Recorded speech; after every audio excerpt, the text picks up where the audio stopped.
Chapter 6. City Planning and Creeping Darkness. 1. The Untamed Forest. A day had passed since I'd taken the helm of Yennis's slum district and its future. That morning, Lionel, the other slaves, and I set out for the thick forest that covered the country's southern border, with the goal of scouting for materials, which we knew it had more than enough of, based on reports from the Adventurers Guild and Keffin's first-hand experience. So, why were we going out of our way? Well, there were two reasons. The first was that I wanted to get a head start before I had so many eyes on me that I couldn't do anything. Renovating the entirety of the slums was a lofty goal that required appropriately grand amounts of resources, and that meant making extensive use of my magic bag. The rub, then, was the undue amount of attention that waltzing around town flaunting such a rare magic item would garner. The Pope had warned me not to make a show of it, and I was intent on taking that advice, especially before I knew which representatives in the council I could trust. Reason number 2 was simply to, well, make a show of it. I was hoping to earn a bit of goodwill from the Yenetians by taking matters into my own hands, considering the less than welcoming reception the Healers Guild had received from them. Cerulean healers were infamous for being racist, greedy, and generally unpleasant, so it was no wonder we weren't well liked. Our free demonstration at the Adventurers Guild sometime prior had definitely helped things, and my becoming a so-called dragon slayer certainly didn't hurt. But now was the time to make a real gesture for the people, to show them results. I mean, what else was there for me to do? Jord and the other healers were so great at handling the in-house guild work that I sort of had to take this public position or else I wouldn't have much to my name. Yeah, that was it. I was the bridge between the guild and the people. Or so I told myself. "Don't worry," Jord had said on our way out. "You leave the guild to me and the order. We'll handle things here." I wasn't upset or anything, just conflicted. 1 month. So much had happened in barely 1 month in Yennis. It was enough to make my head spin, and frankly, I just hoped things would keep working out. I didn't want to stick around to see the backlash if they didn't. In the 10 days leading up to my inauguration as Yennis's head of state, Keffin had done some digging for me, and the information he'd uncovered made one thing clear. This wasn't going to be easy. I'd racked my brains for ways to better the country, new industries that would suit the various beast races, but the other council members weren't receptive. The people were, according to them, already too preoccupied with their current jobs to bother with populating new ones. When I pressed the issue, I was shot down with statistics. About 80% of Yenetians were working, and the remaining 20% were children, elderly, or disabled. Based on my sources, though, only about half of those workers were actually productive. I also had the feeling that employment discrimination between races pervaded their society. But I ended up dropping the issue. There wasn't much I could do in the short year my term afforded. In any case, the council didn't want sweeping change. That much was evident. But maybe I could make a difference in the slums, at the very least. Fode Noir neighed, interrupting my inner soliloquy. "Sorry, girl. I know you hate it when I get distracted." Lionel trotted up next to me, Keddy in tow. "Is something bothering you? Your brow is awfully furrowed." "No, just—" I paused. "A lot's happened since I came here. Most of it unexpected, so I was getting a little nervous about this whole idea. Not this trip to the forest, that is. The entire plan." "Understandable. But you have nothing to worry about with Doran and Pola heading construction." "Yeah, you're right. But it wasn't building the school and adventurers' housing that I was worried about. It was what nonsense would get slapped on in addition. Magical applications meant to improve quality of life were one thing, but I didn't want to look away for 1 second and then find the schoolhouse was a giant golem. Regardless, my chest pounds at the prospect of meeting unknown foes in this savage wilderness," said Lionel. "He's right, you know," Ketty added with a feline smile. Stop trying so hard all the time and beat your worries into some monster instead. Need I remind you both that we're here to gather materials? Ketty replied with a groan. For the record, beating monsters had never once been a source of relief for me. On the contrary, my mental health fared far better the fewer we encountered. Then again, maybe a nice nature walk would do me some good. Seeming to have noticed my discomfort, Lionel changed the subject. I noticed the letters you sent were addressed to the Maritoni Adventurers Guild. Yeah, I know a couple wolfmen there who know Yennis better than me. I told them about the situation. This place was their hometown, so I'd be lying if I said I wasn't hoping they might come to lend a hand. I see. He went quiet. Thinking about my master, I supposed. Hey, so how much stuff are we getting? Ketty asked. I've never tested how much a magic bag can actually hold, so I'm not sure. We've got 2, though, so as much as we can. I'm hoping we can get at least half of everything we need. We could camp out. Today's just supposed to be for scouting, so I'd like to be back in town before sunset. What I'm hearing is the kitty gets to hunt till evening. Ketty resumed her usual humming. She was Lionel's problem, not mine. Lionel and the carefree Catwoman acted as my personal guards for the day. But the real stars would be Doran, Pola, and 3 new slave women I'd come upon through no fault of my own. With their help, the plan just might go smoother than expected. I glanced at the carriage behind us, then back at the trees peering at us from afar. The road vanished sometime later, replaced by dirt and grass. We came to the forest's edge, and, aside from its seeming to extend into infinity, it looked exceedingly normal, and ripe for gathering. Get Doran and the ladies from the wagon, please. Got it, Ketty replied. Soon after, Doran, Pola, and 3 elves stepped out. The trio of women was our new secret weapon. Now, where I had found these 3 and why were they my slaves? To answer that question, I'll have to go back in time a bit, to before I took up my seat in the Yanetian Council. After Shaza, the Tigerfolk representative, died, the Doctors Guild Vice Guildmaster, Grohala, finally broke.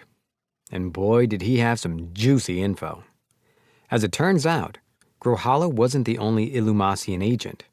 The slaver who had sold me Lionel, Ketty, Nalia, Doran, and Pola was an assassin of the Empire, and his job had been to search for wealthy, or otherwise greedy, beast folk. Upon learning this, Guildmaster Goldus immediately rushed to the agent's place of business. But he had already fled, and in a hurry, too. All they found were 14 slaves, abandoned and emaciated. Unfortunately, the troubled young man I'd interviewed wasn't among them. Because slaves in this world were essentially property, discovering the abandoned merchandise logically gave Goldus rightful ownership. As the saying goes, finders keepers. But they were ultimately brought to me as an apology for letting the slavers slip through their fingers, and probably as an act of goodwill for the remaining 2 slavers in town.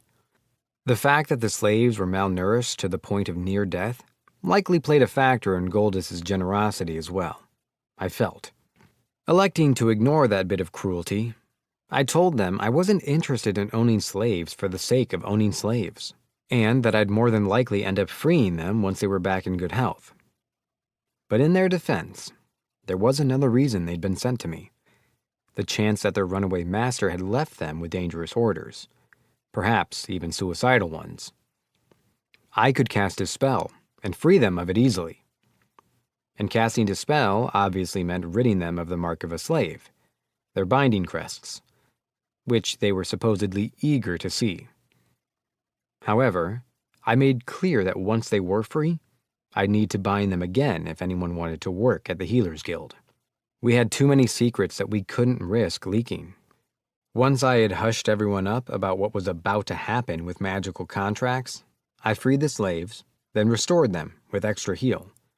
Seeing their apathetic expressions turn to joy reminded me how it felt to help people. It had been so long. And this was where I ran into problems.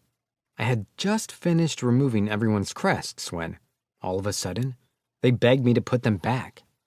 Under my charge. Needless to say, I was a little baffled. I asked them what in the world was wrong with them. And they had said they had nowhere else to go anyway, that they had heard from a certain dragon newt I treated slaves with respect and dignity. I had slowly turned to the one dragon newt conveniently standing nearby. Goldus was sweating bullets. Long story short, the ex-slaves had chosen to return to their lives of submission, which Nalia enthusiastically welcomed, as a matter of fact. She became very adamant about educating and raising them to become the guild's future staff. A generation of fine stewards and stewardesses, as she put it. Earning a practiced sigh from Lionel and a round of laughter from Ketty, for some reason. And so Nalia was presently absent from the day's excursion. Team Vertil, one of the front runners in the labyrinth, stayed back for guard duty as well. As for the slaves, I couldn't say I had much experience with indentured servitude, either in this life or my past one, so I found the master-slave relationship exhausting. The three women were my equals as far as I was concerned, partners, like Lionel and the rest. Only, every time I looked at them, that sleazy man's face came to mind. I'm not really into how it feels like we just kind of usurped that slaver guy, I griped. I bet they're glad you did, though, Ketty said. I know I am. Lionel grinned. As am I. We owe you a debt of gratitude, and for that, you have our swords. Thanks, guys. I felt all warm and fuzzy inside. I still don't know if we're lucky that the guy's out of our hair or unlucky that he got away. Is Grohala's confession weighing on you? If the Empire was a slave trader supplier, it could be troubling.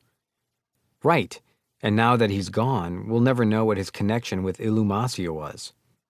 I really get the feeling those guys don't like me now. Here's hoping I hadn't stepped on a national slave trade. Be proud, he chuckled. You saved 14 lives. Yeah, you did a good thing for them. No doubt they're happy, even if you're all frowny about it, Ketty smiled. And the people won't soon forget your deeds with the creation of the orphanage. Doran and Pola are the ones who made it, and Nalia volunteered to teach. All I've done is flip-flop slaves. Seriously, who asks to go back to slavery? Can you blame them? Some of those kids were missing arms and legs, and more hadn't had real food in forever. I know I'd rather stick with a guy who feeds me over getting tossed out on the street. Sorry. You're right. I shouldn't keep complaining. Let's focus on the task at hand. Understood, they replied. As the dwarves and elves made their way here from the wagon, so too did the bickering. Not just metalwork, though.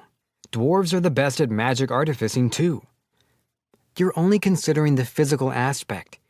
Artificing is magical, and as such, it's one's affinity with mana that's most crucial. Therefore, I am the better artificer. It's just logic. Pola and Lycian had been hashing it out over magic items ever since they first met, and now they seemed to be neck-deep in a very structured and polite debate. Now, listen here, Missy. We dwarves have got fire and earth on our side. Practical stuff. The boss needs us more than you. Practical? Please, I see age and wisdom are clearly distinct traits. Wind is the breath of life, water the blood. The elves have much more to offer Mr. Luciel. Oh, don't you talk to me about age. 3 of my lifetimes is too damn many, you crock. Doran and Milphine, meanwhile, were seething over which of their favorite spirits were the best. Come on, guys. No more fighting. Last came the flustered human elf halfling, Kreia. She, like her companions, could see spirits, but communicating with them was still beyond her. There had been nothing but pain and despair in her eyes when I'd first seen her. These days, though, she was hopeful again. I was glad to have helped her. I sighed. "Lionel, can you shut them up already?" He only cackled. Keddy nonchalantly turned away. "Guys, get over here," I groaned. "Stick to the plan. Lycian, Milphine, work on teaching Kreia how to speak with spirits, and keep us updated on which trees they'll let us cut down." "Understood." "Team Kefin, you guard them. Take this rope and tie it to yourselves so you don't get lost." Another round of acknowledgement. "Doran and Pola, focus on dropping trees. Lionel, Keddy, help however you can, but stay with me." Lionel saluted, Doran grunted, and Pola nodded. "Yulbo, you and your team watch the horses. Keep an eye out for monsters and adventurers outside the forest." They stood at attention. These guys could have really given the Order of Healing a run for their money. I could only imagine how formidable they'd become after a few lessons with my master or Galba. Lycian and Milphine started relaying information as we entered the forest. "Seems like a lot of the trees here are fair game." "So it would seem," Lionel said. "Perhaps I can make use of the flaming greatsword you gave me." "Just don't burn down the forest, please." "Never." The most skilled swordsmen in this world could fell trees with one stroke, without even embedding their blades in wood. As I witnessed this raw talent in action, Keddy went about severing the branches in short order, and they hadn't even stolen the show. Pola's golem knocked them down one by one, while Doran got to work with his great axe, substituting it for his usual warhammer. I made my way from trunk to trunk, collecting the lumber in my magic bag. We were a well-oiled machine. In only half an hour, we'd gathered well over 100 trees. "Doran, how much wood do we need exactly? Including extra."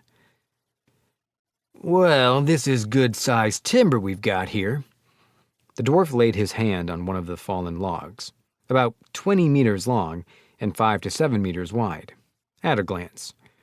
"Considering what we'll scrounge up from the slums, I'd say we need about 600 all told.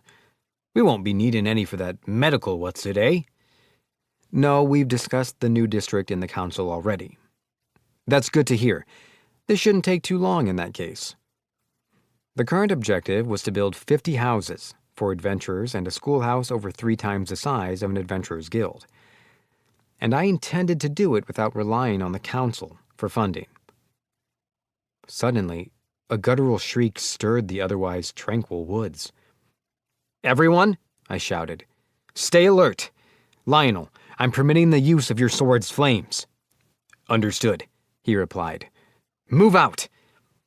At the source of the scream, we found Kefin, his team, and the elves on the ground. "Does anyone see any sign of the enemy?" "No luck," Keddy said. "My first suspicion was Trent's, but I don't sense any mana fluctuations," Lionel added. "Okay, don't let your guard down." What in the world was that scream, though? I cast Area High Heal, then Recover on each of the wounded. Everyone was back on their feet soon enough, albeit clutching their heads and dazed. "What happened?" I asked Kefin. "I went to pick up a fruit from one of the fallen trees, but there was some kind of weed in the way. When I pulled it out, it was a mandrake," Lycian huffed. "I tried to stop you, but you hardly gave me the chance." "I'm just glad everyone's okay," I said. The shriek of a mandrake was so dangerous that it had earned some nasty rumors. Most stories and accounts called it fatal. Can't they be used for medicine? "You're well informed, but I'm afraid that was long in the past," Milphine explained. "There's a particular method for preparing mandrake that the Doctors Guild has kept secret for many years. But it was lost to time when a noble took issue with the Guild's monopoly on such knowledge. It's said they were used to create panaceas that could heal what magic couldn't. From cure-all elixirs to a common weed. Talk about yikes." "That's too bad. Anyway, Let's try and be more... Is it just me, or is the ground shaking? Swords at the ready, Lionel said flatly. Monsters approach. Maybe it's not the scream itself that gave those things a reputation, I thought. Stay alive. As long as you're breathing, I can heal you. I summoned the illusion staff and a shield from my bag, then cast area barrier. Lycian, Milphine, Kreia, use these bows and any spirit magic you can. Yes, sir. Very well. Doran, Pola, slow them down with your golem. Pola nodded. Kevin, you and your group keep the monsters off Pola and the elves. Got it. You two, I pointed to Lionel and Ketty. Go nuts. Lionel cackled. Music to my ears. Oh yeah, claws out. The beasts quickly started to rear their heads. There are a lot, but don't get flustered. We're all getting bonuses if we make it out of this. What was supposed to be a simple scouting mission had turned into a whole lot more. But no one was going to die here. Not me, not anyone else. I readied my staff. The ground-rumbling horde didn't wait. First came savage, beastly animals. Then hobbling green children followed right on their heels. Forest wolves, goblins, orcs, trolls, Lionel muttered. They have numbers, I'll give them that. Ketty charged in as the elves began to rain down arrows, forcing the wolves to stumble and slowing their assault. Lionel braced his shield. I'll draw away the trolls. The goblins and orcs are yours. I'll keep them back, Pola replied, puppeting a towering construct of stone. You focus on healing. Doran stood in front of me and gripped his axe. Any critters with the stones to get close will have to go through me. Ketty wove through the throngs of monsters, cutting down any that were unlucky enough to be in her path. While Lionel filleted creatures twice his size in showers of flame and blood. Pola's golem blew away an orc with a flying knee. Then, like some sort of loud and obnoxious cowboy, she signaled the golem to run by touching her left elbow and making what looked like bull horns with her left fist. The construct then performed a stunning pirouette that could only be described as beautiful, grabbed the fallen monster's legs, and twirled it into the horde. The airborne beast not only impeded their march, but even destroyed the trees in its path. Now's our chance to show those dwarves just who's practical, Milphine exclaimed. Spirits of the wood, dwellers of life, heed my call. Bind these creatures where they stand. The forest is an elf's domain. That dwarven woman won't outdo me. Spirits of breeze and gale, hear my plea. Rip our foes asunder with winds of scoring. Lycian chanted. Wow, you two are amazing, Kreia cried. I'll shoot some arrows. Roots and branches crept toward the monster's feet, then tightened around them as razor-sharp winds raced through, lacerating the immobilized enemies. Kreia's aim, meanwhile, was true, and arrow after arrow lodged squarely into the beasts. Some escaped the devastation only to meet their ends at Ketty's hands. I purified the field in the midst of battle and collected corpses, the source of the sanguine stench, as they dropped. My thoughts wandered to the rumbling in the ground that still persisted. The stampede was rather large, yes, but surely not to the point that the quaking would go on for this long. And then I noticed that the trees were getting denser. Doran, there are more trees around us than there used to be. They could be more monsters. What? How in the hell can you tell? The trends had evidently slipped in unbeknownst to anyone, and the chaos only made it harder to sense their magic. But if I shouted this knowledge to everyone, I'd risk breaking their concentration.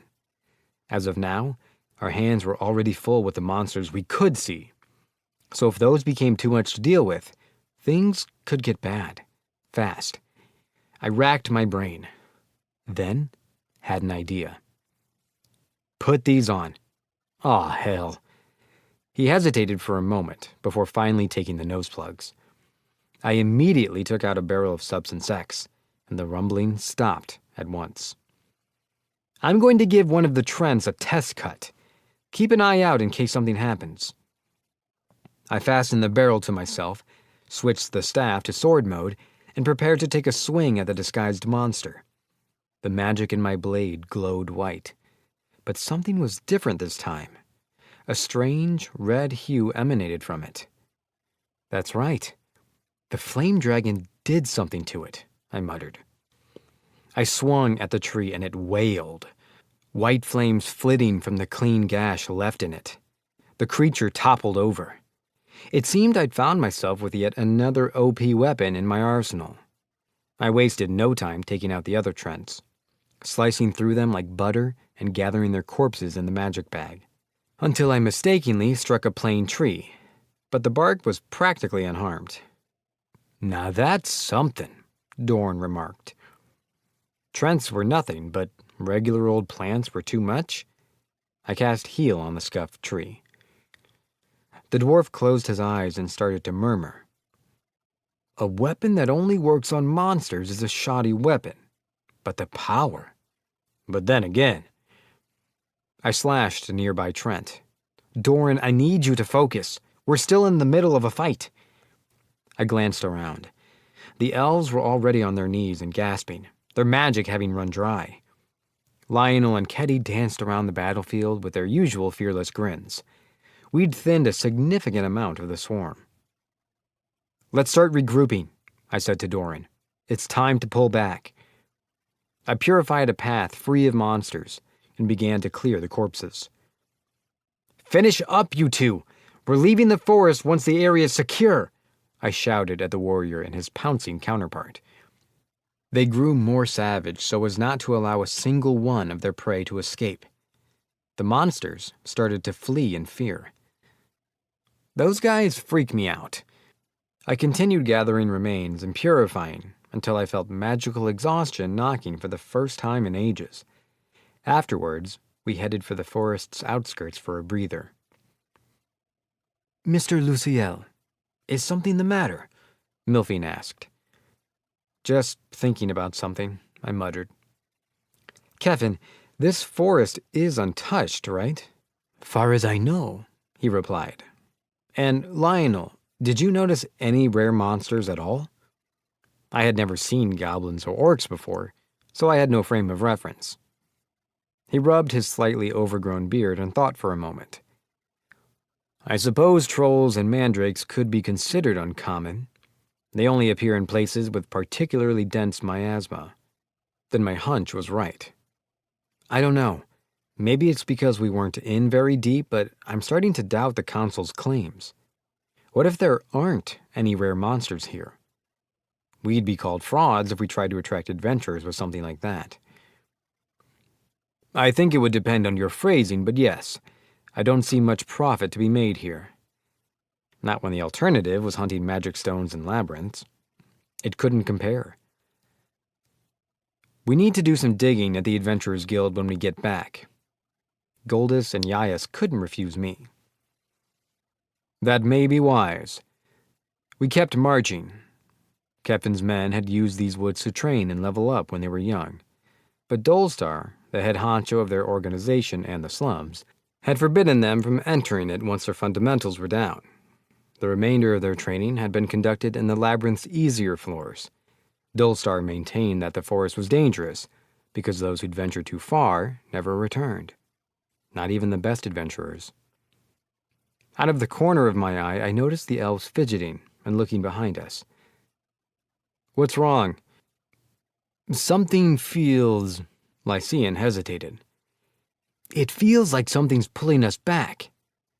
Is it spirits? Not quite. It's sad, almost.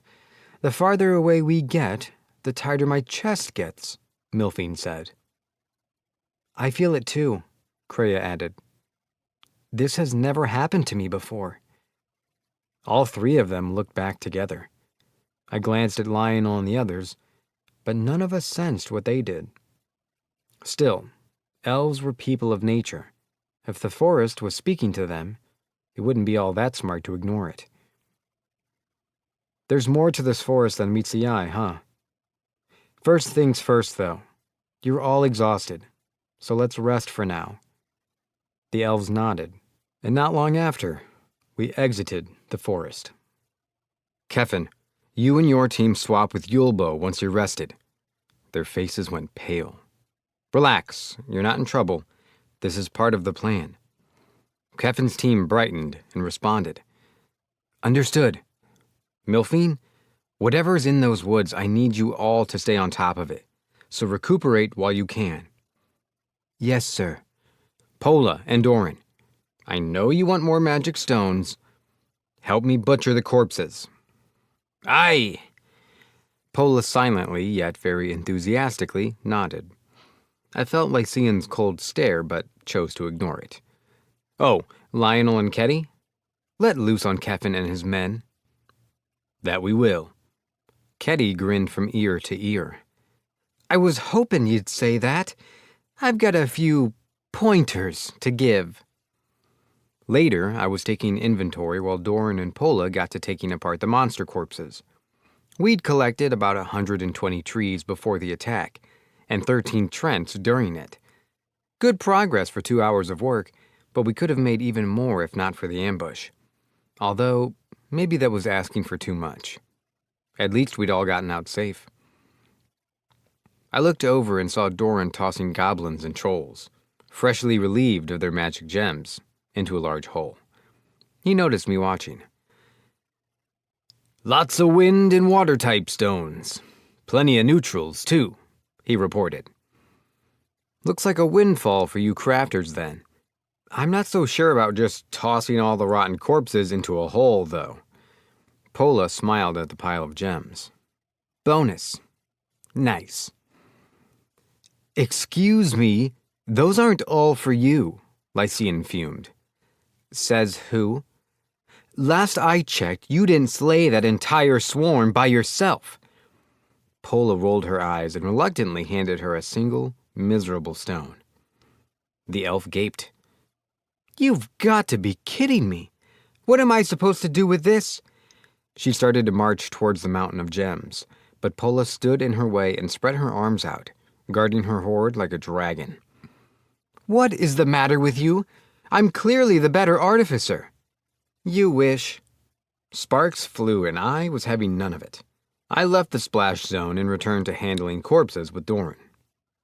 We sure got a lot, I commented. Aye, a happy accident, I'd say it was, and a lot of 'em don't need much butchering. In that case, I'll leave you to it. Make today's lunch heavy on the meat, if you don't mind. Will do. Hey, I called out to everyone. We're gonna have an early lunch. Barbecue. Cheers rang out. We'd skipped breakfast, so they must have been starving. I purified some edible monster meat, stewed it in water, and threw in some spices I had on hand.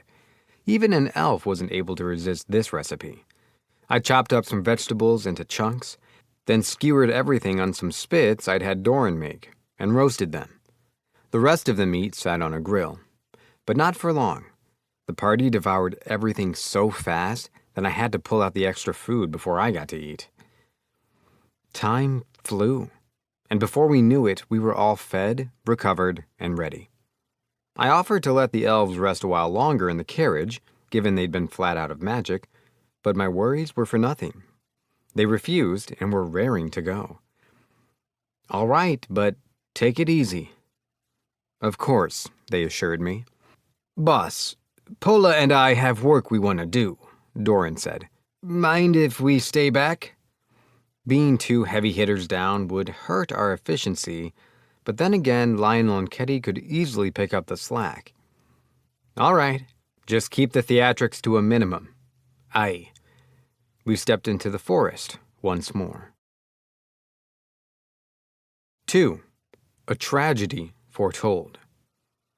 Our resumed mission proceeded smoothly and without any untimely interruptions. Only the creak of splitting bark and the boom of trunks against earth resounded this time. No ear-splitting shrieks.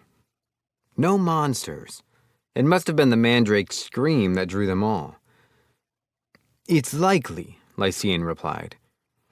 Do you still have that feeling? Is it a voice? Something like that, but it's faint. I can't pin it down. I looked at Milphine and Kreia. They shook their heads. No problem. Just stay focused and update us on which trees we can knock down. Understood. Eventually, we made it back to the scene of our previous battle. But there was a small problem. I couldn't believe my eyes. Okay, these weren't here last time, right? The sprites could be toying with us, Lionel said. Stop theorizing and let's get out of here, maybe, Keddy insisted. Planted in the ground were a dozen or more mandrakes that had appeared out of nowhere. I was a little nonplussed, to say the least. Their placement almost seemed purposeful. Keddy was especially adamant about leaving, no doubt because her enhanced hearing made those shrieks excruciating. Thankfully, I had a way to deal with them now. Don't worry, Keddy.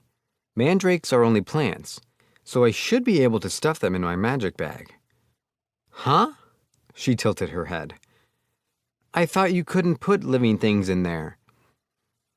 I'm assuming it should be fine, because they're technically medicinal herbs. If not, I can use Sanctuary Circle as a last resort. Good luck with that, I guess.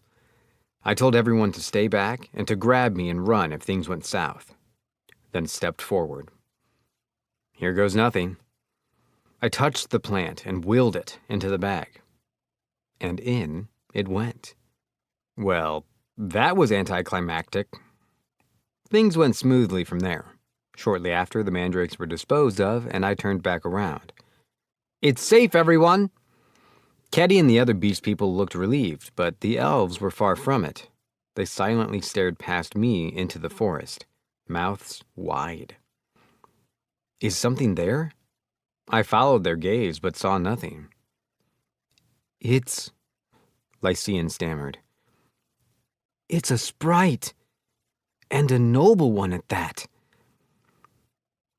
Aleshi, guides of the forest, Milphine finally explained. But why? I've only known them to appear in the Lost Woods. I've never seen a sprite before. He's awfully big, Kreia commented. It wants us to follow, Lycian said. It says, although your wit is wily, your strength is true. We are grateful to you, one who brings those who see. I almost couldn't believe them. I looked at Lionel and Keddy, but they were just as stumped. Spirits and magic were very real, so fairies and sprites were hardly implausible, but the sprites I knew were the ones in fairy tales who liked to cause mischief and make your day terrible. Regardless, one was apparently speaking to us, and only Milphine and Lycian could see it. We were about to get dragged into some nonsense again, weren't we? Maybe it'll lead us to what's been calling us, I murmured. Okay, I'm not sold on this, but I get the feeling we're not getting out of the forest unless we listen. Everyone, stay on your guard. Understood. The elves took the lead and guided us, supposedly being escorted themselves by this leshy thing. The trees and plants began to morph around us into a hidden pathway that led somewhere beyond our reach. We found no monsters on the way. Gradually, the chirping of birds and buzzing of insects faded, leaving only the rustle of leaves in the wind. My heart leapt. It was utterly fantastical. We're here, Lycian announced. We've been told to wait. The leshy's gone.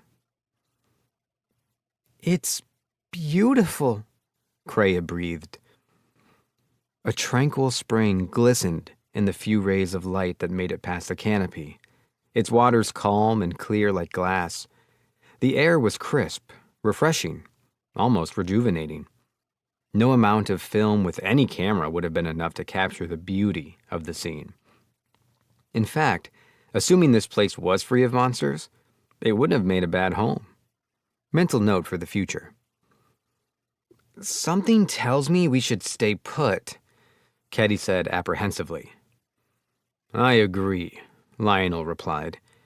Forest pixies are known to confuse and mislead travelers. I nodded. Unlike me, some of us were actually paying attention. I stopped staring at the water and took in my surroundings. Several minutes later, the elves suddenly bowed before the spring. Whoa, hey, what's going on? The women didn't answer. Their lips moved, but no sound came out, like it was being absorbed into the water. Should we have brought Doran and Pola? I asked Lionel. They could hear spirits too, after all. They wouldn't fare much better than us. Voices are all they can perceive of spirits. And it didn't seem like they played nice with the ones the elves worship, Kelly added. At least my decision hadn't been the wrong one.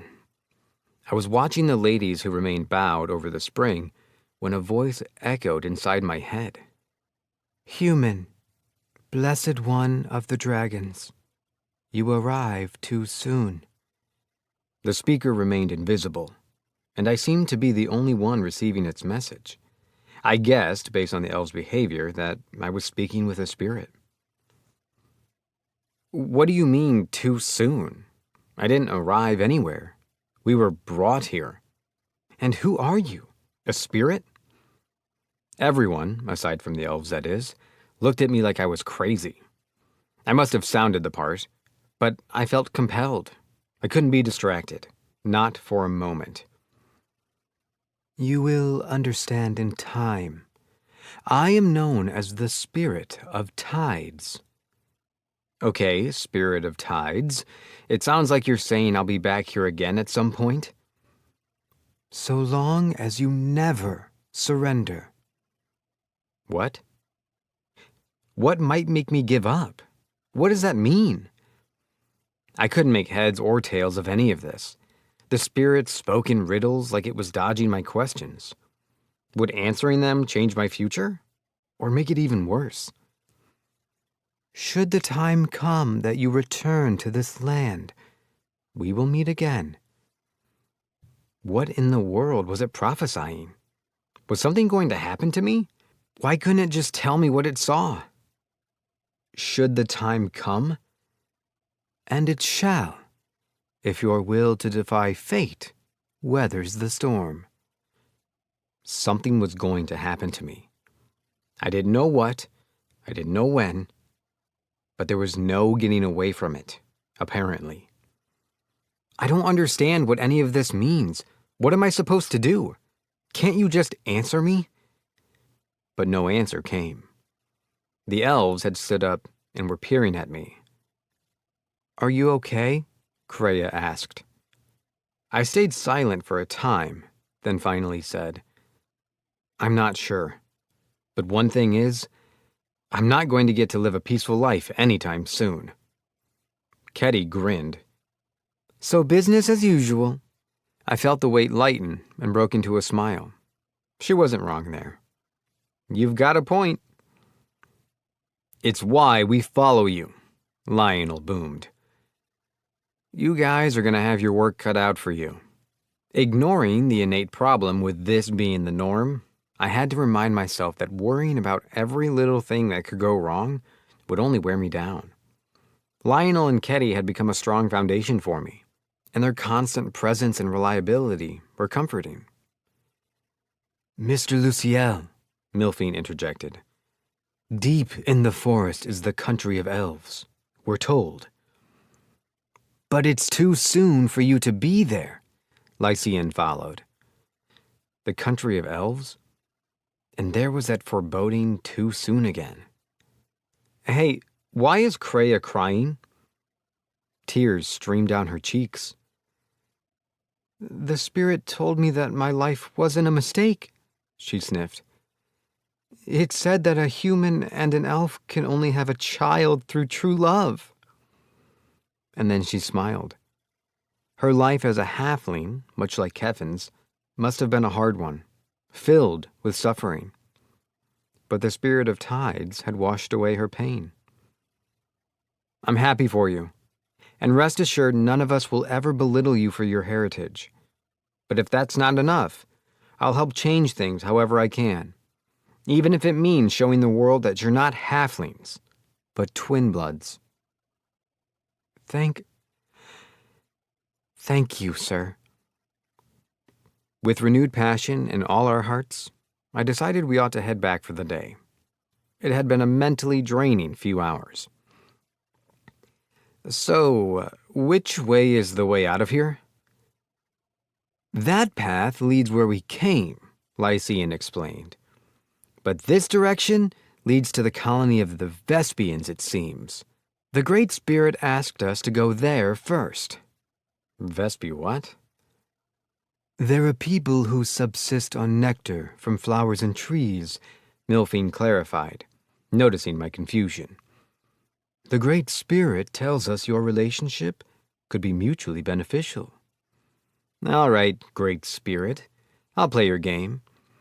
I put aside the matter of my future and realized that this was my chance to make good on one of the promises I'd made to one of Yennis's races. As long as these Vespians were as bee-like as I expected, that is. But why hadn't the spirit told me itself? The sun's about to go down, so I say we handle that tomorrow, I said. But if this is our last chance to come here, we'll need to split up and send half back to Kefin. Can we get back to this spring without a guide? If the elves deem splitting up safe, then it couldn't be that dangerous. I would have liked for all of us to go, but an armed platoon didn't seem like the wisest welcoming party when meeting new people. Milphine stepped forward. Unfortunately, that's impossible. Kreia stared at her, taken aback for some reason. Whatever miscommunication was happening here, I needed to get to the bottom of it later. At any rate, I had to consider who to send back. At least one elf to guide them, of course. But who to trust with bodyguard duty? I didn't want to divide our strength too severely, but there wasn't much choice afforded to me in this case. Kedi, Lycian, Kreia, you head back. Team Yulbo, you too. I handed a magic bag to Kedi. This has camping supplies in it, just in case. You're in charge. Aw, I'm gonna be a lonely kitty. Save it. You and Lionel are the best we have, so this is the safest option for both groups. Oh, all right. Done. If we're not back by tomorrow afternoon, head to town and move forward with the plan without us. Everyone got that? Understood, they cried. Kedi and her group departed, leaving only me, Lionel, and Milphine to push on. So, what's this about the Vespians? Why do we need to get there so urgently? I asked.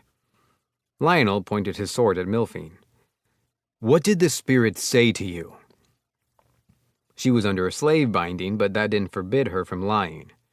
I'd only ordered her not to bring harm to me or the church, and after Kreia's look of surprise upon hearing Milphine's claims, it was clear that she was hiding something. It was practically all over her face. The blade seemed rather convincing. It's okay, Lionel. Tell me what the spirit of Tide said, Milphine. She stayed quiet for a while, frozen in shock. There's no hiding it anymore, I suppose. I'm sorry. The truth is, the Vespians are in danger. Miasmas overrun their colony, and they'll be destroyed in only a few days at this rate. The Great Spirit knew that you would be able to save them. And I bet it also knew that I'd refuse if it asked me directly. Is that it? Yes. I was sworn to secrecy, but, well, that explains things, I guess, I sighed. I'll have to get Kedi and Nalia to whip something up for the three of you for lying. Am I really that unreliable? You couldn't have been upfront with me? Excuse me, Lionel? What's your deal? His eyes shone with excitement. Miasma means strong opponents. Stop foreshadowing things. We'll clear the place out, make some deals with the natives, then we're out of there. Milphine, lead the way. The prospect of fearsome foes had flipped Lionel's switch from imposing guard to giddy meathead. For my part, I was concerned about the kinds of monsters that could potentially destroy an entire people in only a few days. Still, all it would take was some cleansing magic to clear the miasma that had spawned them in the first place, so it couldn't be too bad. "You're too kind, Mr. Luciel." The elf bowed, then took the lead. Lionel and I carefully followed, and in about 10 minutes we had arrived. It was a little hard to miss what with several enormous beehives hanging from the trees. But where were the Vespians? All that occupied the colony was a thick, unpleasant mist. Miasma. "Doesn't look good," I commented. "No," Lionel agreed. "Something is—" Milphine stepped towards us, scowling. "Sirs, can you kindly save the commentary for later?" Couldn't argue there. Right. I'll start purifying. Lionel, watch my back." "With my life." The haze immediately began to thin, but not entirely. It didn't matter how much I cast. It would clear up for a moment, then return just as quickly, as if the village itself were exhaling it. "It seems we need to find the source, or you'll only exhaust yourself," Lionel said, sharing my suspicions. But unless we knew where the source was, we were looking for a needle in a haystack. "Milphine, can you ask the spirits or sprites where the miasma's coming from?" She shook her head. "They'd never stray close to miasma this dense." The stuff weakened spirit magic too, as a matter of fact. Come to think of it, the elf was looking dangerously pale. This intense fog was bad news all around, apparently. I pulled out my old church robe from the magic bag. "Sorry, I should have remembered this earlier. Put it on. It should help." She did so. "Thank you." "Lionel, stay with me," I ordered. "As always," my bodyguard grinned. "Milphine, find somewhere less dense, and locate any Vespians you can. Once you do, shout for us." Milphine lowered her head. "Understood. I'll find you as soon as I have any information." Keeping the miasma, and by extension the monsters, back was pretty much all I could do in the way of protecting her. We had to get rid of whatever was pumping the stuff out in the first place. I checked the ground first to see if the toxic air was rising up like steam, but found nothing, which left me two theories: the trees or the clouds. So we set off, following the fog to its most concentrated area as I continued to cast purification. We didn't need to walk for long. Lionel grunted and swung his flaming greatsword in a wide arc. What is this thing? A monster? It's a sign the fun has finally begun. The soldier fortified his shield and gripped his sword. Translation? Danger was coming. The thing he'd just cut down was a giant, almost dog-sized green fly, undead with half its body melted. "You're the only one who finds this. Get back!" I cast area barrier, then purification in quick succession at the monsters leaping at us. Behind the fallen creatures was their progenitor, an enormous slime. That's what slimes look like? Where's the smiley face? It's like a final boss or something. Lionel, don't let me die, okay? Okay? Never fret. I'll strike them all down. I don't fear the undead, but they will come to fear me. Come, let us do... I will be your shield, Luciel. What was that? Let us do battle? Seriously? Thank goodness he'd remembered we were alone and didn't charge in as usual. They're probably going to go for me now that I've used magic. Keep them away. Yes, sir. More and more monsters emerged, writhing from the mass, but their undead forms were no match for purification. Eventually, their spawn rate started to drop. My spells were having an effect, and the slime was... not shrinking? Come on, that's not how this is supposed to work. Slimes are supposed to get smaller. The slime expelled a mist of miasma, then immediately reabsorbed it like a form of autophotosynthesis. It was growing, slowly but steadily. The speed at which it was birthing monsters had definitely slowed, but that was no thanks to my efforts because the few it did spit out were getting stronger. Lionel seemed to be having fun, at least. My magic points and I, on the other hand, couldn't withstand an endless battle. I decided it was all or nothing. "Hold them back for just a little bit," I shouted. Without waiting for a reply, I focused my magic into the illusion staff and chanted, "O holy hand of healing, O birthing breath of the land, take my energy and shield me in ramparts of angelic light. Engulf impurity in a bastion of radiance. Sanctuary circle." A magic ring formed around the slime, and the monsters took notice. They all charged me at once, but for some reason, I didn't care. No, I had faith in Lionel, that was why. Plus, what was a flesh wound here or there? I could heal anything. I set the spell loose and the pillar of light exploded, but this time the pale blue light wasn't alone. A crimson vortex swirled within the radiance, enveloping the gelatinous beast. Lionel hadn't allowed a single monster to scratch me, at great cost to himself. "How reckless can you be?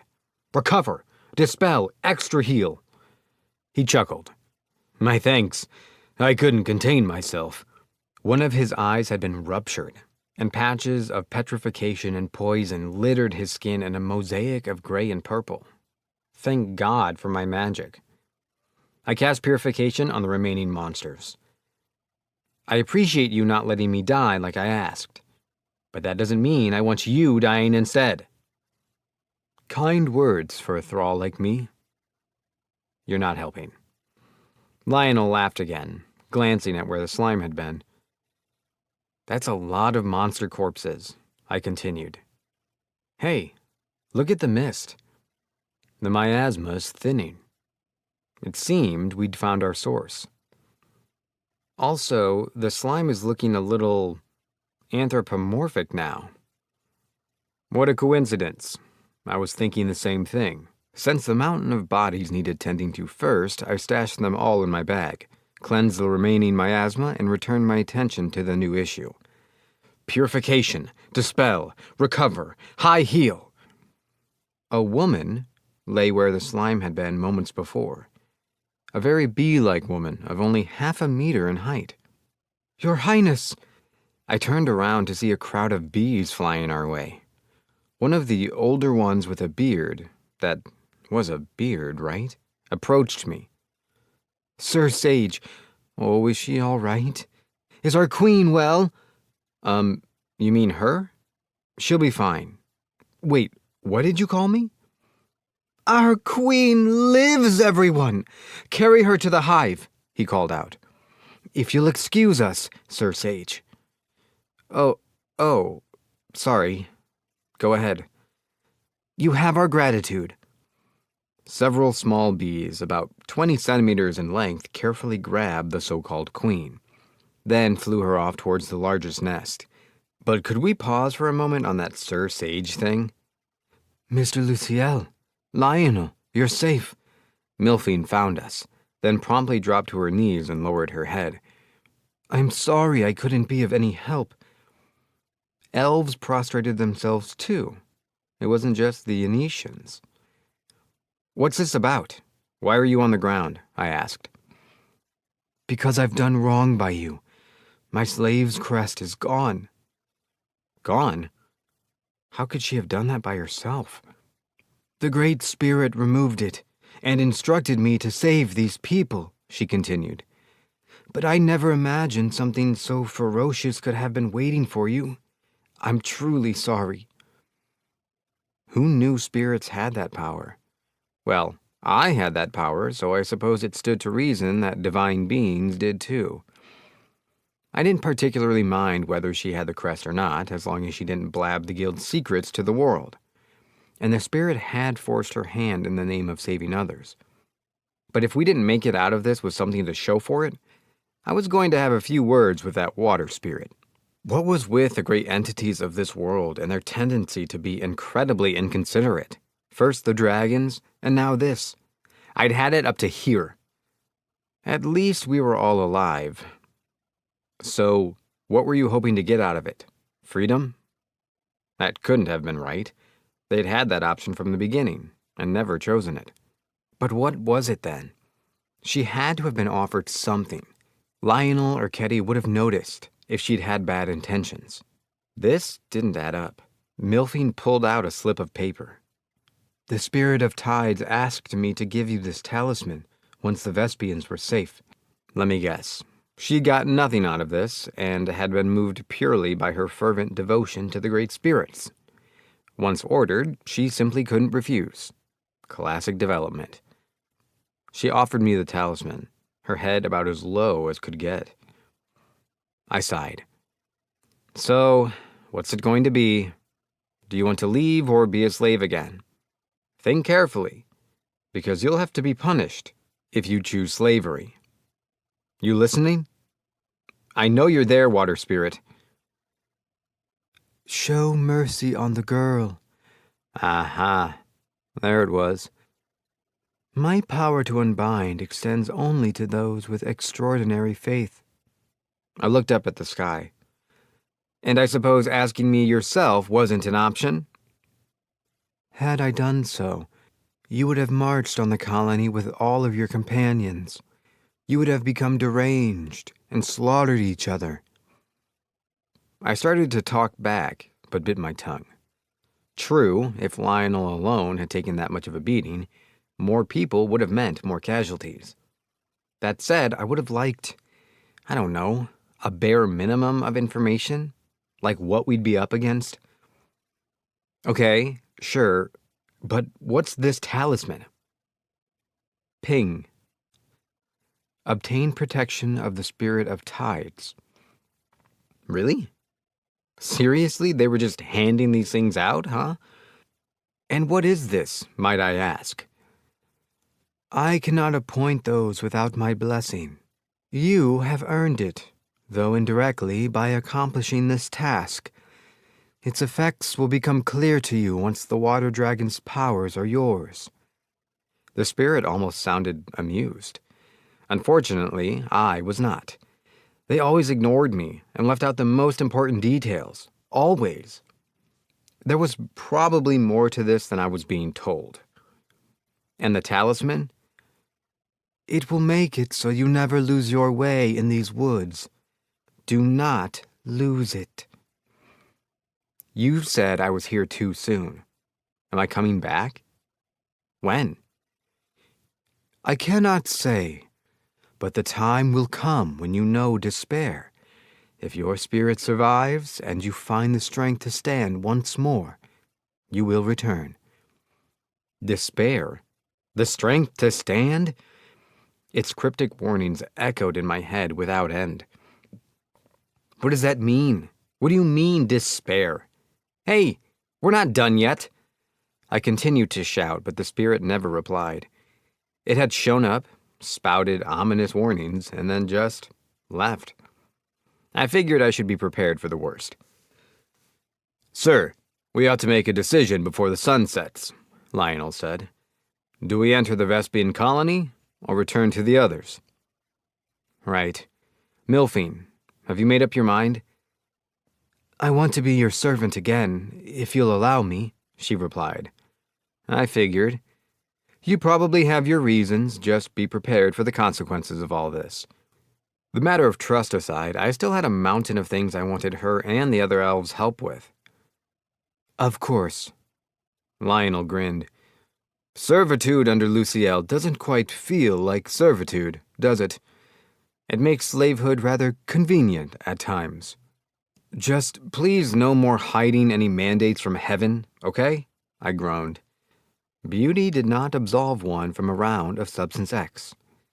Don't test me. Yes, sir. The newly reinstated slave smiled in relief, and I sighed for what seemed like the millionth time that day. Then we set off for the largest-looking hive in the colony, while I mulled over the coming negotiations. 3. The Sage's Prophecy. With the miasmic fog having dissipated, the Vespians were slowly making their way out of their dangling homes. That stuff must be pretty poisonous without the right resistance, I muttered to myself. Suddenly, a swarm of them flew towards us, a few leading the pack, including the older one who'd called me Sir Sage, I think. "Thank you for saving our village and queen, Sir Sage," he said. "Without you, we'd have lost our homes," another remarked. "We owe you our lives." "I'm just glad I could help," I said. "But why do you keep calling me Sage?" The Vespians looked at each other, puzzled.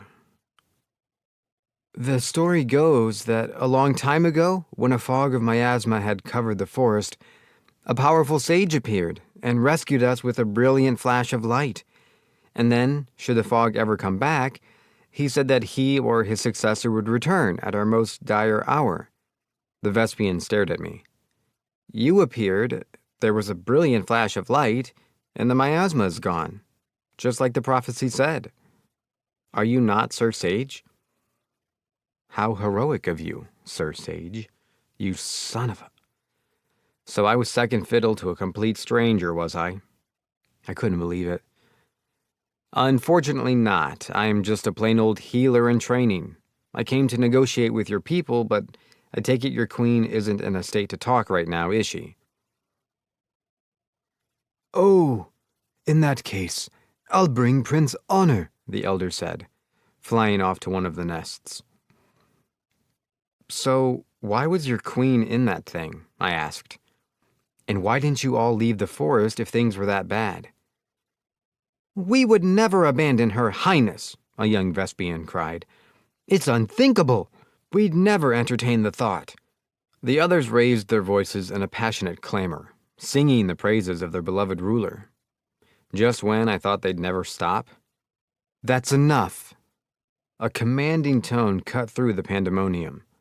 The queen appeared at its source, accompanied by the elder and a young yet noticeably larger Vespian. The crowd immediately parted and made way for her grace.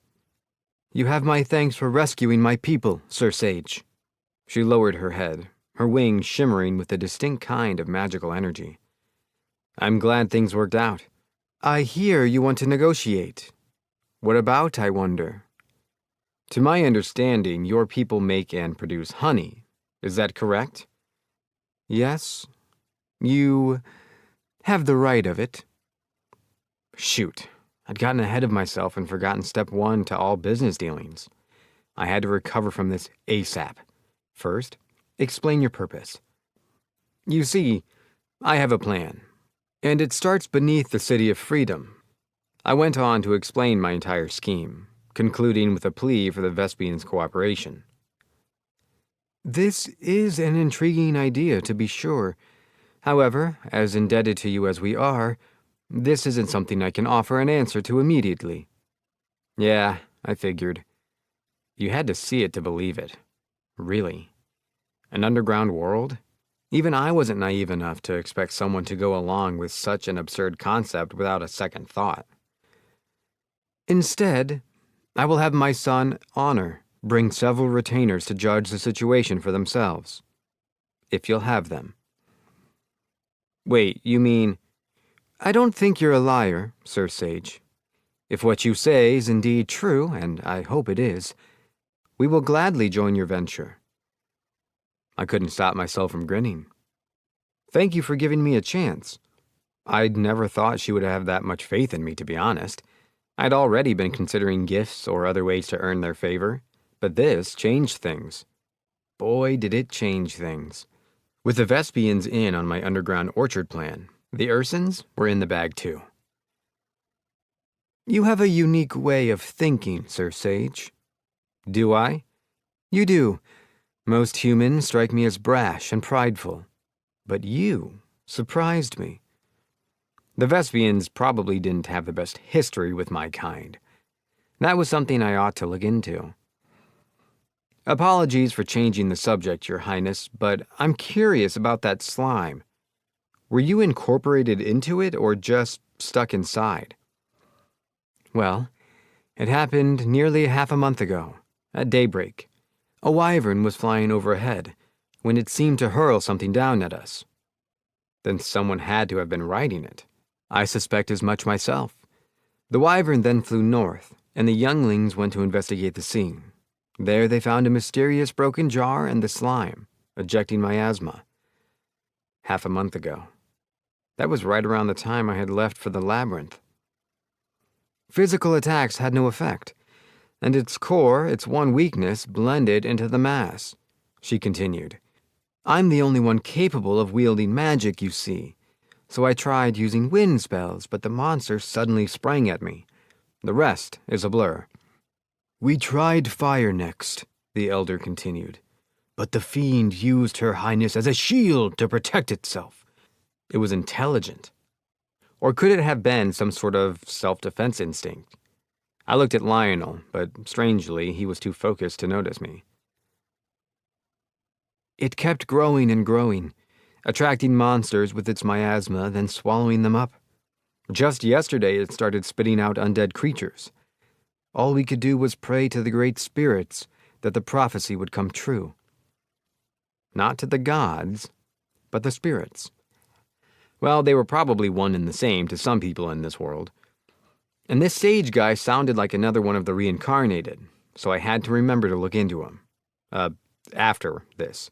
Focus, Luciel. And that's when we showed up, I said. I'm surprised the monster's ooze didn't melt you, Your Highness. The creatures we fought were disfigured, so it's good you made it out safely. I would not have, without this. The Queen revealed a familiar charm. What is it? A talisman from the Spirit of Tides.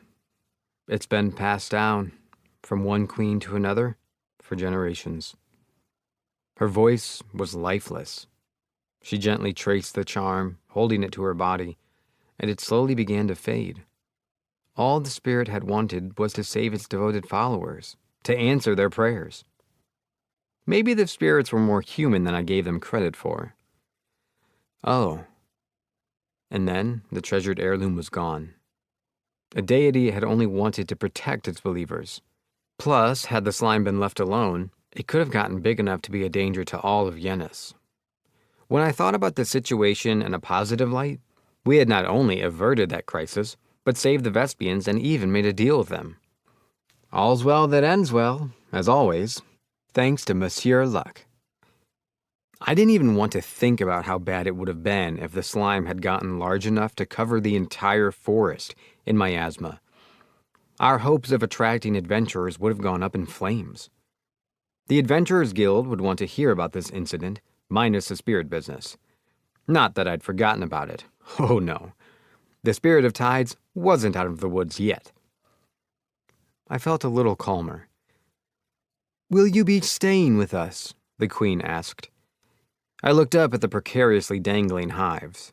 Yeah, no. I was not brave enough to test those waters. I smiled. We actually have others waiting for us, so I have to refuse. Thank you for the offer, though. That is unfortunate. All the same, please take these as thanks for what you've done for us. She turned to her attendants, who presented us with a small, hefty barrel and a yellow crystal roughly the size of a baseball. The barrel contains honey. Fill another of the same size with water, then place the crystallized honey inside and leave it overnight. The next morning, you will have a delicious mead. That sounded like a nifty way to make alcohol, and a nice gift for Her Holiness. Thank you very much. Now, when should we come back to get Prince Honor and his people? Actually, we would like to go with you today, if it's not too much trouble, the prince replied. His attendants bowed. Not at all, but are you sure? Of course. I'm very excited to see the outside world. They were certainly prepared. That settled it then.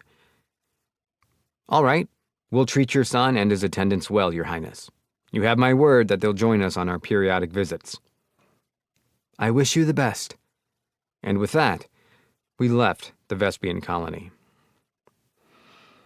We exited the forest not 10 minutes after leaving the Queen. The rest of the team awaiting us stared at the new arrivals with confusion. The colony's closer than I thought. The sprites of the forest confuse and mislead visitors. The Spirit of Tides also maintains a barrier, Honor explained. But should he have? That sounded important. So it's true that you might never make it back if you stray too far. That's right. It's no real secret. He'd read my mind. People seem to do that a lot with me. Ketty wrapped up her conversation with Lionel and came over. Nothing to report. Good. We had a bit of a rough time, but some good came of it, at least. Ketty glanced at Lionel, then shot a glare at Milphine, but I held up a hand between the two. It's fine, Ketty. She wasn't trying to stab anyone in the back, so go easy on her. Sure. I gestured to the bee-like people who had joined us. These are the Vespians. They're going to play an important role in the plan, hopefully, but for now, they're here to observe. My name is Honor of the Vespians, who Sir Sage so gallantly saved. I hope your ideas turn out as promising as they sound. My team bowed politely in greeting.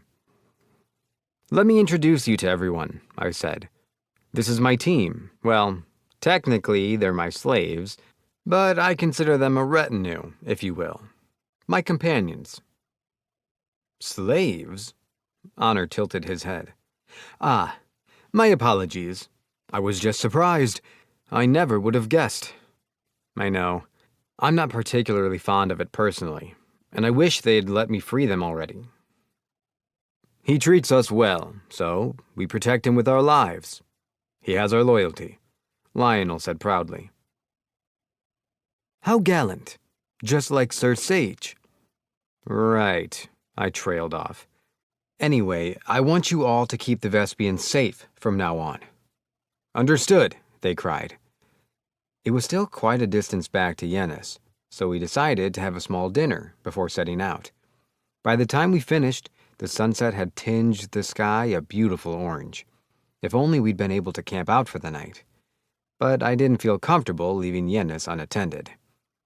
Stay alert, everyone. It's going to get dark soon. Understood. I cast a precautionary area barrier, and then we were off. The sun had sunk below the horizon, and we were taking a short break. We used the opportunity to install a magic light onto the wagon, which I had asked Pola to make to help us spot enemies from a distance. Street lamps didn't exist in this world, so I'd had it made a while back, just in case, and this was one such case. You can never be too prepared. The downside was that it also made us stand out. But that still beat getting jumped in the dark out of nowhere. It might have been redundant in a world where you could sense people and magic, and others could flat out see in the dark, but not all of us were so lucky. Pola went about attaching the light, boasting to Lycian all the while about how amazing her creation was. Lycian, of course, didn't take this setting down, and continued to insist that she, in fact, was the better artificer. Doran, meanwhile, looked on with a smile. Our path now illuminated, the journey back to town was an easy one. But as we neared our destination, Lionel tensed up and warned us to be on our guard. Fortunately, they seemed to only be watching from a distance. That's good. Who do you think they are? Council protesters or insurgents? Dolstar had warned me about a group of people who weren't very happy with my place in the government. And, on top of that, there had been bandits popping up in defiance of the establishment itself. I see him. Centaur, Ketty reported. There's a monster, too. Are they fighting? Should we step in? Don't think so. Looks like they're hunting. I guess that's fine. They see us. But it doesn't seem like they're after us. Good. Let's hope it stays that way. Tonight will only be scouts, Lionel said. We ought to prepare ourselves in case of attack on future excursions. Got it. Stay on guard, everyone. Remember, stay alive. Understood. Soon after our foreboding encounter with Yennis's dissident side, we made it back. Relief washed over me. But we weren't out of the woods yet. 4. Luciel's subterranean scheme. I immediately sent Kevin and his men to Dolstar to exchange intel and progress reports. The rest of us returned to the Healers Guild, where everyone welcomed us back. Anything happen while we were out, Jord? Nothing in particular. We've got more than enough staff, so things are running smoothly over here. Let me know if you guys need anything. Come to think of it, we've been running a bit short on junk food lately. All right, got it, I laughed. I'll see what I can do. So, who are your friends? The Vespians. They'll be helping us with the plan. Vespians? You mean those Vespians? The honey kind? They're famous. You know them? You don't? I definitely hadn't seen any mention of them during my studies in Meritoni.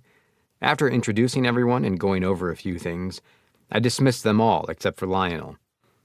Team Yulbo left for the 4th floor of the basement, and Doran, Pola, and Lycean for the 3rd. Verdal and his group were helping Nalia, while Ketty, Milphine, and Kreia headed to the mess hall. Lionel, Honor's entourage, and I descended to the 1st floor, where the Vespians froze, gaping. Yeah, that reaction seemed about right. What do you think? I asked. This is our base of operations. I'm simply amazed. There's even a sun. I was the same when I first saw it. Never thought I'd see a sky downstairs. All 5 floors are artificially expanded, just like this one. I still can't bring myself to believe my eyes. The air, the water. With just a few more plants, it would be no different than back in the forest. The prince's attendants nodded in agreement. It's good to see you're impressed. And, like I explained earlier, this building's going to be my own private residence in the future, so you won't have to worry about riffraff coming and going. This is incredible. Simply incredible. We'd be honored to join you in this plan of yours. Thank you. The council's already given me the license I need, so, whether they like it or not, I'll drag this city to prosperity, kicking and screaming. The addition of the Vespians altered things a little, but for the better. With a few changes here and there, and the help of Doran, Pola, and the elves, things would really start to take off. Eventually, fields and orchards would stretch across the entirety of the slum district, right beneath their feet. Forgive me if I'm being insensitive to your people, but I was thinking about involving the Ursins as well, for their knowledge in botany. Is that okay with you? If not, we'd have to move forward without them. The Vespians were too vital, and they were the only ones who knew the plan in its entirety, aside from Dolstar. Yes, of course. I hear they're a very genial people. Glad to hear it. I hadn't seen any sugar beets, sugar cane, or other sucrose-rich plants in the book on flora I'd read in Meritoni. Based on my research, that was because Illumacia and Luberg had a monopoly on sugar production, and they made a killing off of exports. Everything from the means of production to where the stuff even came from was kept top secret. Yennis's exports, meanwhile, were getting beaten hard by local competition, according to Dolstar. Private cultivation of Yennis's special spices and medicinal herbs drove the prices down, but the government wasn't about to stop. Not that they should have, so the future of the industry wasn't looking very sustainable. And that was where the Ursins came in. With a bit of honey to sweeten the deal, I was sure they'd be on board before too long, and then we could use their knowledge to make Yennis a contender in the sugar trade. I do have one question, Honor said. Can you really make this space as large as you say? Yes, we've already tested the water and are making progress. We expect it to take 3 months in total. I have no reason to distrust you at this point. Truly, placing our faith in you was the right decision. Thank you for the kind words. I had wanted a plan B and maybe even a plan C, but in all honesty, this was the only thing I could think of. Our new benefactors didn't need to know that, though. In hindsight, I should have looked into interspecies relations beforehand. Actually, why hindsight? I could, and should, still do that. Interracial discrimination was what had spurred this plan in the first place, after all. Of course, that didn't mean I was giving out free lunches. I intended to bind everyone to contracts, so that anyone involved would forcibly lose consciousness and wake up with a craving for substance X, if they ever acted dishonestly. Those intimidated or coerced would be spared the punishment. I wished it wasn't necessary, but people with power never reacted favorably to plots meant to even the playing field, so secrecy was crucial. So, you'll create gardens and flower beds, which we will use to produce honey. We'll have to discuss profit shares and the like later, but I am intrigued, sir. My prospects were looking good. The Queen had the final say, of course, but the Prince's approval had to count for something. Does that mean we have your support? When do you think you would be able to begin? I believe a test run is in order, first of all. We brought some flowers from the colony with us. Could we have them planted somewhere? He was more prepared than I thought. As long as this trial went without a hitch, we'd be on our way. Of course, we have very capable elves and dwarves who are familiar with the land, so they'll be able to help you. However, I wasn't without my concerns. For one, there was the fact that spirits had the power to undo slave pacts. And as everything came to fruition, I wanted the others to grow attached to this place. I wanted them to be proud of what we were building and willing to continue working here of their own accord. To do that, I needed to develop a strong foundation. I only had a year for my term on Yennesa's council. After that, I couldn't even say if I'd still be in town. I needed someone like Jord, someone I could trust to leave everything to if I ended up going. And then there were the elves. Chances were they'd be staying behind, but before then, I needed to know if they were going to set out on their own, or if they'd be willing to work at the guild.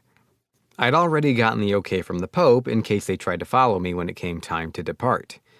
Ultimately, it would be up to them, but I still hoped I would be able to build something they'd come to cherish too much to leave. Truthfully, there's something I was curious about, Sir Sage. That being, why women of the forest are enslaved to you. The prince mused, interrupting my thoughts. Long story short, a slaver skipped town, and there are a few of the people he abandoned at his shop. They hadn't eaten or drank anything in days, so the Healers Guild took them in. I freed them initially, but for whatever reason, they preferred being slaves.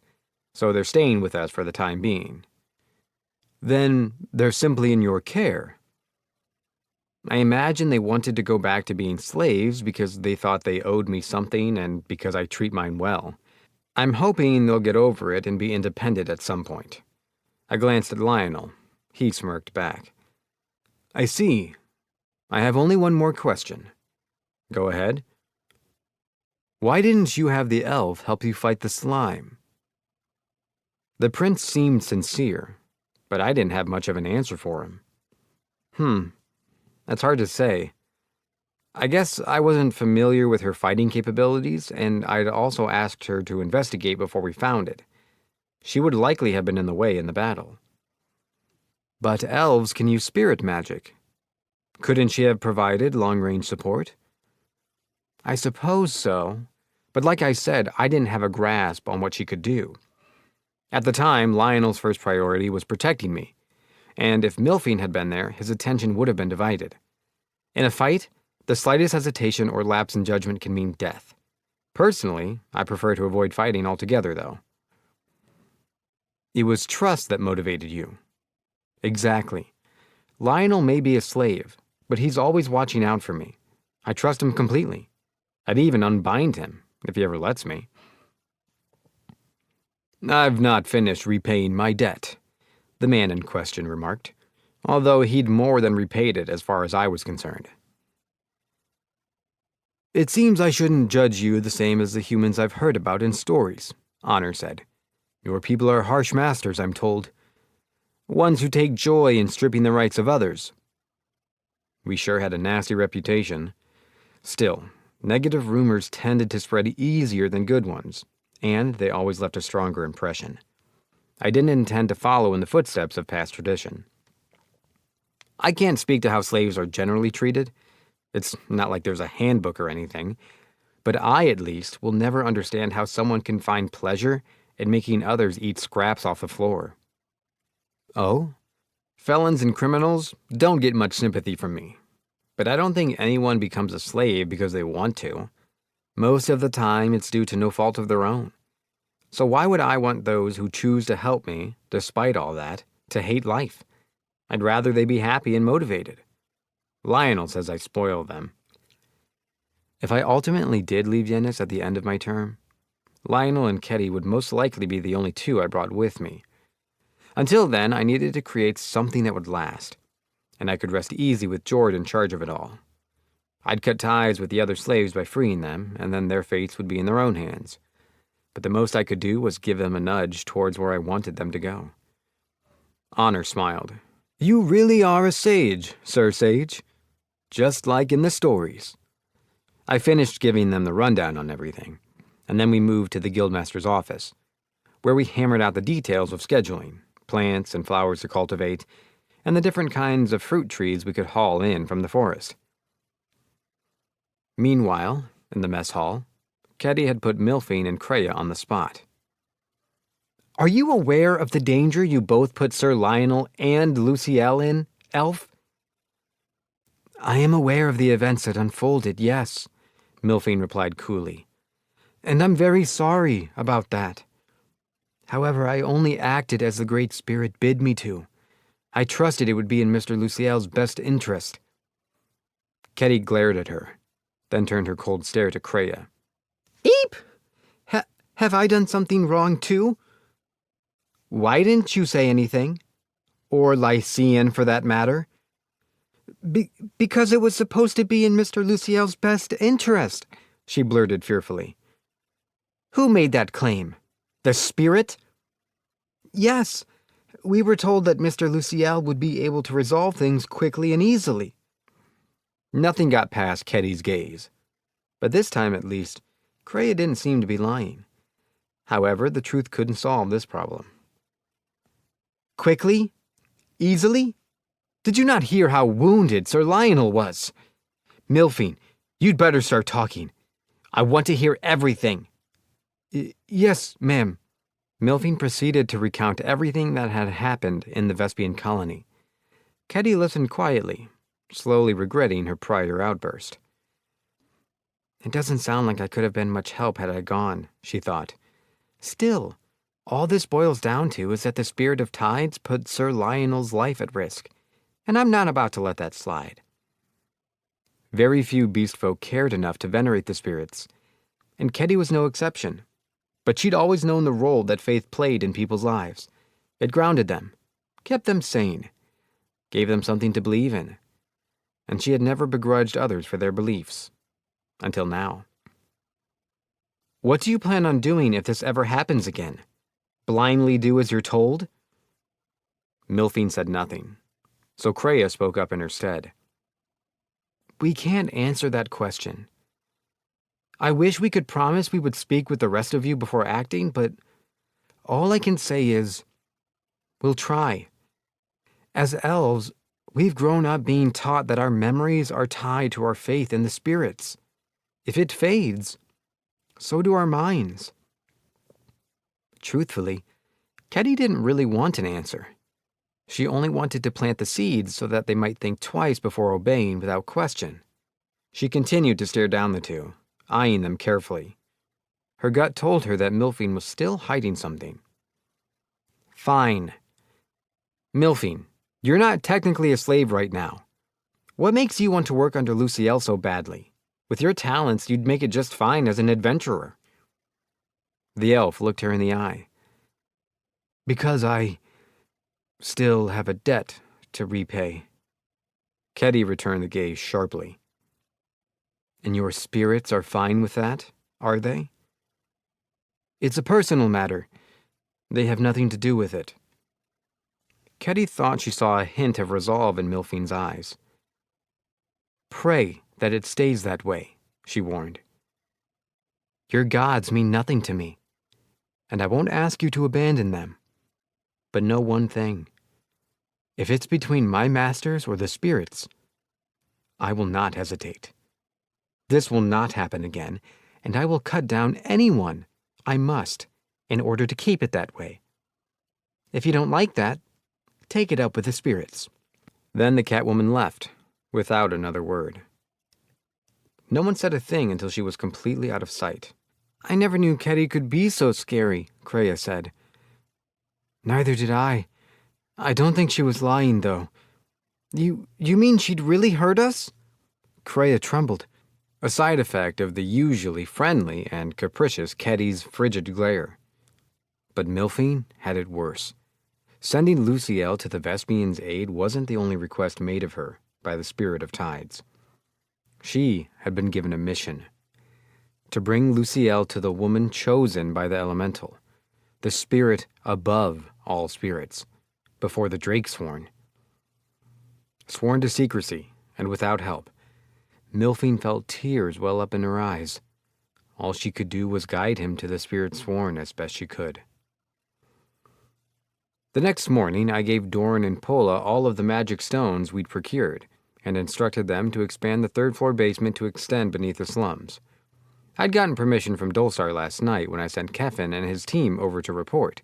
We'd been told to do as we pleased, but I wondered if that was just because he didn't fully grasp the extent of our plan. I'd like to build an entrance in the slum itself. Not just in here, but we'll have to leave that for later when I've made contracts with everyone, I said to the dwarves. For now, work with Honor while you get things organized. "Got it.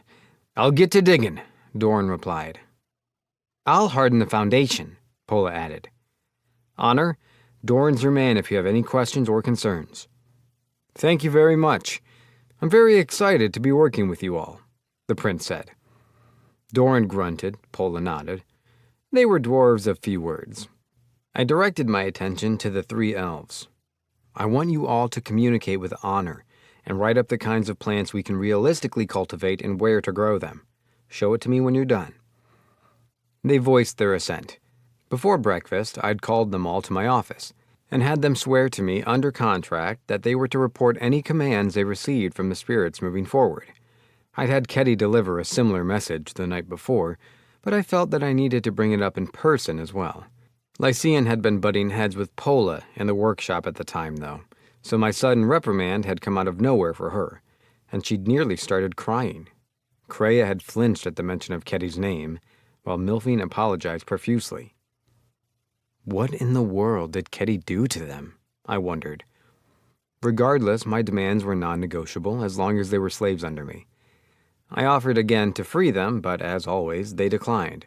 The incident in the forest was water under the bridge on condition they never stood in my or the guild's way, on top of informing me of any spirit-given messages. Should they ever break that promise, their slave crests would be nullified and disappear, and they were to never involve themselves with me again. But I hoped it wouldn't come to that. After saddling Ketty and Nalia with the duty of periodically verifying that their crests were still present, I shelved the matter. It was entirely possible that the spirits could nullify all these measures and contracts, but I chose to let my anxieties go for the time being. I didn't think the ladies would be willing to try anything after I told them I'd sell them all off, even if one of them stepped out of line. Of course, I didn't take all these measures lightly. Last night, I had convened with Lionel and Ketty and learned a bit more about the spirits and elves, namely that it was possible for their crests to return after vanishing, and that the spirits could involve themselves in altering memories. This troubled me for some time.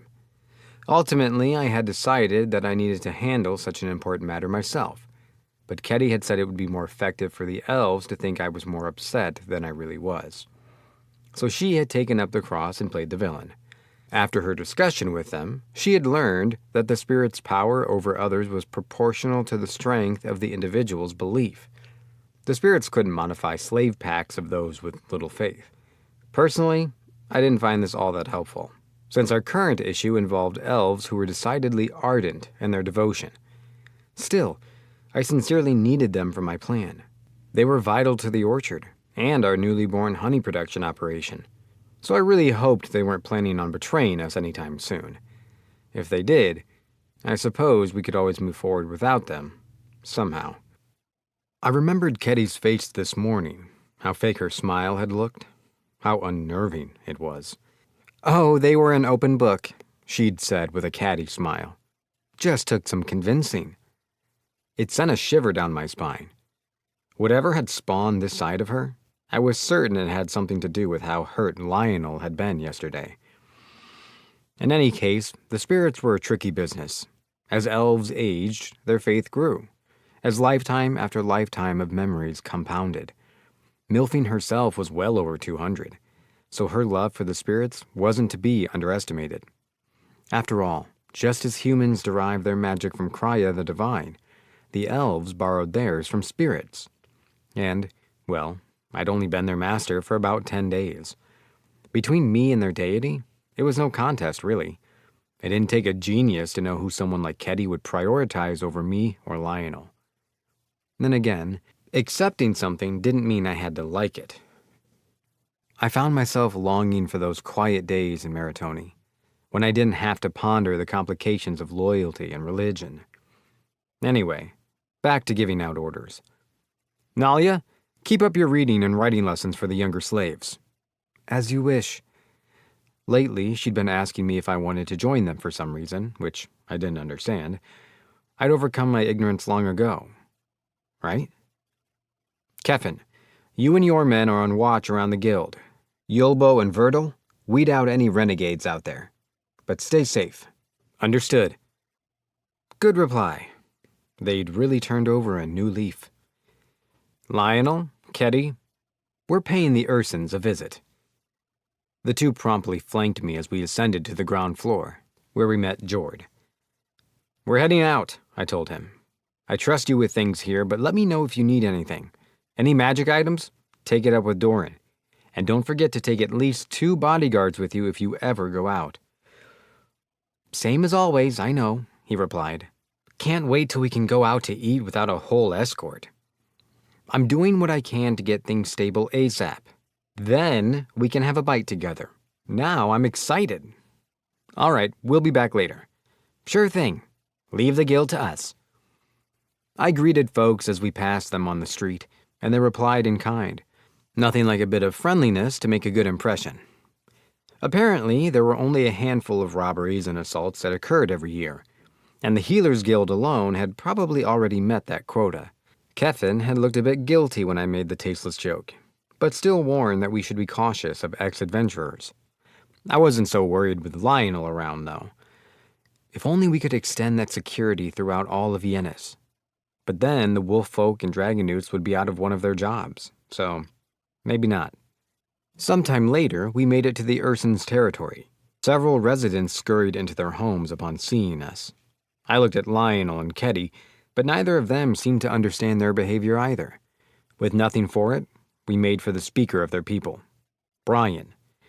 But standing in front of his house were a few less than savory-looking tiger folk, talking amongst themselves. I gave them the same greeting I'd given everyone else. Good morning. Finally, taking notice of us, they quickly bowed and replied, then hurried away. Who do you think they were? I asked. Lionel put his hand to his chin. No one pleasant. Perhaps Keffin should have his men look into it. Yulbo's on guard duty, so we ought to leave it to them, Keddy added, grinning. I thought I asked them to suppress the troublemakers with Verdal's team, I said. I told them to focus on trailing any suspicious characters they spot. They could do that? Without getting caught? That ninjutsu they'd learned sure sounded handy. But I still couldn't picture someone as lackadaisical as Keddy leading a shadow unit. Have any leads? The centaurs, for one. Seems like they're in cahoots with the tiger folk somehow. That much already. They probably could have figured that out from Dolstar, but all the same. Keddy had a talent for this sort of work. Interesting. But could you please make it a habit to tell me these things ahead of time? Whoopsie. I couldn't stay mad at her. All right, let's find out what those guys were doing here. I knocked on the door, and it almost instantly flew open.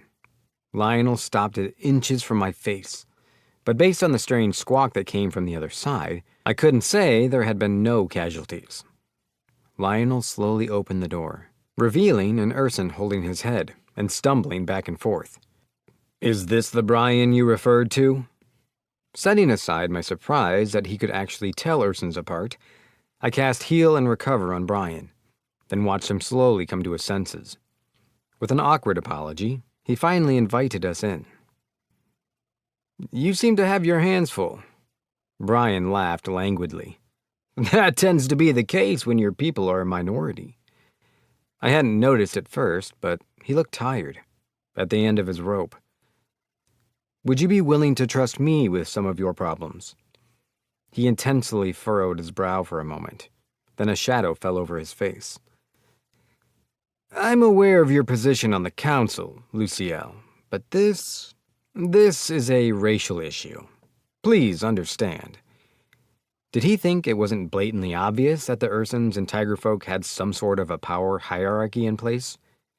Even if there was no direct coercion going on, one was clearly under the heel of the other. Maybe that was making it hard for him to ask for help, but I couldn't give it unless he wanted it. But convincing him with words wouldn't do much good. This was a sticky situation. I smiled at him. "If you insist. We'll take our leave then." "You didn't have business to discuss?" "I did, but if we can't trust each other, I'll have to save the matter of the "Sir," Lionel interrupted. "Right, sorry. I'll save things for when you have more confidence in us." I smiled again and stood up to leave, when Brian suddenly sputtered. Honey? You can't mean honey, can you?" "Not so loud," I hissed with my finger in front of my mouth, glancing left and right. "This is extremely confidential, so be discreet. I'll talk more once we have a mutual understanding." "Please, wait. Can't you elaborate?" he whispered. I hummed, pretending to thoroughly and carefully ponder his plight, before taking out a small bottle and holding it just out of his grasp. It's honey," I stated. "Come by the Healers Guild when you feel like trusting me." I gave him the bottle, which he timidly accepted. With trembling hands, he undid the lid, slowly dribbled some of the contents into his palm, and licked it. His eyes shot open, and he began to shake horribly. After calmly replacing the lid on the bottle, he sprinted outside, started to glow, then exploded into his transformed state with an audible whoof and a grisly roar. "Okay, that's a lot bigger than he was last time," I said. "The beast folk are certainly a diverse people," Lionel commented. "Seriously?" Ketty howled. "That scared the jeepers out of me." So much for discretion, I thought. Once Brian had had his fill, I would evidently need to reiterate that point. Brian's incident still hadn't subsided 5 minutes later, drawing the attention of some wolf and tigerfolk guardsmen, who came around asking questions. I ended up shaking them off by saying I'd given him some leftover honey, which seemed to convince them. Almost too easily, actually. Just how frequent an occurrence was this? I felt a headache coming on. It took 30 whole minutes for Brian to return to his normal form. The Urson was now before me in his miniature state, made even smaller on account of the fact that he was groveling on the ground. I confirmed that the sage, the one every Yanetian knew, was the one who had popularized this little display. And now I knew, without a doubt, that he had not only been reincarnated like me, but was also Japanese. "Listen, get off the ground. You surprised the crap out of me, but I'm not mad." "I'm lost for words. I've never had such rich, pure honey. Honey so magically charged. You could earn the loyalty of the entire Urson people with something like that." It was that high quality? I knew honey was rare, but I didn't think it'd win them over that easily. Boy, was I glad I'd helped those Vespians. When asked about the tigerfolk from earlier, Ryan opened up like a book. His prior hesitation had vanished. "As you know, Yenis is currently home to 10 beast races, but that wasn't always the case. It used to be 14, he explained. "What happened to the other 4? "The Taurians and Centaurs left for the east. Rumor has it they've made homes in the Forest of Blanche. The Ivorous people supposedly live in the Cerulean woods. As for the Primations, Some say they took to the west, for uncharted territory, but that's all I know. One thing ties them all together. They didn't simply leave Yenis. They were driven out. What? The council told me they were greedy and territorial, that they couldn't stand being tied down by the city or the other races. Brian shook his head. No one builds a village in the monster-infested wilds for selfish gains. No. They were persecuted, flogged, until they were forced to leave. There were too few of them to fight back. Don't tell me those tiger folk were trying to do the same thing to you. No. They were reminding me to continue supplying the Doctor's Guild with herbs, not to cooperate with you, and to keep quiet. And if you end up forgetting, I imagine we'd go the way of the centaurs. Whatever way that was, I didn't want to find out. Seriously, though, what was with the tiger folk? Shaza wasn't the only bad egg, it seemed. Sure, there were probably decent people among them, but I'd really appreciate it if they stopped constantly preying on the weak and outnumbered. They didn't have to take the beast and beast person so literally. As things stood now, the dragon newts were looking a whole lot nobler. Are your people satisfied with the current state of affairs? We Ursans aren't fighters, he admitted woefully. We have to be satisfied, as long as our homes aren't being attacked by monsters. What if I told you there might be somewhere else you could live? Somewhere much safer. Well, I'd ask where this dreamland was and how to get to it. Noted. A messenger will show up tomorrow night. Follow their instructions and come to the Healers Guild. I'll have to bind you to secrecy with a contract, but you have my word that I have the Ursans' best interests in mind. You mean that, Luciel? Sir, our people are in your hands. Brian lowered his head. They must have really been at their wits' end. You'll have to see it all for yourself. Until then. He escorted us out. Then we headed for the Adventurers Guild. On the way, I made a point to gather other opinions. What do you two think? I asked my companions. I believe we can expect the Ursan support with the plan. At the cost of antagonizing the tiger folk, that is. I expect we'll butt heads. The consolidators of power are always loath to loosen their grip. I nodded in agreement. Heads might have to start rolling, Ketty snarled with a nasty grin. Someone was apparently still in a bad mood after yesterday. Enjoying the battlefield didn't mean she took lives lightly. Let's not, I said. Yenis's current power balance is going to get a little unstable, though. That's for sure. They'll have to be made to conform one way or another, as with the policies Grandel adopts. It's only a matter of time. Since when was Lionel an expert on Grandian politics? I really had to uncover that guy's past at some point. But until then, I liked having him as a bodyguard. You just do what you gotta do, Ketty mewed. The two of us will keep you out of trouble. Thanks. I appreciate that. Really. They looked at each other and smiled awkwardly. Sudden gratitude always feels strange. You really know how to keep a kitty on her toes. Come on, I said. Let's get a move on. That slaver had really hit the jackpot with these two. And with the other three, for that matter. I didn't feel like venerating a slaver, though, so I chalked this one up as another point for Monsieur Luck. 5. The Sage's Legacy. The moment we entered the Adventurers Guild, all eyes focused on us. A second later, the room was abuzz with whispers. The Dragon Slayer, they muttered. The Hand of the Dragon Newts. Hell's Inquisitor, Child of Substance X. Slave Magnate. Now, the first one I could understand, but the rest were just getting out of hand. I mean, slave magnate? Come on. I was a victim of circumstance here. The bullying was uncalled for. I ignored the quiet heckling and approached the reception desk.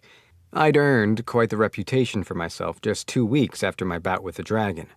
Maybe healers slaying fire-breathing beasts of legend was a bit less common than I thought. "Good morning," I greeted the receptionist. "I'd like to speak with one of the guildmasters, if possible." "One moment, please." The Catwoman flew upstairs in a fluster. Soon after, a pale-faced dragon newt descended, pouring sweat. "You don't need to look so terrified, Goldus. It's hurtful. Listen, I'm sorry I lost my temper and made you drink that stuff. I felt bad enough to take a mug myself, didn't I?" The murmurs behind us turned nasty, but Lionel and Ketty silenced them at once with a sharp glare. A stiff, broken laugh escaped the guildmaster's lips. Me? Terrified? No, sir, gods, I wonder what's making me sweat so much these days. Anyway, how can I help you?" Not even the children of dragons were safe from the substance's carnage. I really did feel bad for the guy. "I'd like to discuss the matter of attracting adventurers, the monsters in the southern forest, and some other things as well. Are you available right now?" Goldus dropped the comedy act and returned to his usual self. "Of course. Let's continue this in my office." He looked strangely unsettled as he led us toward the guildmaster's quarters. Yaius was already inside, doing some bookkeeping by the look of it. He glanced up at his brother with a serious expression. Then I was offered a seat. "Now, what's this about adventurers and monsters in the forest?" Goldus asked loudly enough for his sibling to get the picture. "Yes, well, we visited the forest yesterday to scout for materials," I explained. "But the majority of monsters we fought were plain old goblins, orcs, and wolves." Yaius furrowed his brow and closed his eyes. "I see. We did find trolls and mandrakes, but nothing an adventurer could realistically make a living on. I wanted to verify that with you." He opened his eyes. "The going rate for mandrakes at the Doctors Guild is about 10 gold pieces, so it's no lie that the forest contains lucrative marks, but you'll find little else than those screeching weeds." "But the council told me it was teeming with rare monsters." "There was a rumor in the past that the forest was home to a spirit. It still is. But how did that translate to money? I didn't think you could hunt a spirit, much less capture one." "Oh, but we're well aware that's no longer the case," he continued. "Back then, the woods were a popular destination for adventurers looking for its blessing, or to capture it for fame and fortune. The spirit of tides didn't have it easy. That might have been why it had been so cautious around me. That's why the guild here has so few humans and elves." "That's right. The council has tried to recruit more to act as settlers and tame the forest for them, but they failed spectacularly. Foreign adventurers were wise to the fact that there would be almost nothing in it for them." "Wait. They didn't want me on the council just to use my status as an S-rank healer to advertise themselves, did they?" "That seems likely." I sank a little. I should have known better than to let myself be taken in by the words of politicians. And politicians of a harsh, unforgiving world like this, no less. At least my eyes had been opened to their two-tongued ways sooner rather than later. "Is the forest relevant to adventurers at all? Do you ever post missions related to it?" "No. It's too dangerous. The deeper you go, the less chance you have of ever coming back. And beasts prowl in the shade, regardless of the time of day. There are records detailing a past attempt to settle the area, but it ended in disaster when a massive stampede of monsters broke out. The Sage of Time is supposedly the one who put a stop to it." "He didn't happen to make any flashes of light, did he?" "The records say he summoned the spirits to slay the monsters by the thousands. By himself." Summoning magic. This sage was the real deal. "It sounds like he was incredibly strong." "That is what the books tell us. But he's also credited with causing a mass exodus of adventurers and merchants from the city. After he defended Yennis, the sage shouted at the people and said that those with evil hearts could never grasp the spirit that so many were after. I didn't think it had anything to do with purity. The spirit had probably been hiding itself, or there were only certain races that could perceive its form. Whatever it was, I was starting to see the bigger picture. Is that related to why there used to be no Healers Guild here? Yes.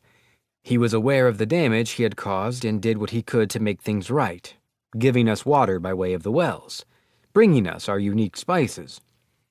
But still, he was ultimately what triggered Yennis's recession. And that was how history chose to see him, the arbiter of our problems. We were raised being taught that, until emotions eventually boiled over, and the Healers Guild took the brunt of our frustrations. It almost hurt to listen to. The sage had saved the town from destruction, realized the weight that gave his words, and tried to use it for good. To save the spirit from greedy men. But in the process, he had plunged Yennis into an economic crisis. Recognizing his mistake and that no short-term conciliation could right his wrong, he'd established industry and potential commerce for the good of the future. And what did he get for his trouble? Hatred. Could that be one of the reasons human supremacism started to take root in Shirul? It's entirely possible. For the sage's part, documents say that many of his wives were beast folk. Oh, another ladies' man, huh? He had been one of those people. He must have been generous in more ways than one. Actually, never mind. Thinking about it just made me feel dead inside. Back to the main topic. This was a bad situation. The council was planning on luring adventurers in with false promises, then using them for their own ends at the expense of the S-rank name. Being the only S-rank healer, I would be made into a scam artist, the Order of Healing my network of liars, and the slander wouldn't end there. Her holiness would be caught up in it, or even my master and the others in Maritoni. Do you have any idea what the council's plan to attract adventurers would have been if they hadn't gotten a Healers Guild? Whatever the solution here was, there had to be a hint somewhere in that answer. The monsters didn't need to be formidable as long as there was profit to be made, a living to be had. Yaya stood up and took out a map. You've seen this before, right? It's here. He pointed at the blotch of nothing to the west, where the Primations had fled to, according to Brian, meaning there was potential for conflict if adventurers started stomping around the area. I thought that region was blocked off by mountains and cliffs. Right, but we've had word there's more than just crags and spires there. From who? Birdfolk adventurers. That set off alarm bells in my head. I didn't have the best impression of their representative, or the tiger or rabbit representatives for that matter. Did they mention the kinds of monsters they found?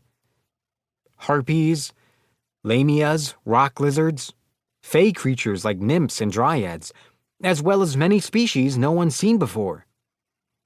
Those were fantasy monsters, all right. But I had an odd sense of déjà vu, like I had heard the same kind of rumor about the presence of mythical creatures meant to entice people. And recently, too. Weird. I assume none of this has been confirmed. Did the adventurers have any corpses, body parts, magic stones? Anything to prove their claims? No, and no one's seen or heard anything of them ever since. The guild hasn't officially acknowledged it. This was getting fishier and fishier, but that probably wouldn't stop everyone.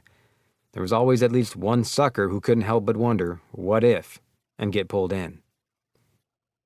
That kind of gossip definitely edges on dangerous.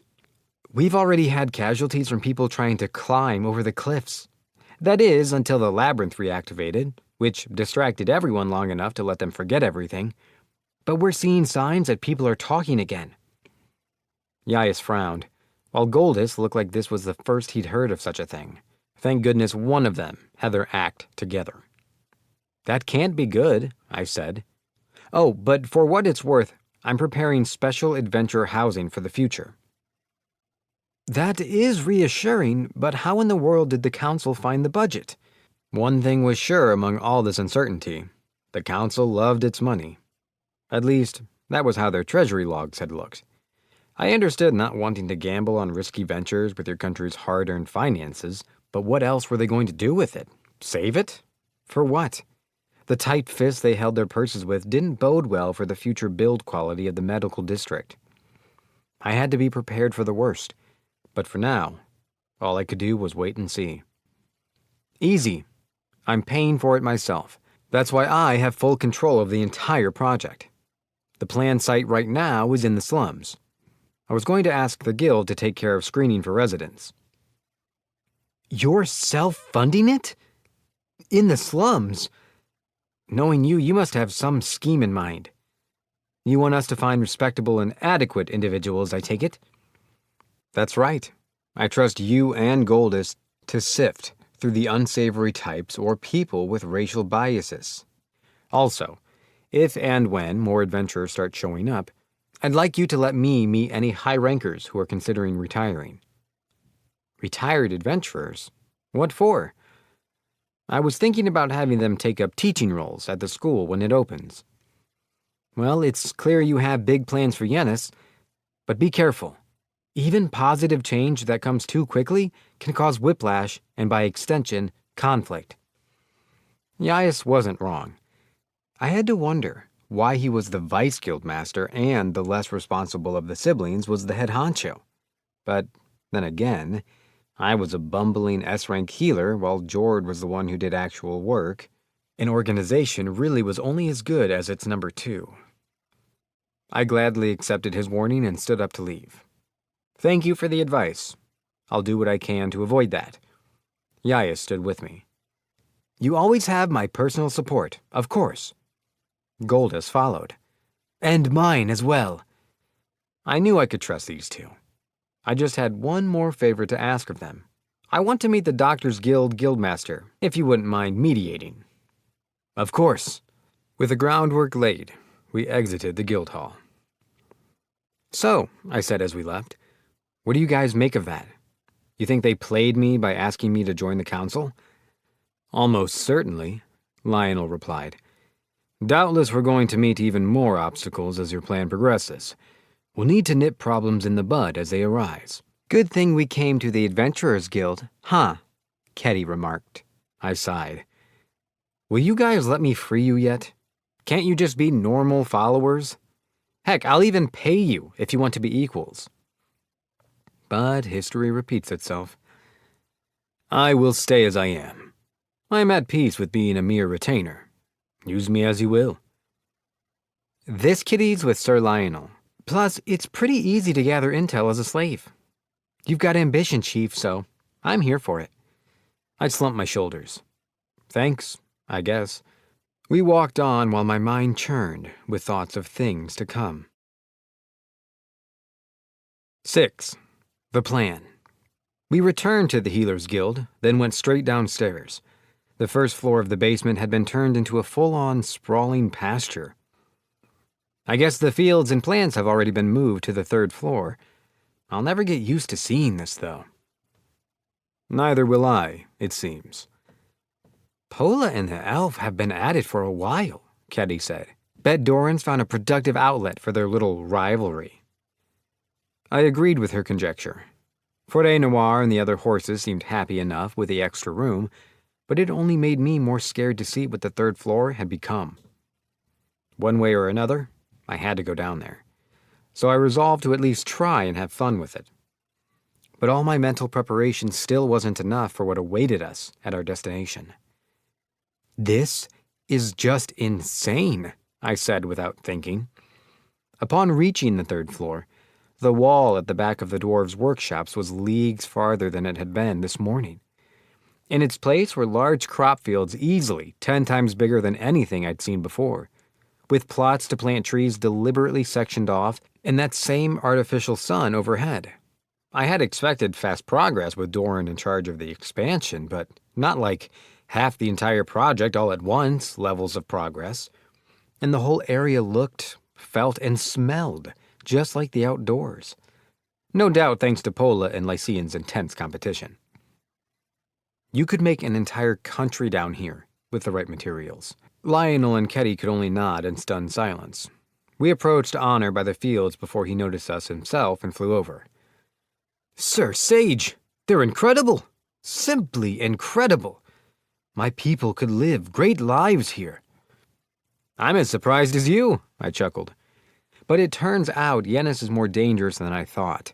So let's start bringing people over slowly once you have a base set up." "Ah, yes.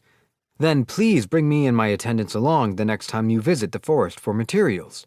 We'll gather more of our people from the colony, as well as various flowers and trees that will help us to make honey." He was raring to go compared to yesterday, like he had already settled on pulling the trigger.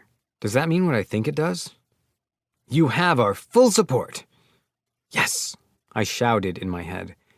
I hadn't known the prince had the authority to make that decision by himself, but I wasn't about to complain. Doran's fine display had earned us the final piece necessary for our underground operation to take off.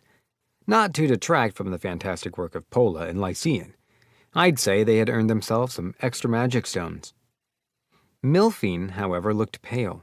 She had probably felt pressured after the previous day's events and pushed herself too hard with her spirit magic. I handed Ketty a potion and asked her to take it over.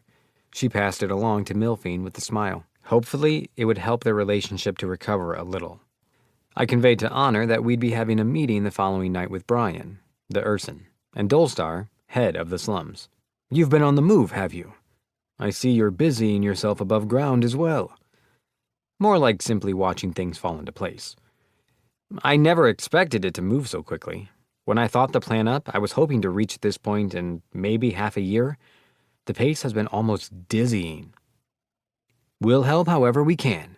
I appreciate it. It would be an enormous reassurance to have the Vespians on our side. It'd let me focus my efforts on things up on the surface, while you handle matters down here." "When do you plan to visit the forest again?"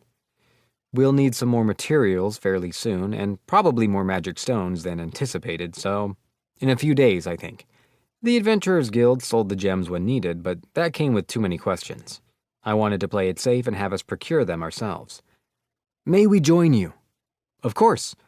Doran and Milphine will be with us, so they'll be able to transplant trees without too much damage. Just let us know which ones need moving." "As sage-like as ever, Sir Sage." His eyes sparkled with unwarranted respect. I simply plastered on my best smile and left it at that. It was about midday, so before I got to the rest of my business, I gathered everyone for lunch. I headed to the mess hall, feeling fulfilled. My once vague ambition had begun to take real shape.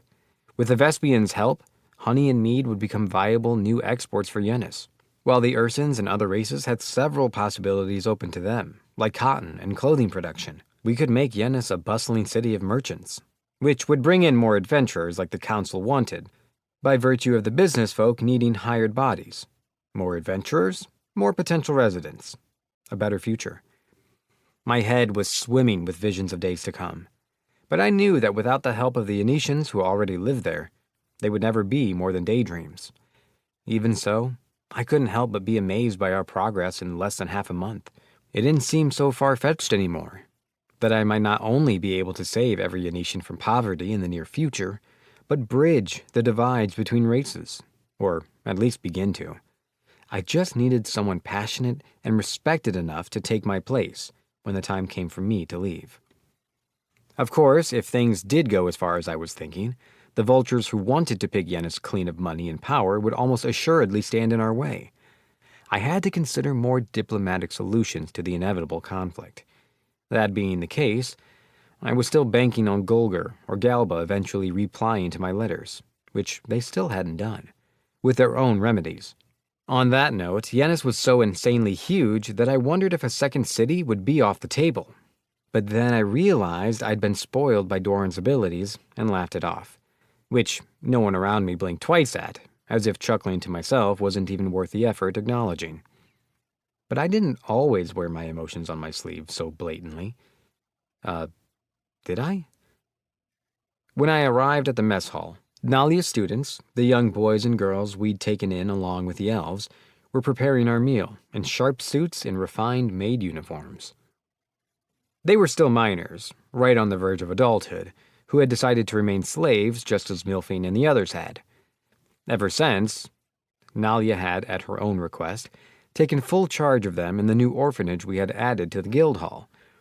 She was supposed to have been providing them with a basic education, but at some point her lessons had produced 3 novice butlers and 8 maids in training.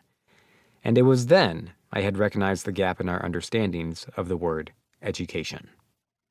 I thought back to that day. "Nalia, when you said you were going to teach those kids, was it just to turn them into servants?" I asked. "No, sir," she replied. "Being a slave is no excuse to embarrass your host, so I saw fit to teach them proper manners and culture." "So this whole thing has a purpose."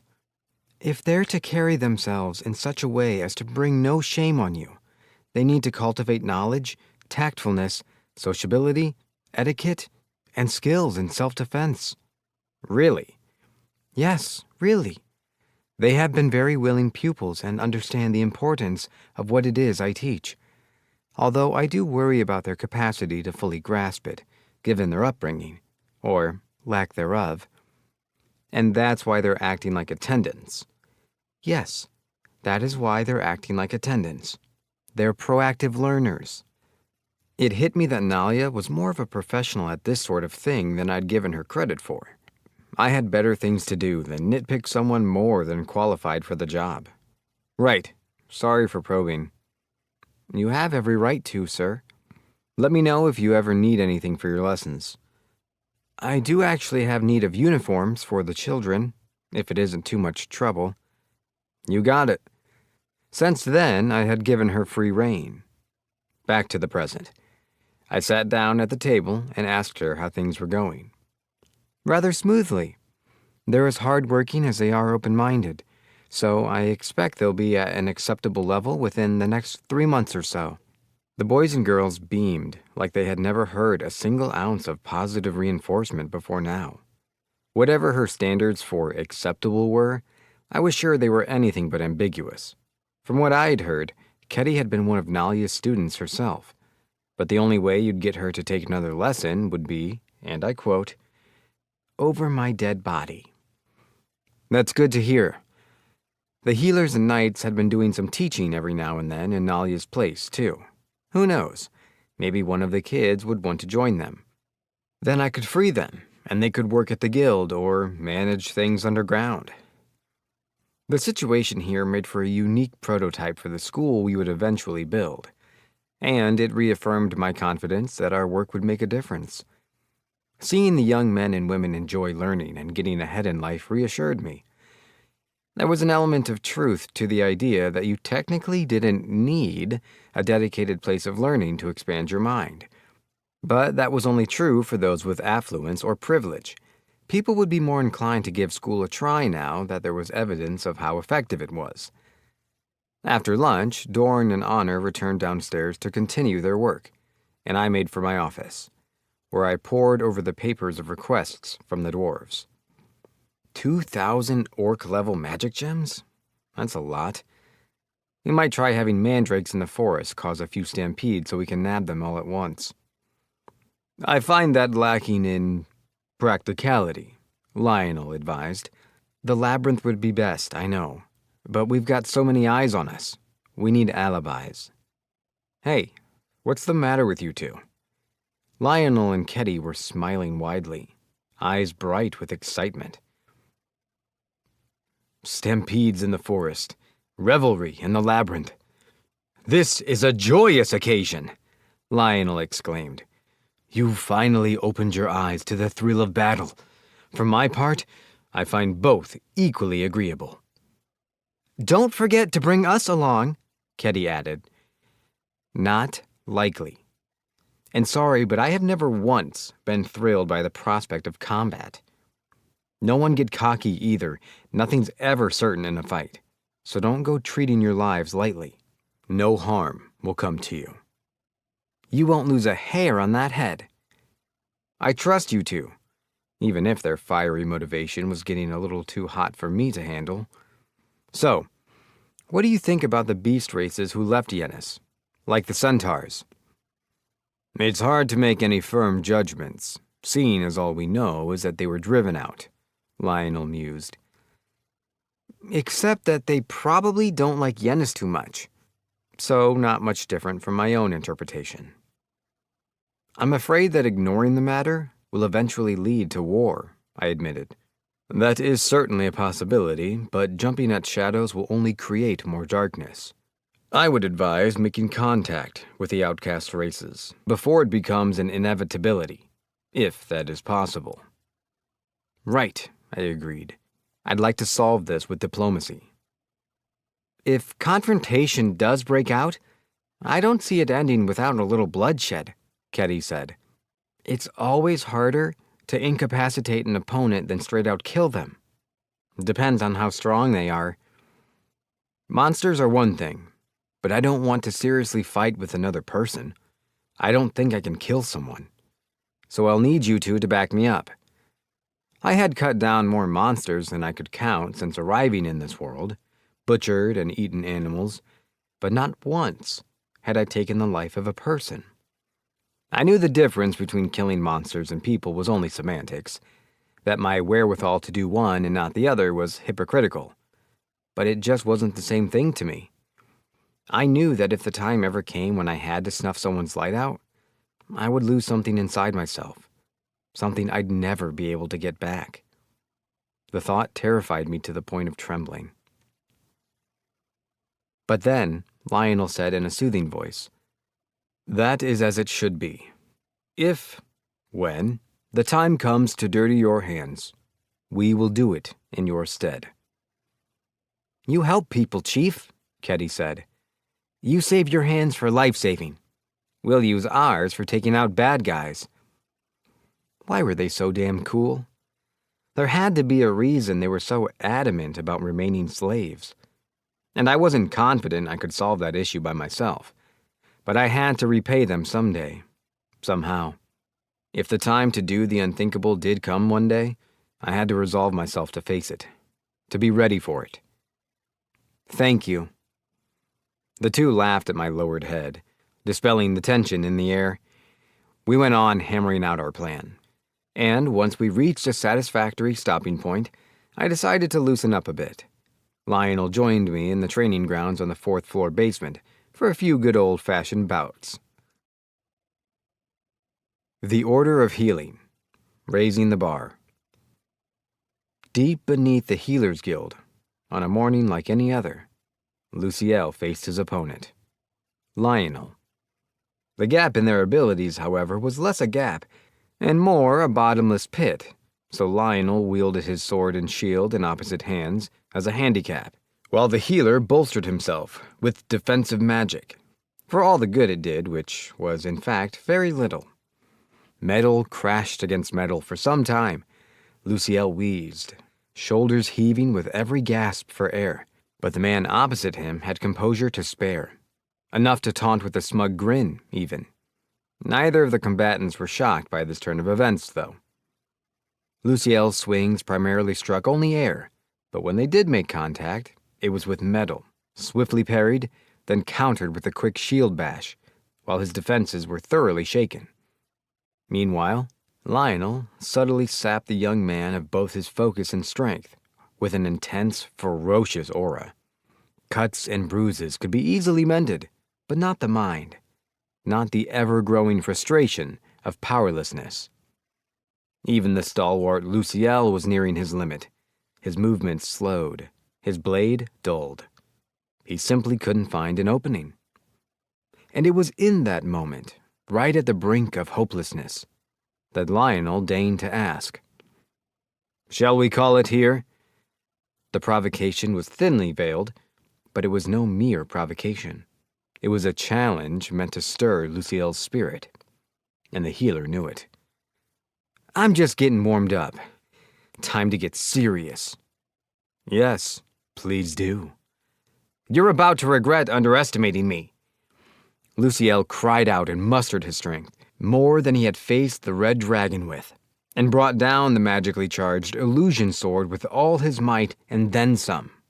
It was enough raw power to rend his target's shield in two. And yet... Did the whirlwind not teach you to never open with your best? The aforementioned shield flew at Luciel too quickly for him to react, and the two collided. When he regained his senses, a sword was at his neck, Lionel grinning above the hilt. "Well, I didn't think you'd throw the dang thing at me," Lionel chuckled. Always expect the unexpected. Anything is possible in the heat of battle. Although, I suppose that takes an element of experience. I'd like to think I have a bit of that, considering how much I trained with my master and all the monsters I've fought. True, you know how to stand fast in the face of danger, but your technique, your stance, it's all wrong. You have strange habits and quirks that I would never expect from the whirlwind's personal apprentice. Luciel sank. He had been told the same thing by Brod before leaving for Yennis. But that sloppy, self-immolating way of fighting that relied so heavily on his healing had been born out of necessity during his time in the church's labyrinth. In particular, against the so-called Lich Knight, which was so overwhelmingly fearsome that this technique had been the only way Luciel could have hoped to snatch victory from the jaws of death. It was from encounters like those that the healer's fighting style had become so distorted, so hyper-focused on avoiding death, regardless of the short-term injuries he might incur along the way. The unfortunate reality, though, was that such a tactic was only effective against mindless husks or opponents of a similar skill level.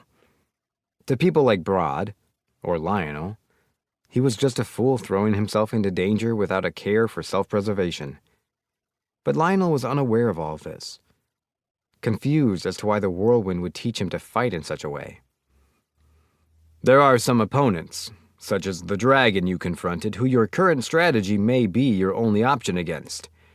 But eventually you'll slip, and it will mean the end for you. You can't carelessly take blows simply because you can use healing magic. Sure, but all of the blows I took this time were counters.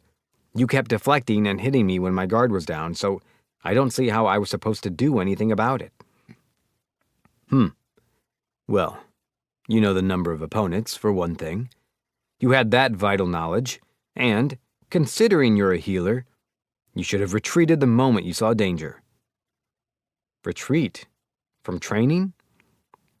Correct. Eventually, you'll need to develop an instinct for which attacks to dodge, which to parry, and so forth. I guess I see what you're trying to say. To the point, there is no better teacher than experience. Got it. We ready for another round? No. This is where your battle with me ends. With you. I want to see you against the knights and the other slaves. Without healing. Your subordinates will take that role. Luciel felt his face turn to stone. Without being able to precisely time spells based on the situation, the risk of injury would be very real, and if he declined Lionel's terms, he would seem untrusting towards his fellow healers. But these worries were, in fact, secondary to another. The healer's true concern was whether or not he could bring himself to swing his blade without restraint. He had no experience in holding back before, because he'd never had to. Lionel and Brod were too strong to necessitate it, and he trusted them. But what if his adversary weren't so monstrous in strength? Luciel was afraid of what he might do, and Lionel could see it in his expression. It's time to dispel your misconceptions, he said. You will fight. Misconceptions? Ever since you became a dragon slayer, you seem to have come under the impression that you've somehow become strong. You think so? His bouts with Lionel had kept Luciel relatively humble, but he certainly didn't consider himself entirely incapable. So began the impromptu tournament. Its rules were simple. No healing, so as to allow a proper assessment of skill, and no use of the illusion sword, so as to prevent cutting every one of Doran's blades in two. The results were a resounding defeat on Luciel's part. His misconceptions had been utterly dispelled, perhaps too violently, though. In an attempt to recover his spirits, another tournament was held, this time allowing the use of magic. Under these conditions, Luciel emerged victorious in over half of the bouts. At least somewhat satisfied with this outcome, the young healer readied himself for Lionel's new training regimen. As for the rest, Luciel had inspired them. Many others found renewed motivation to throw themselves headlong into their training, while the healers improved their magic through Luciel's new confidence and allowing them to heal the fighters' injuries. 7. The Council. It was the next day, and the sun neared the horizon. In the guildmaster's office of the Healers Guild, a meeting was about to take place. A secret gathering for the betterment of Yennis. All were in attendance. The slum's kingpin, Dullstar, with 3 subordinates, Brian of the Ursins along with 2 attendants, Honor, the Prince of the Vespians and his retainers, and me, as well as my bodyguard Lionel. Thank you all for coming, I began. I asked you all to be here because there's been a small change of plans. Something to do with the Vespian over there, I assume? Dullstar asked. Right, but this is ultimately a small change that should have no real effect on the rest of you. Why don't we all introduce ourselves before I get to brass tacks? I smiled as the others glanced around at each other. Dullstar raised his hand first. I'm Dullstar. I run things in the slums. My boys attacked Sir Heiler there and got enslaved, but he gave us half-beasts a second chance. That's why I'm here, and why I'm staking my life on this plan. When his expository monologue finally finished, an awkward silence blanketed the room for a while. The way he gripped the conversation spoke to how he led his people in the slums. Honor came next. I am the Prince of the Vespians, Honor. Sir Sage rescued my people from the brink of destruction, and when he told us his plan, we were moved to participate. Brian ceased gazing at the prince to take his turn. Brian the Urson, at your service. My people are a minority, and we've suffered for it. But Mr. Luciel offered his hand, or rather his honey, and so we've decided to come under his employ. My employ? What was this, a business merger? I'd never heard of any buyout done with a bottle of honey, but there we were. Honor applauded Brian's introduction, seemingly elated to have found a compatriot in the world of honey lovers. And thank goodness, too. I had secretly been a little worried about what he would think about using his craft as a means to sway someone. Now, I could breathe a sigh of relief. There are 3 topics I'd like to center this meeting around, I began. First, evacuation of the slums. Second, construction of the school and adventurer housing. And lastly, new industries. Brian didn't seem to be following all that well, but the rest quietly nodded.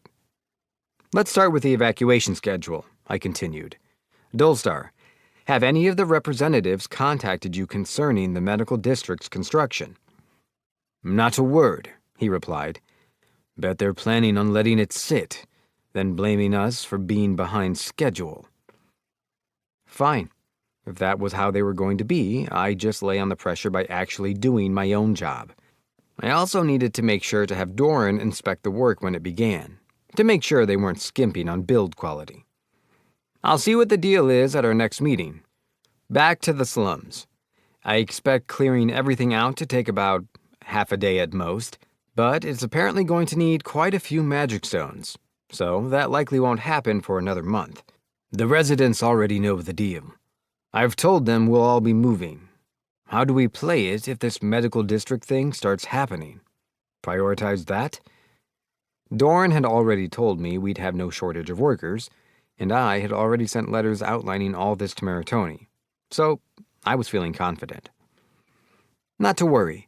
I think you'll understand once I explain the second topic I wanted to talk about. I took a dramatic pause and looked around the room. We're building the school and houses with interchangeable parts.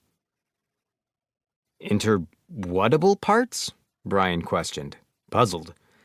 And wait, a school in Yennis? So much for my dramatic pause. It was utterly wasted. All because I'd neglected to consider the fact that no one knew what the concept of interchangeable parts was.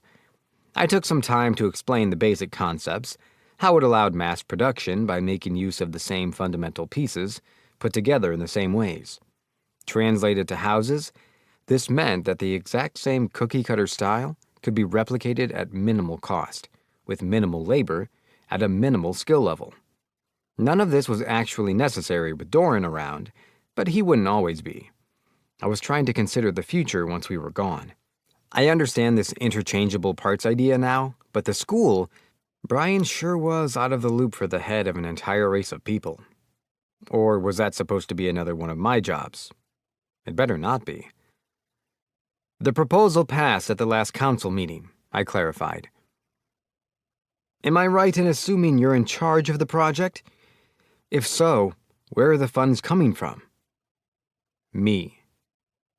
What? The Urson recoiled. And they approved that?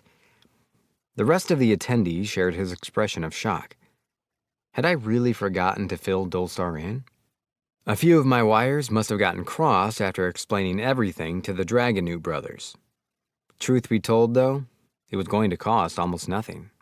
We were procuring our own materials, and no one would let me pay them an actual wage, although I was saving that money as severance pay for when I finally freed the slaves. But even setting that aside, there was so little to spend money on in this world that I'd saved up more than I knew what to do with. Not that I intended to blow it all at once. You never knew when someone talented might show up who needed hiring, like Lionel. But they didn't need to know all that. I'm acting with the council's full understanding and consent. They probably think I'm some naive kid volunteering for charity work, but I consider this an investment. The room was quiet. I was aware of how ridiculous it sounded for a single young man to fund a venture this ambitious, but it was vital that I had full directive control in the slums for the plan to work. When all was said and done, it would pay off. Now, not that I'm opposed to it, but where are you going to find kids to attend a school? Brian asked. So, honey wasn't the only thing on his mind. True, that may be a difficult hurdle to overcome right now, but that's where our meeting's third topic comes into play. Follow me. I think you should see for yourselves. Everyone acquiesced, although somewhat dubiously, but their suspicion didn't last long. Dolstar, Brian, and their companions went wide-eyed when they saw the basement. I proceeded to guide them around and explain the operation. When I finished, the entire group, without missing a beat, cried in unison. Are you God? It reminded me of the first time I'd met Pola and made me smile. But I denied the claim, of course. I look forward to a prosperous relationship with you all, I said. Suddenly, poof, the Ursons explosively transformed with mighty roars. After their voices died down, Brian bowed to the ground, his attendants following suit. For you and for honey, Mr. Luciel, we Ursons swear our loyalty, he declared. Those who had never seen an Urson's enlarged form seemed taken aback for a moment, but the sheer surrealism of the sight of massive bears groveling at someone's feet proved too much to withstand. Laughter soon went out. I was no exception. I found the realization that Ursons didn't need honey to have these sorts of accidents extremely amusing. Speaking of new ideas, I passed a few along to Brian for the role his people would play. And with that, we disbanded, to reconvene regularly from that point on. I sent Dolstar with Kevin's group and Brian with the Olbos, just to be safe. Then returned to my office with Lionel and Ketty. Thoughts? I asked. I believe we can rely on their cooperation, but the remaining 7 beast races, excluding the Dragonutes, could be threats if we aren't careful. The other race not currently represented on the council, the Tanukans, seemed to have slipped Lionel's memory, but whatever. You can let me worry about that, Ketty said. Say, mind if I borrow Kevin and his boys? Just when we're not out in the forest, you know. By his boys, do you mean the entirety of his men? All 3 units? Is that a no? We did have the knights in the order to handle guarding the guild, and Ketty had pretty much taken total control of Kevin's teams at this point, so I didn't see any issue with that. No, I'll allow it, as long as you keep me informed, don't act without permission, and promise not to do anything reckless. Can do. Our first secret meeting came to an uneventful conclusion. The same probably couldn't be said about the gathering of representatives scheduled 2 days from now. Situated in the north-central region of the city of Vienna was an estate, the site of the Venetian Council of Representatives. Presiding over the day's meeting was Forens, speaker for the Fox people. According to Ketty's reports, he had a way with money, but not in a miserly way. It would be more apt to describe him as methodical. There was nothing particularly outstanding about the Fox people compared to other races, aside from a few loans that the Dragon Newts and Tiger folk owed them. "Council is now in session," he announced. "I'll begin with a summary of the Commerce Guild's commissioned sales, as well as for those of the local businesses." Forens elaborated on the net profit from the state's marketplace and the Guild's expenditures. It was a far more elaborate and complete report than the one given last month. Nothing stood out to me, but considering only the Fox folk ever had a hand in the finances, it might have been a good idea to confirm the Commerce's Guild accounts personally at some point. "That is all. If there are any questions or concerns, please raise your hand. If not, then let's proceed. Representative Orga, if you'll please give your report on the crop yields." Orga, representative of the wolf folk, friend of Gulger and Galba, and father to a potential candidate for Yennis's first graduating class. I hadn't forgotten the lengths he'd gone to for Yennis's Healers Guild, so I didn't count him among our enemies. Ketty confirmed his trustworthy nature as well. The tiger folk and rabbit folk treated his people poorly, though. "Right, the spice harvest is coming along." After his account of the month's harvest and next month's expected yield, Representative Lilliard followed with his own, detailing planned field expansions and recent pillaging by monsters. From what Ketty had uncovered, he was an opportunistic man. He could change sides at the drop of a hat, and often cozied up to whoever was strongest. A regular sycophant. Rabbit folk like him were known for seeming docile at first, only to pull surprisingly nasty stunts when you least expected it. They were especially harsh towards wolf, dog, and bird folk. Speaking of dog folk, Representative Sebek took the floor and offered his report of newly reclaimed land for farming. He was supposedly subservient to anyone stronger than him, but he wasn't weak himself. He'd earned his position by being the toughest of his people. Dog folk seemed unremarkable at first glance, but they took loyalty seriously and would follow you to the end of the world. So they made good allies. Except it worked in reverse, too. Once they didn't like you, it was hard to change their minds.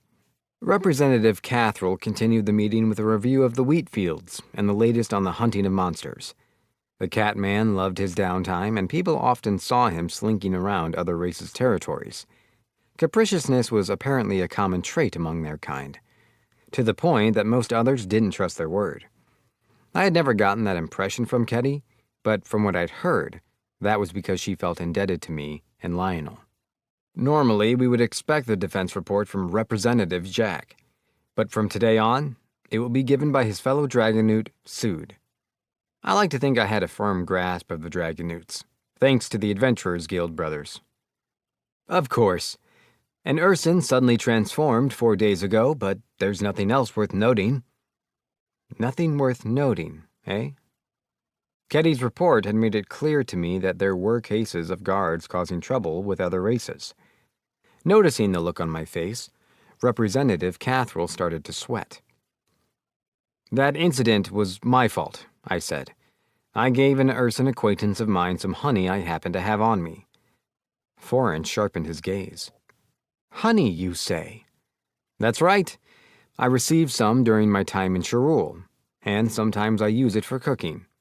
You remember Brian, don't you, Representative Forens? He asked me to import some for him, but you know how expensive that stuff can get, so I offered what I had on me. I can't say I expected him to lose it like that, though." "That is what happens when you give them honey," Representative Thouser replied condescendingly. "Care to give your report of the skies, Representative?" Forens asked. "Nothing of note," the Birdman answered. Birdfolk were extremely proud and often looked down on both, literally and figuratively, the other races for their lack of flying ability. Consequently, they frequently slacked off on work they considered themselves above doing. Their heads were so inflated that they habitually let themselves be misled by rumors and misinformation. But the other races put up with them because they could keep watch from above. Then any representative. Oh, my apologies, and you, of course, Luciel, Forrence corrected himself. Please raise your hand if anyone has anything else they'd like to discuss or propose. No one did. As was par for the course, I imagined. They weren't going to breeze through this meeting without mentioning a single thing from the last one, were they?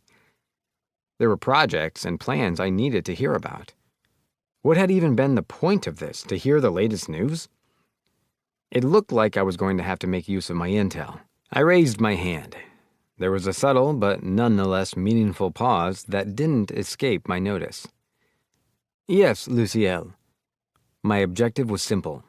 Get them to do their jobs as leaders of the people, even if it cost me their regard. I don't have a proposal per se, but there are some things I'd like to discuss. Specifically, things that have yet to be touched upon. It's only a few questions, I promise. My professional smile only seemed to put them on guard even more. But that wasn't about to stop me. So, first of all, I continued, who is leading the progress on the medical district? We need to know the scale of it, so we can determine how many people will need to be relocated, the resources that's going to require, etc., etc. The silence was deafening. Me? Follow up on the medical district? It was simply unfathomable. As far as they knew, I'd been spending all my time in the forest or the Adventurers Guild for the last half-month. It was safe to assume that the fact that no one had spoken up meant absolutely no progress was being made. Unfortunately for them, I intended to follow through on my promises. I continued to smile. Did we not decide that someone would be chosen to lead the project at our last meeting? Maybe I'm misremembering. I don't mind assigning people if we don't have anyone yet. We are in the process of allocating a budget, Forrence said in an oddly subdued tone. Oh, so you're the one in charge of that. With the dragon newts, that is. Interesting. Sood, could you please tell me how things are going? With the Draconis as your witness, if you don't mind. The dragon newt hesitated, stunned. This is the first I've heard of our involvement. Whatever clever excuse he might have normally come up with, he couldn't bring himself to lie to one chosen by the dragons. Representative Forrence, care to explain what the meaning of this is? Luciel, I'm sure he's simply not remembering correctly. Orga conveniently interjected in the Foxman's defense.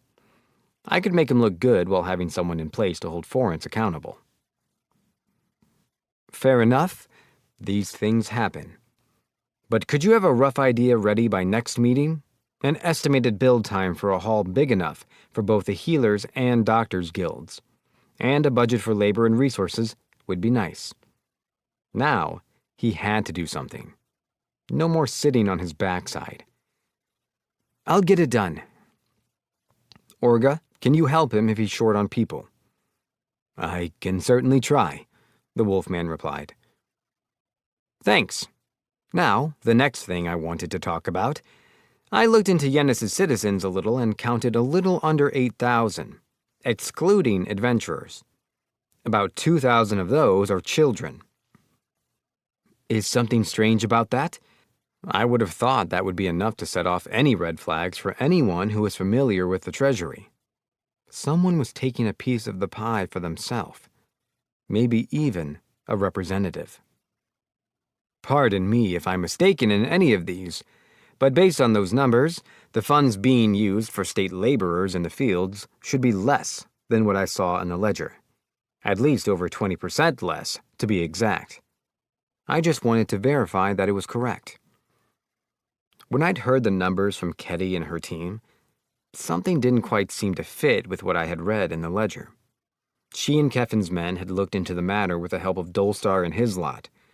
The one saving grace was that it turned out there was no wage discrimination. Equal contribution was a different matter, though. That's impossible, Forrence exclaimed. I need to see it for myself. The representative flung his duty as the meeting's conductor to the wind and dashed to retrieve the ledger. I considered the possibility of fake accounts and such, but his baffled reaction had seemed genuine, so I decided to let him handle it and moved on to another pressing issue. I hope I haven't offended him. I didn't mean to, at least. Representative Thouser, I had something to ask you in the meantime. Yes. I heard rumors that a few brave adventurers, birdfolk like yourself, actually crossed the western mountains and saw the uncharted territory with their own eyes. Do you know anything about that? I have gotten wind of the same rumors, but I've not heard who they refer to. Right. Adventurers can be slippery like that.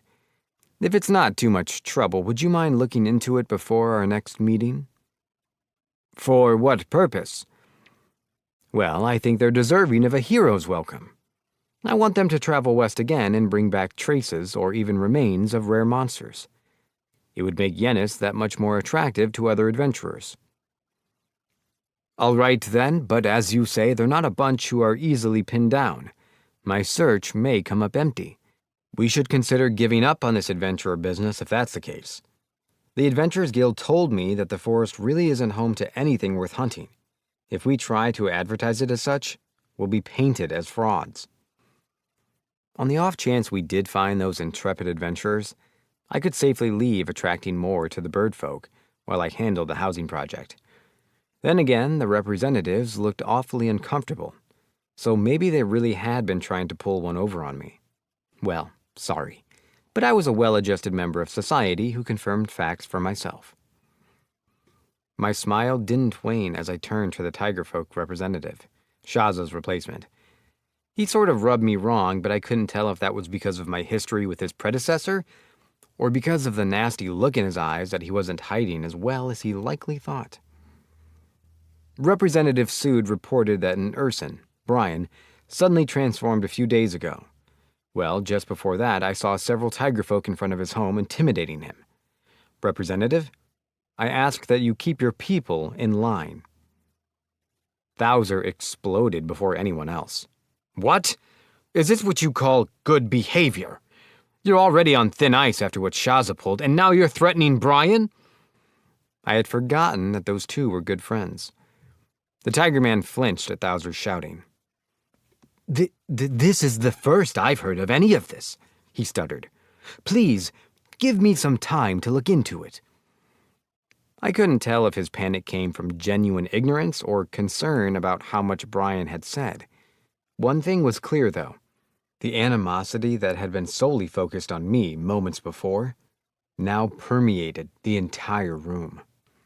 My suspicion that being a representative didn't necessarily mean they held the most sway among their people was looking more and more credible. Either that, or every council member had extreme tunnel vision regarding their own race. By the way, state laborers get their wages from the treasury, correct? How is that money distributed? Physically, I asked. Orga grimaced. It depends on the representative at the time. That didn't sound good. I elected to change the subject. I want to go over the school and adventurer housing now. We can expect the entire slum district to be evacuated in about 3 months. The council oohed in amazement. The remaining land will be used for the school and new homes, which we can expect to take another 3 months. Everything should be complete within half a year. That's incredible, Lilliard said. I'm impressed you managed to be rid of the halfling so easily. I thought I had said evacuation. I wasn't rid of the twin bloods. Far from it. I'm not getting rid of them. Just moving them somewhere a little better, I explained. Incredible. And so quickly. Sebek and Cathrall beamed. Even Thouser and Shaza's replacement took a moment to stop snarling at each other to be amazed. Orga and Jack, however, looked concerned. Almost sad, even. That display of emotion made them good candidates for partners.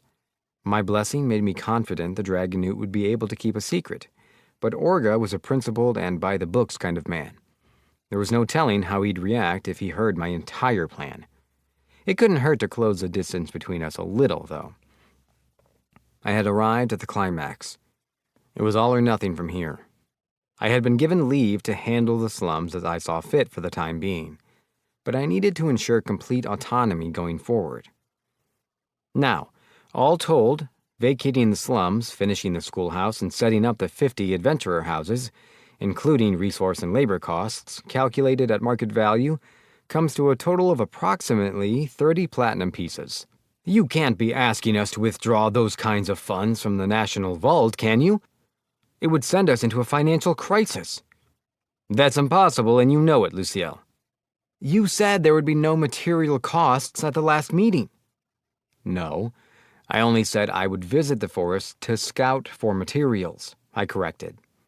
You all said there was no budget for attracting the adventurers you wanted, but you can't honestly expect someone to do all that for you for free. I'm almost certain you said there would be no costs other than labor, Lilliard insisted. Unfortunately, he was almost certain because he was wrong. I said no such thing, I laughed. You're the one who made those claims, Representative. The only thing I received the official go-ahead for was handling matters in the slums. Honestly, have you all forgotten why I took this position in the first place? I'm certainly not being paid for it. I found it hard to believe that they really thought I was running a charity here. Anyway, things were proceeding, and now I just had to find the right compromise. But then Forrence burst back into the room, pale in the face. I need to interrupt, Luciel, he sputtered. Was there a discrepancy in the labor fees? You were exactly right. I checked the accounts and checked them again, but the calculations don't match up. Meaning? There's foul play afoot. I'm sorry, but I don't think we'll be able to provide any funds anytime soon with things as they are. Progress is already well underway, and I've spent at least 5 platinum as is. Surely you can reimburse me that much. I'm afraid that might be difficult. So you're saying I need to personally fund infrastructure for your country? It's just, the Treasury itself needs investigating and, well... I looked around the room. Every representative avoided my eyes. Wow. Negotiations were already going well, and now this? It was like a golden opportunity had just fallen right into my lap. Monsieur Luck had been killing it lately. I see how it is. You made me Yennis's representative to make a fool of me. Is that it? No, of course not. It wasn't fair of me to single out Forrence when the ones to blame were those embezzling national funds, and I was never good at playing bad cop, so I figured I ought to end things quickly. I didn't want to start any unnecessary grudges. Then let's make a deal. First, I want you to let me buy the territory encompassing the entirety of the slums. No one seemed to have any objections. Really, they looked more confused than anything. Next, we proceed with construction of the housing and school, but they're to be under my and the Healers Guild joint ownership. Will attendance be affected? Orga asked, likely worried about Sheila's education. Children will still be allowed to attend free of charge. Forrence, does the state itself deal with purchasing the Doctors Guild medicine, or does the Commerce Guild? The Commerce Guild handles dealings there, the Foxman replied. In that case, I want the Healers Guild to be able to make sales without any taxes or fees as well. Those are my 3 conditions. Purchasing rights for the slum district, ownership of the school and new housing, and permission to make sales duty-free, he echoed. We can allow the first on a personal basis, but not to the Republic of St. Cherul itself. I have a counter-offer for the second. We can accept the third. I had figured as much. Your counteroffer? Yennis maintains the right to purchase the properties back if we ever desire. Fair enough, but the price will be calculated according to their estimated value at the time, including if the Healers Guild is ever forced out of the city. Forrence looked at the other representatives, who nodded in agreement. Perfect, I said. Now, to make sure that no one can make any claims about who said what, I'm going to have everyone here sign a contract, stating that you agree to everything we've said. I took out some parchment and began listing the terms and conditions. Every council member signed their name, and when they finished, I imbued the contract with magic and a prayer to cry the divine. If any of the signers' people broke its provisions, they would lose their right to hold office. This made some of the representatives hesitate, but ultimately I received everyone's signature. I made 3 copies, one for myself, one for the council, and another for safekeeping, that I would leave with the Adventurers Guild. They wouldn't complain, considering it involved plans to bring more adventurers to the city. That settles it. Don't forget to let your people know, and I won't either. Now, let's get that medical district made so adventurers can have some peace of mind. I'm sure the Adventurers Guild will help if we ask. The dragon newts, tiger folk, and bird folk will see to carving out land for the district, Florence directed. I'll work out the details of relocating residents. The bird folk should stay in contact with the Adventurers Guild about the recent monster pillagings. The rest of you, keep the fields running. He didn't have an ounce of authority to be making such demands, but Florence was seeing red now that it was clear someone had been stealing money. No one had the courage to call him out. And so the council meeting came to a not-so-uneventful conclusion.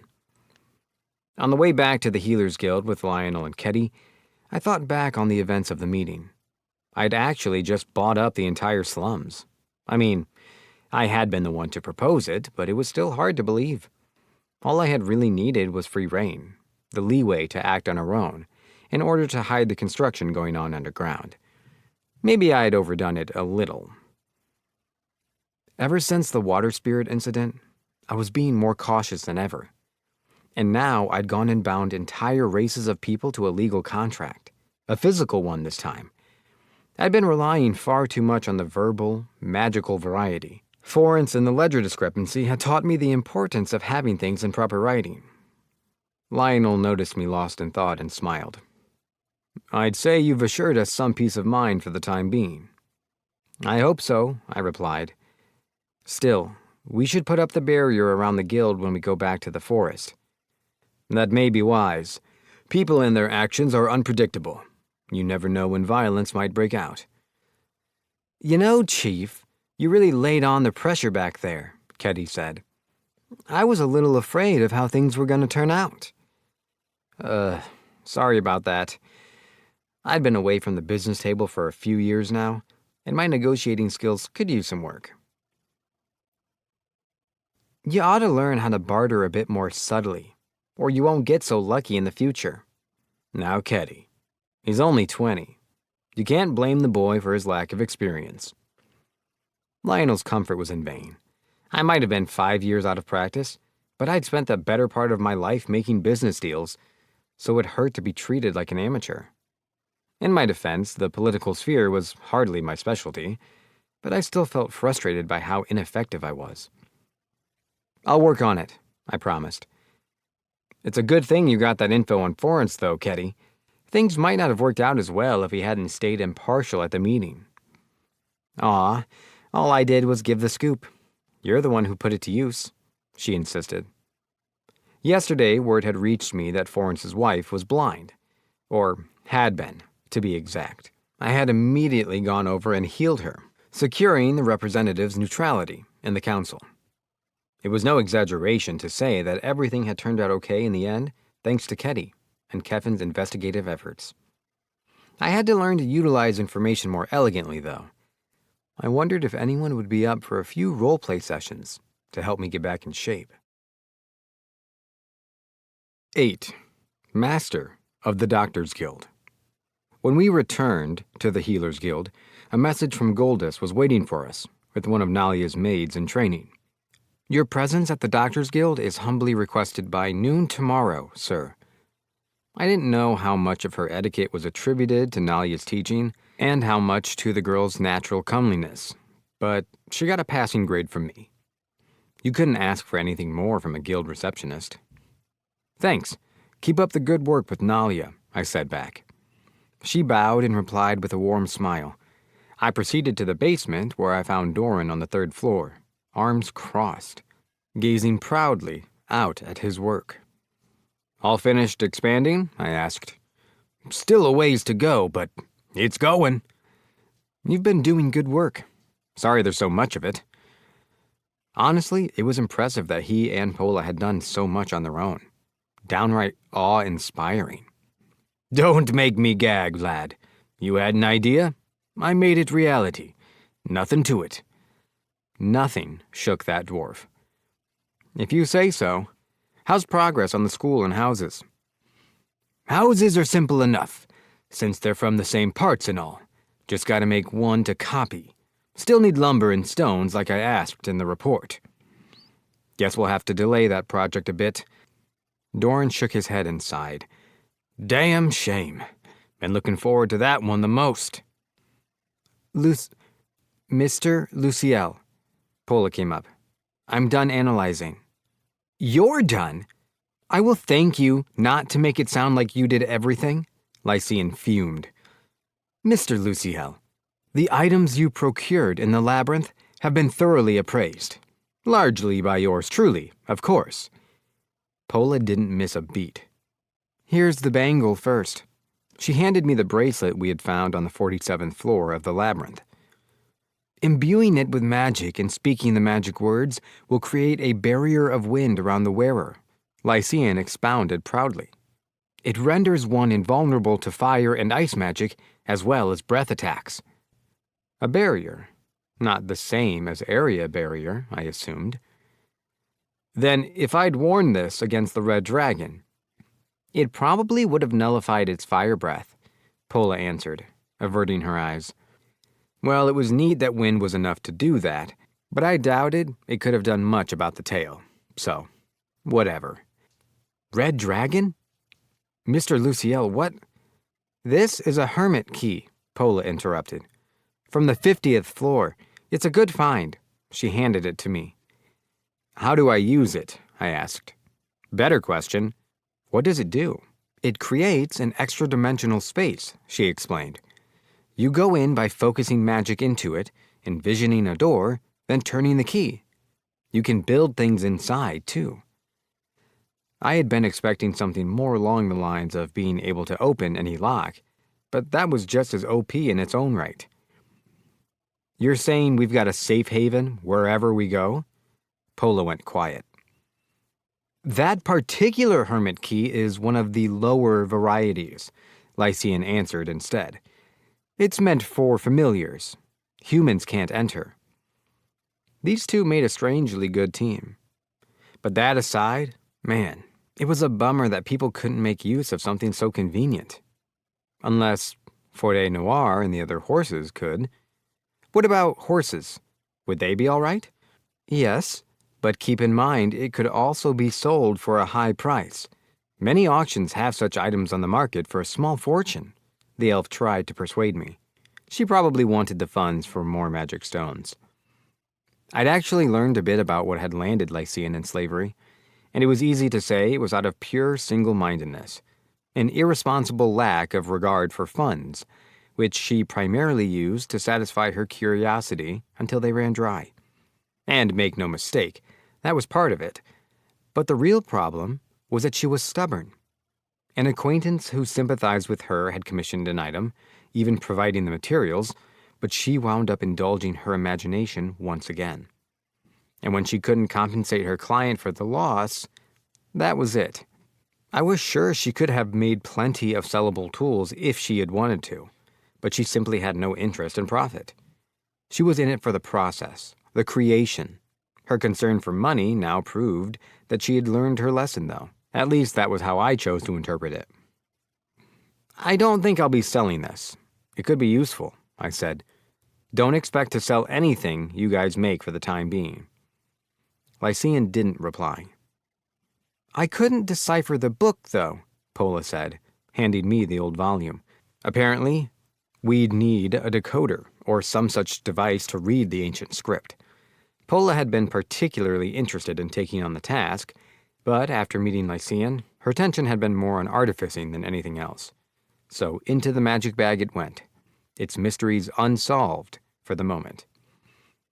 I told the two of them about a magic item I wanted made for providing water to the fields, asked them to let me know about any potential ideas, and told them we would be going to the forest the morning after next.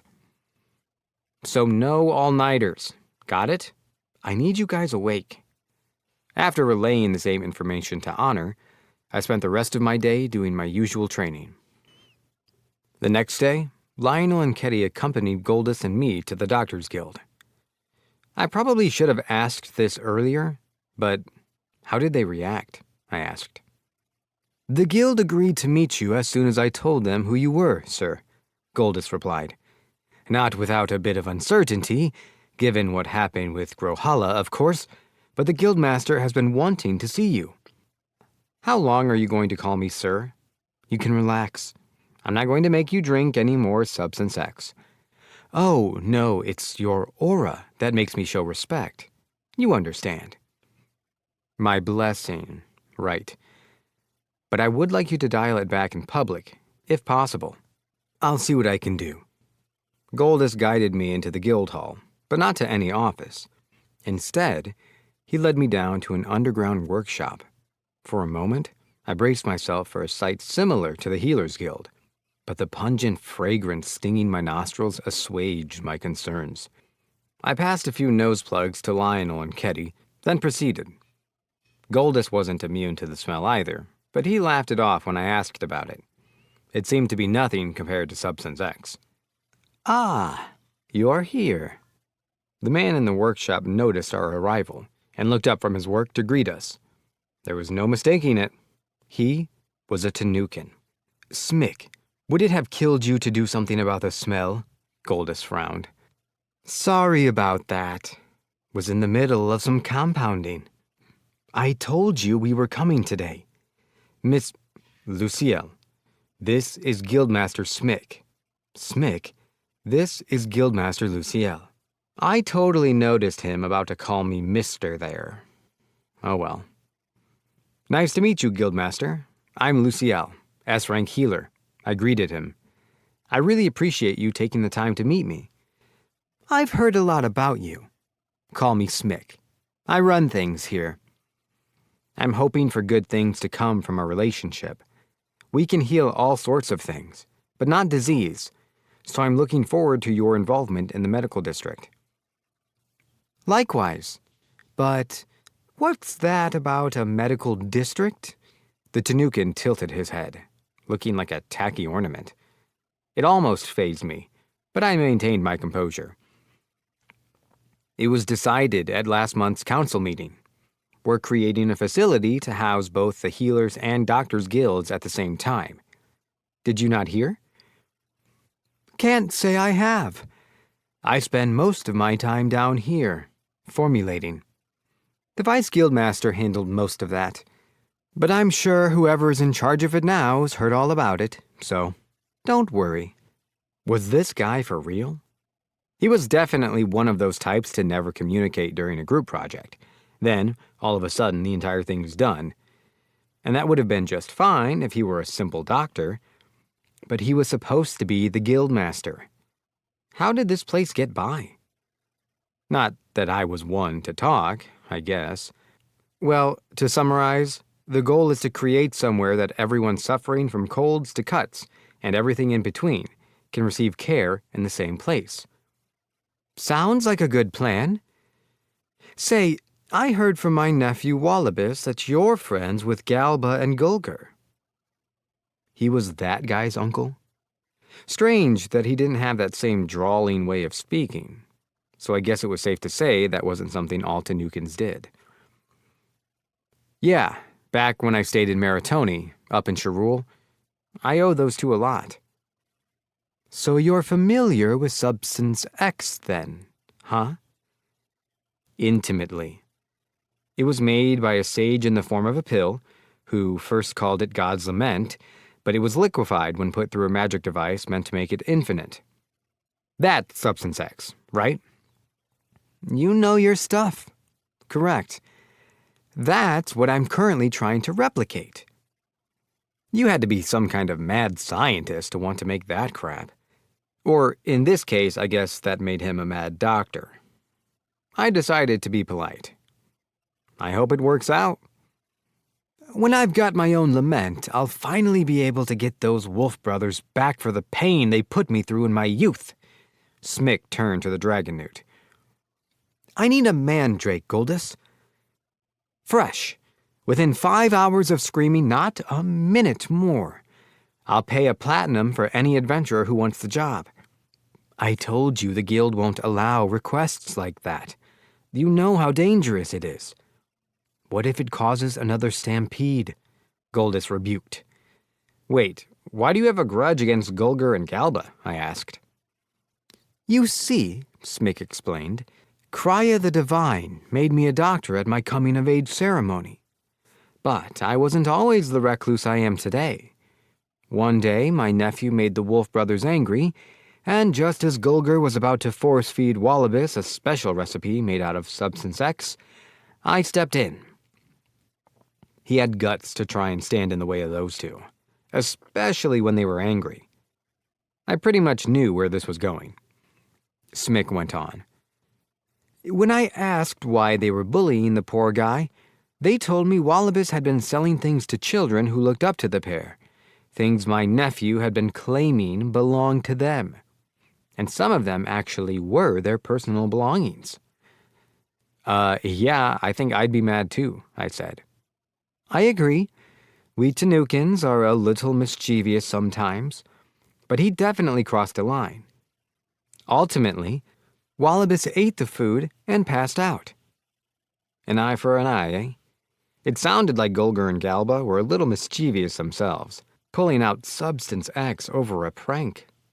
Yennis's local hatred of the substance could likely be traced all the way back to Gulgur himself. Gulgur had made enough servings to cover everyone hurt by Wallabies' tricks, Smick continued. He said he would forgive my nephew if every plate were licked clean, so I picked up a fork. Awfully nice of you. Oh, no. I just couldn't back out after I went and butted in, you know? We never managed to finish it all, but the brothers let us off easy on condition Wallabies never pull that stunt again. I still don't get where your grudge comes from. We're getting there. So, after all that, my girlfriend dumped me because I smelled so bad. And then the guild locked me down here for the same reasons. And now, I still stink because I'm around reeking herbs all day. You've got to be kidding me. I'm struggling to see how that was anyone's fault but your own. I mean, Wallabies was the one who ticked off Gulgur and Galba in the first place. And no one told you to eat the Substance X. Wait a minute. Smick looked greatly distressed. You've got a point. They might have even tried to stop me, now that I think about it. But then, what the hell have I been doing with my life? Clearly not running a guild. Purification, I said, casting my go-to spell. The pungent odors stuck to Smick's person vanished. What was that? He asked. Sorry, you just look like you were about to lose it. I really think you need to add some ventilation down here. Is there anything here that's sensitive to magic? No. I cast another purification, and the various smells in the air dissipated. That's incredible, Miss Lucielle. It's completely odorless now, Goldis said admiringly. Then went pale when he noticed the glance I shot him for continuing to screw up my name. I could see the Substance X-colored fear in his eyes. I looked back at Smick. Whatever your motive was, you've still been concocting medicine for years, and that's a whole lot harder than casting spells. It takes dedication and patience, qualities you clearly have. You think so? Plus, think about it. How do you plan on making those two eat or drink anything they don't want? It's impossible. I'm absolutely positive they'd wind up making you take it. The guildmaster started to hyperventilate. But it's okay now. You've realized your mistake, and that time you've spent down here won't go to waste. This time, we'll use it for good. For other people. He muttered a quiet, yeah, just barely audible to me alone. I thought about sending Gulgur and Galba a letter about all this, but it was ancient history now. It wouldn't have surprised me if they'd forgotten all about it. Later, a calm and motivated Smick once again pleaded with Goldis. I just need a mandrake. I could make a potion that could recover both injuries and magic, if I had one. I looked at Lionel and Ketty. They nodded. All right. Here. I pulled out a mandrake from my bag, the one Keffin had pulled out by accident. That can't be. Can it? A fresh mandrake, not even an hour post-scream. Consider it a symbol of our new friendship. I can't believe it. I expect you to be well informed about what's going on in the medical district from now on. Right, but first I need to get to work. Let's meet again soon. The Tanukin happily trotted away, deep into the back of the workshop. The rest of us smiled at each other. Our work here was evidently done. On our way out, I wondered how many people at the guild hated my guts. But based on Ketty's smirk, I could guess it had been quite a few. That would solve itself as we started working in the same building, I was sure. We weren't stealing anyone's jobs or anything, so they had no valid reason to dislike us. With things with Smick going so well, I considered having a professional dinner with the healers, doctors, and adventurers guilds together, to deepen relations and all that. After making it back to the Healers Guild, I reported to Jord and prepared to head back to the forest the next day. 9. Migrating the Vespians. The next day, we left for the southern forest at around the same time as our last outing, and arrived with no issues. I decided to use the opportunity to make use of the hermit key. Mind heading inside for me, Forde? I envisioned a door, let magic flow into the key, and turned it. Suddenly, the door became reality and swung open, revealing an entire stable inside. I had tried it once before, and it blew me away every time. It was a horse's dream, complete with food, places to sleep and exercise, and even a massage room. Our steeds, aside from Forde, that is, had seemed hesitant and confused at first, but quickly relaxed once they realized it was safe inside. Aside from Forde, she never liked being inside it, and this time was no exception. We didn't have much time to waste, and I was afraid of upsetting the only horse to ever let me ride, so I compromised. If we're doing this and you really want to come with me, I need you to promise to behave. Can you do that? She firmly nodded. That's a clever mare, Lionel commented. Maybe she's bred from some kind of warhorse line, Ketty wondered. Forde immediately reared her legs up at her. Whoa, easy girl. Ketty, apologize. I knew Forde hated being treated like a simple beast, but she never got this angry.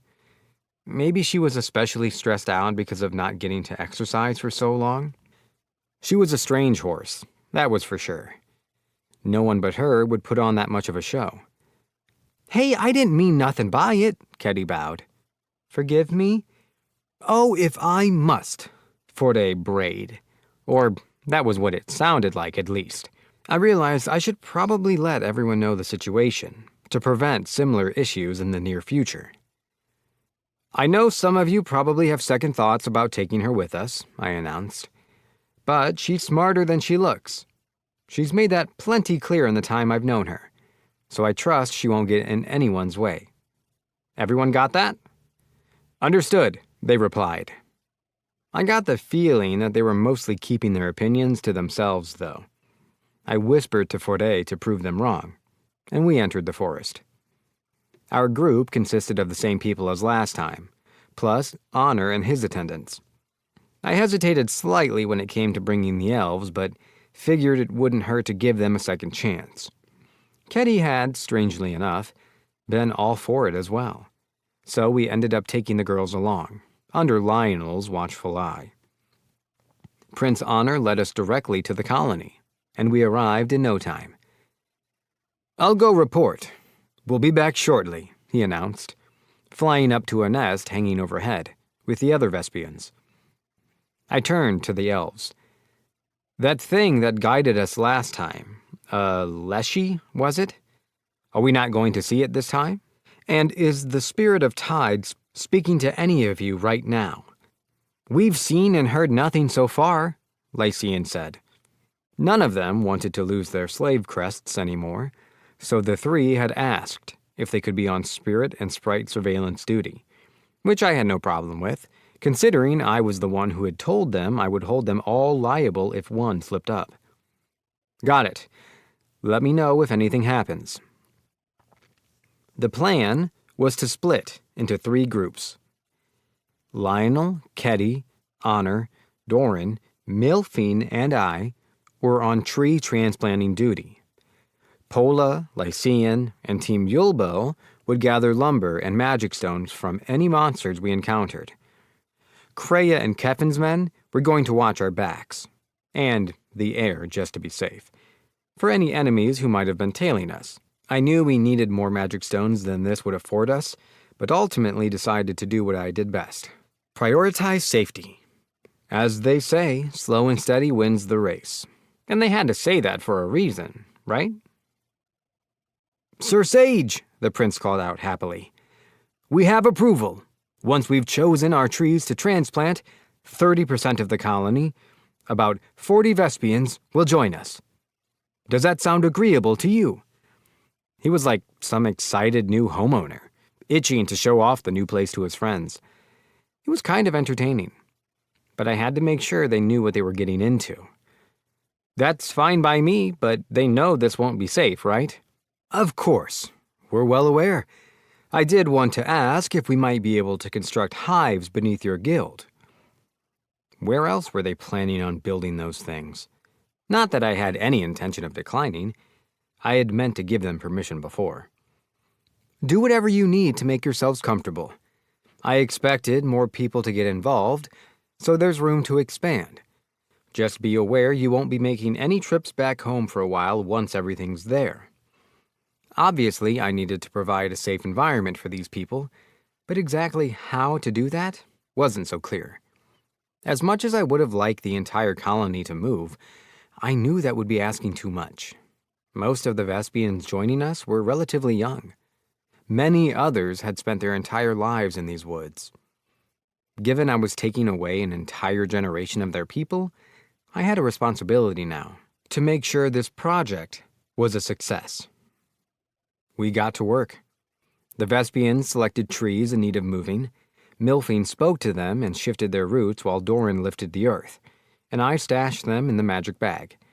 Keffin's team, along with either Lionel or Keddy, jumped into action at Forêt Noir's signal, earning her everyone's recognition at last. And then it was over. We'd achieved our objective and acquired the plants we needed with almost disappointing ease.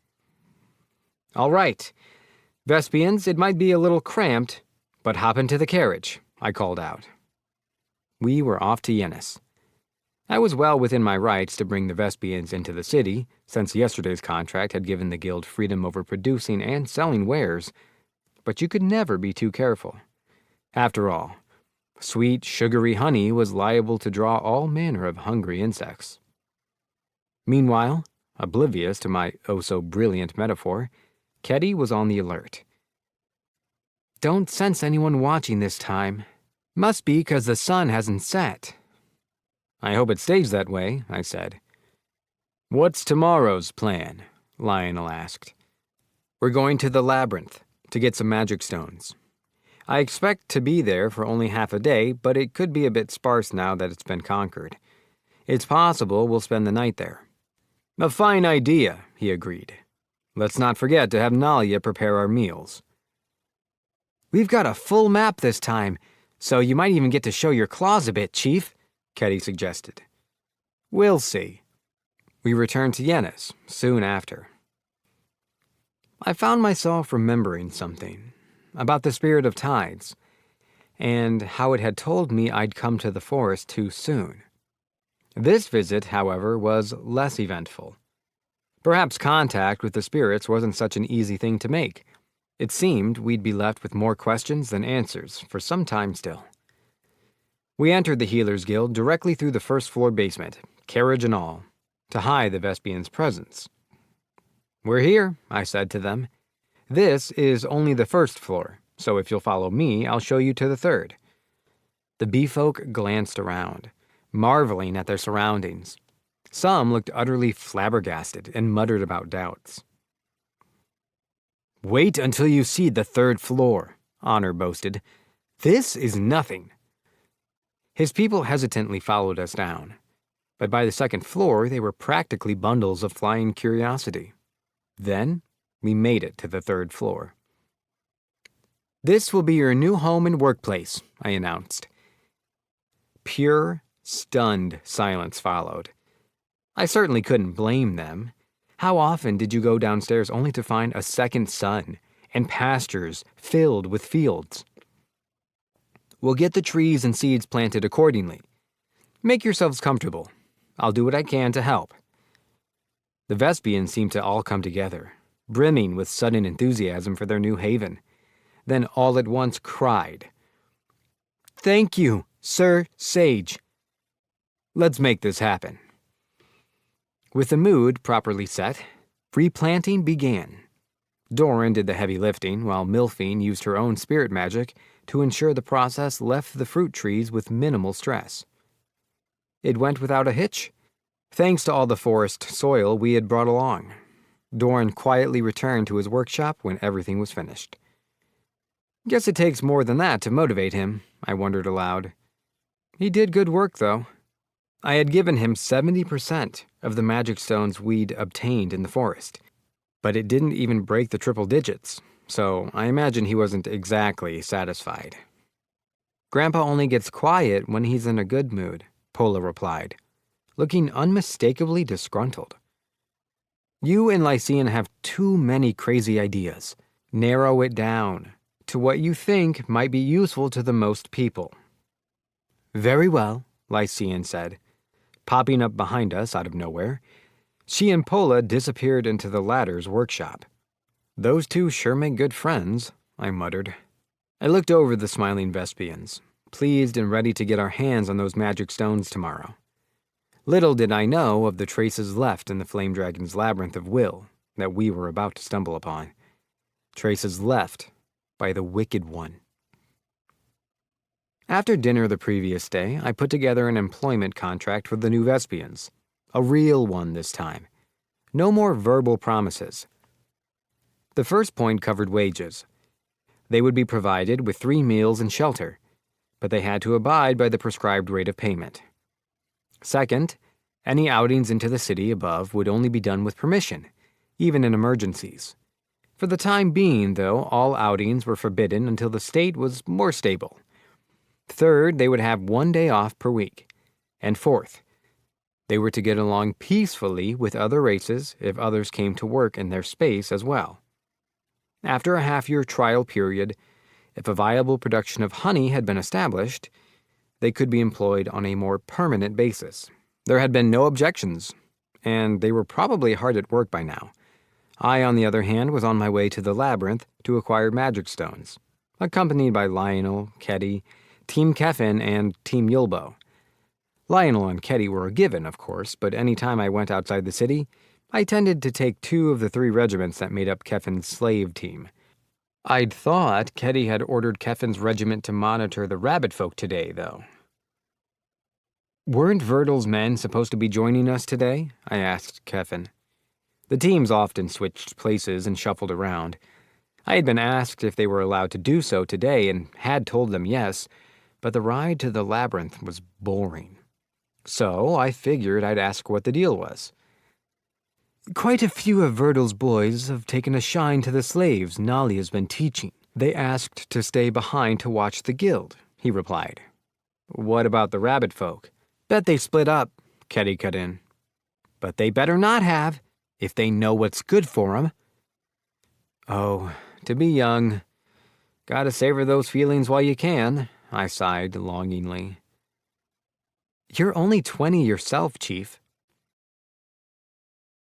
"I do hear those in the church tend to act older than their years. But you still have time to ripen," Lionel quipped. Way to overgeneralize. Although I had read that paper all that time ago, Substance X was supposed to slow down the alleged aging that came with church-related classes. Suddenly, my hiatus from the substance started looking a lot more temporary. Wait, I was supposed to quip back, wasn't I? Well, crap. The labyrinth had already come into view. That sucks, I muttered as I lowered myself down from 4 days back. Before heading in, I used the hermit key and gestured for the horses to go inside. Forday reluctantly acquiesced this time. Good thing I'd had that talk with her about the dangers of labyrinths. I addressed everyone one last time. We're following the map and pushing right on through, as far as we can go. Expect there to be fewer monsters, but don't let your guard down. Understood. We once again headed into the labyrinth of will. 10.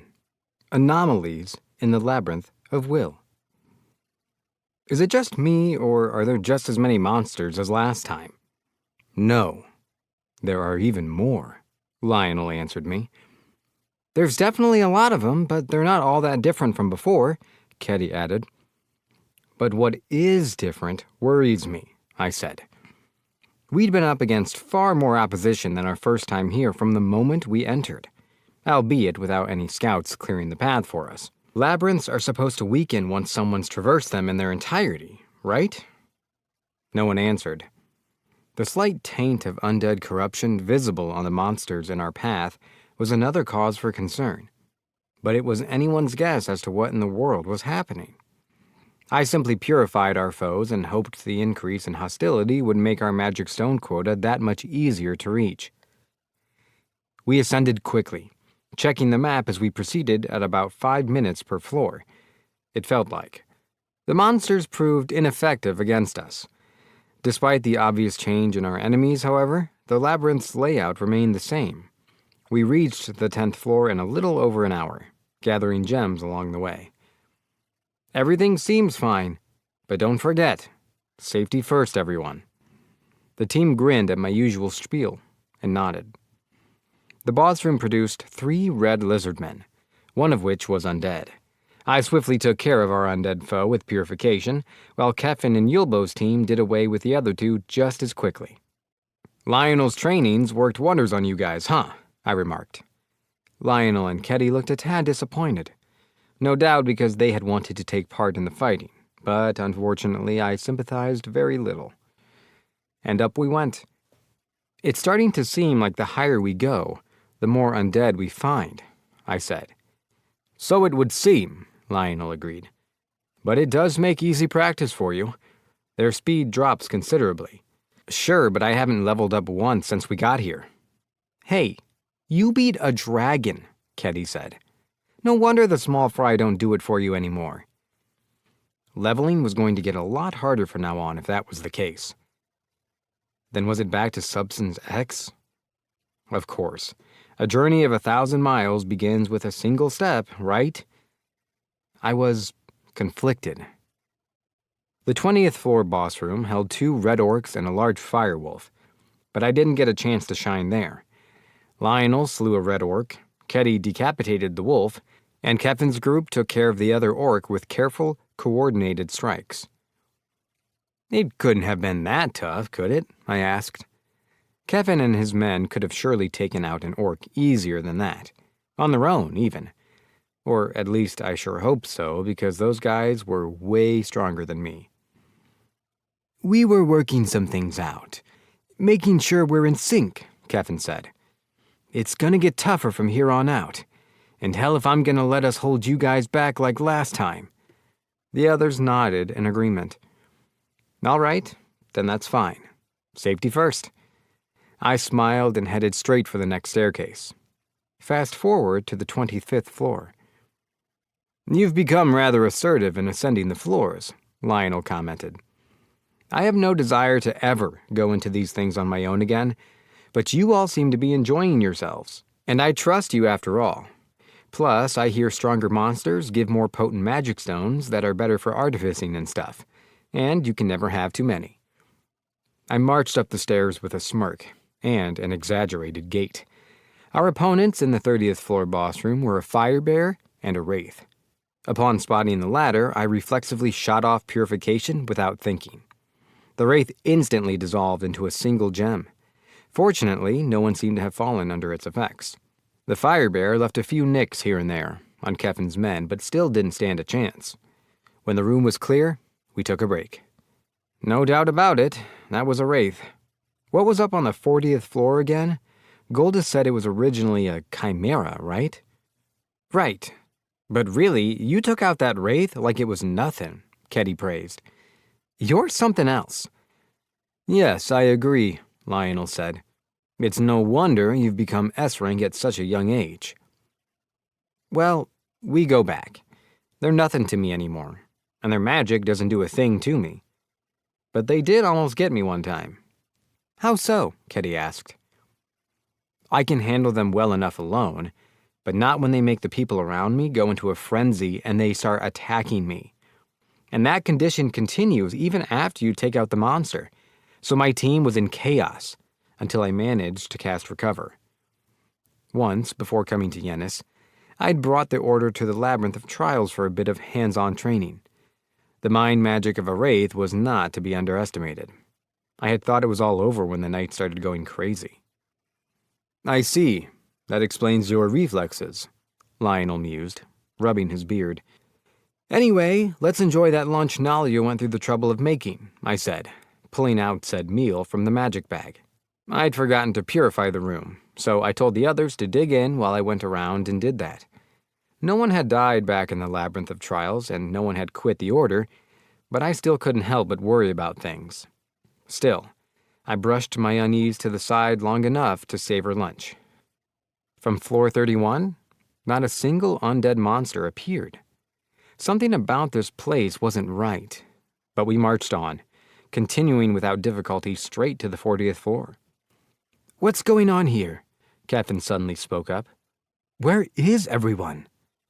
Where's who? I asked. The base camp was here, Sir? Where are the adventurer hunters? The sweepers should be right here. Maybe they ditched because the monsters changed and stopped being profitable?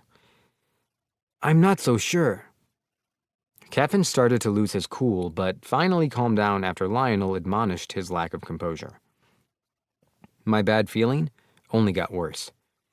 A labyrinth that should have been on the downturn seemed more active than ever, and it was teeming with the undead, and now there were missing adventurers. It couldn't be, I murmured.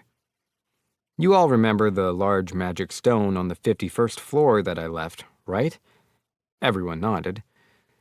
I wonder if the sweepers made it up to the 50th and messed with it. But you said you needed the dragon's blessing to even see the door, Keffin argued. I doubt any of them had anything like that. I was told that I could only reach that room once, in which case it would make sense for the things I left to be moved to the 50th floor, right? Including the gem. You're kidding. I think it's very likely that someone fiddled with the magic stone. I never touched it myself because my gut told me not to. Or, rather, my monster luck skill told me so. It had become increasingly clear to me that an unseen enemy was stirring, and as the leader, I was forced to consider the terrifying possibility that their identity was none other than the Wicked One. I had to make a decision. Continue on, or turn back. I felt everyone's eyes on me. I had no doubt that they would obey any order I gave.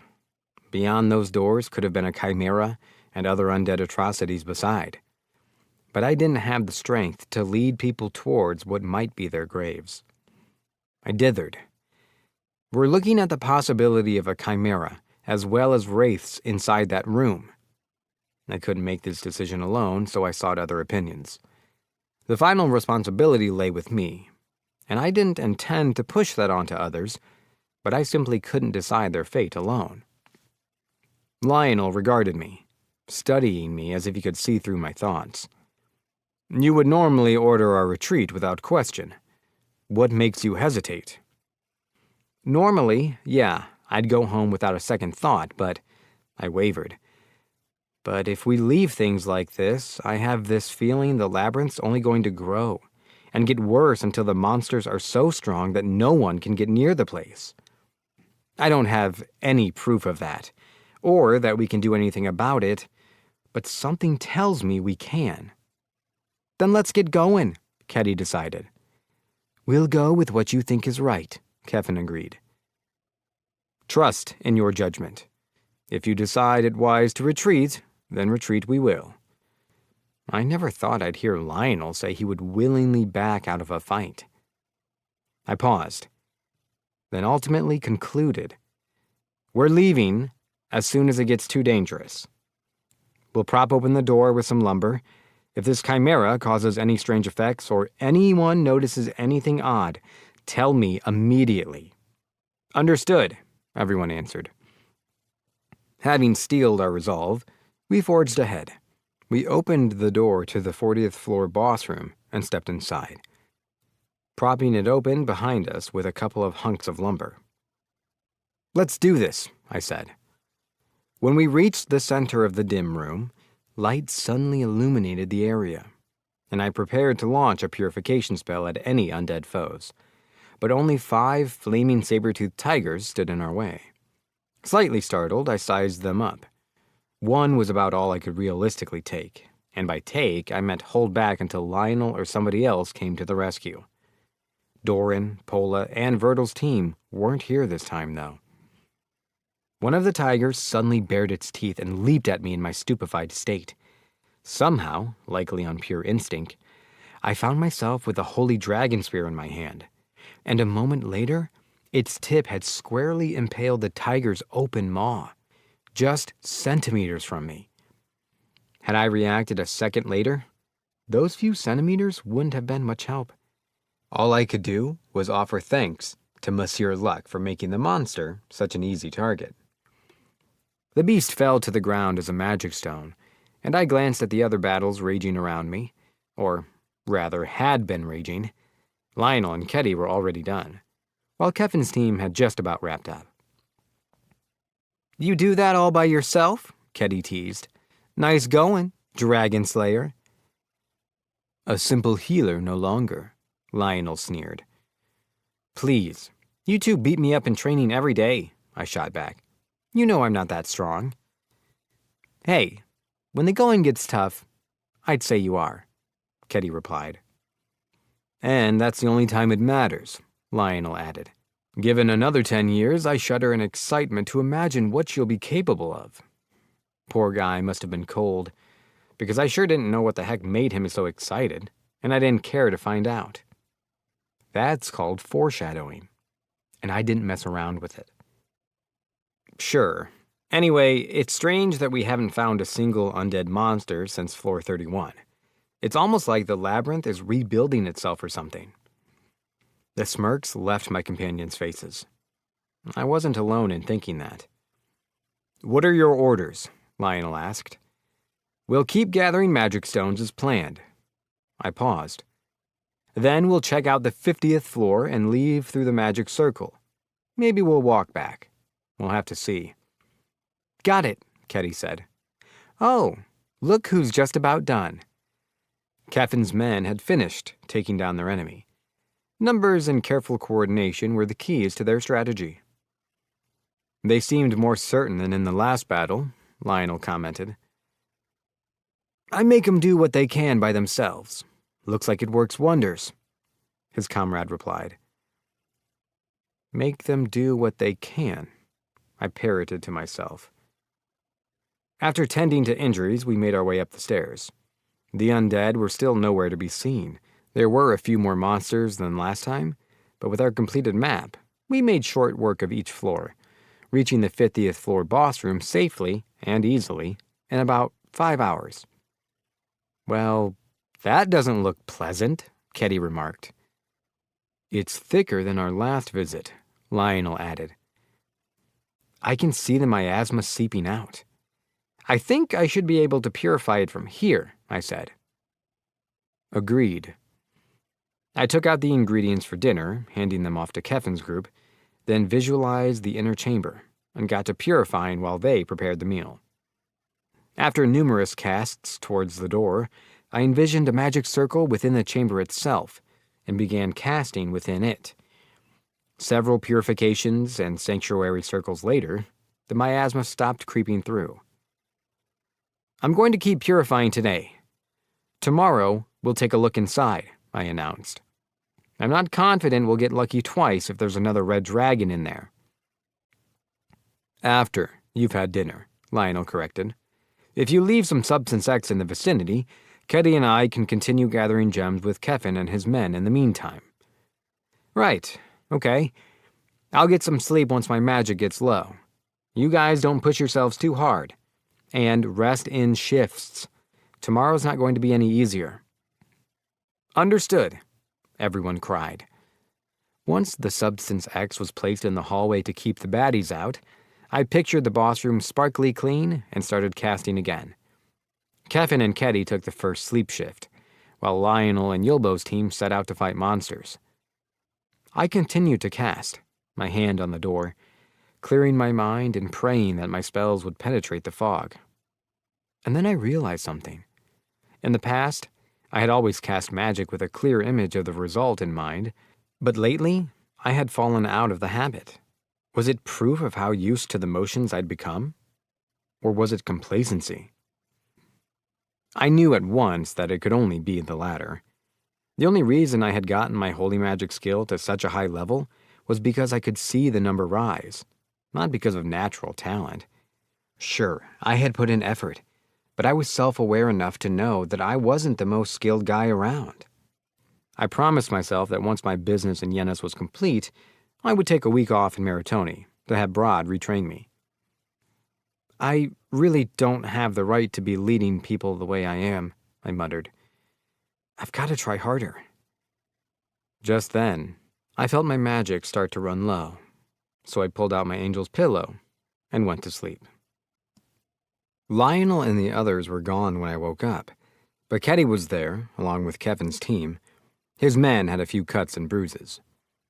"Sorry, I'm up now. Gather round and I'll cast Area Heal." I did so, plus Area Barrier, then took in the situation. How long was I out? When did everyone get back?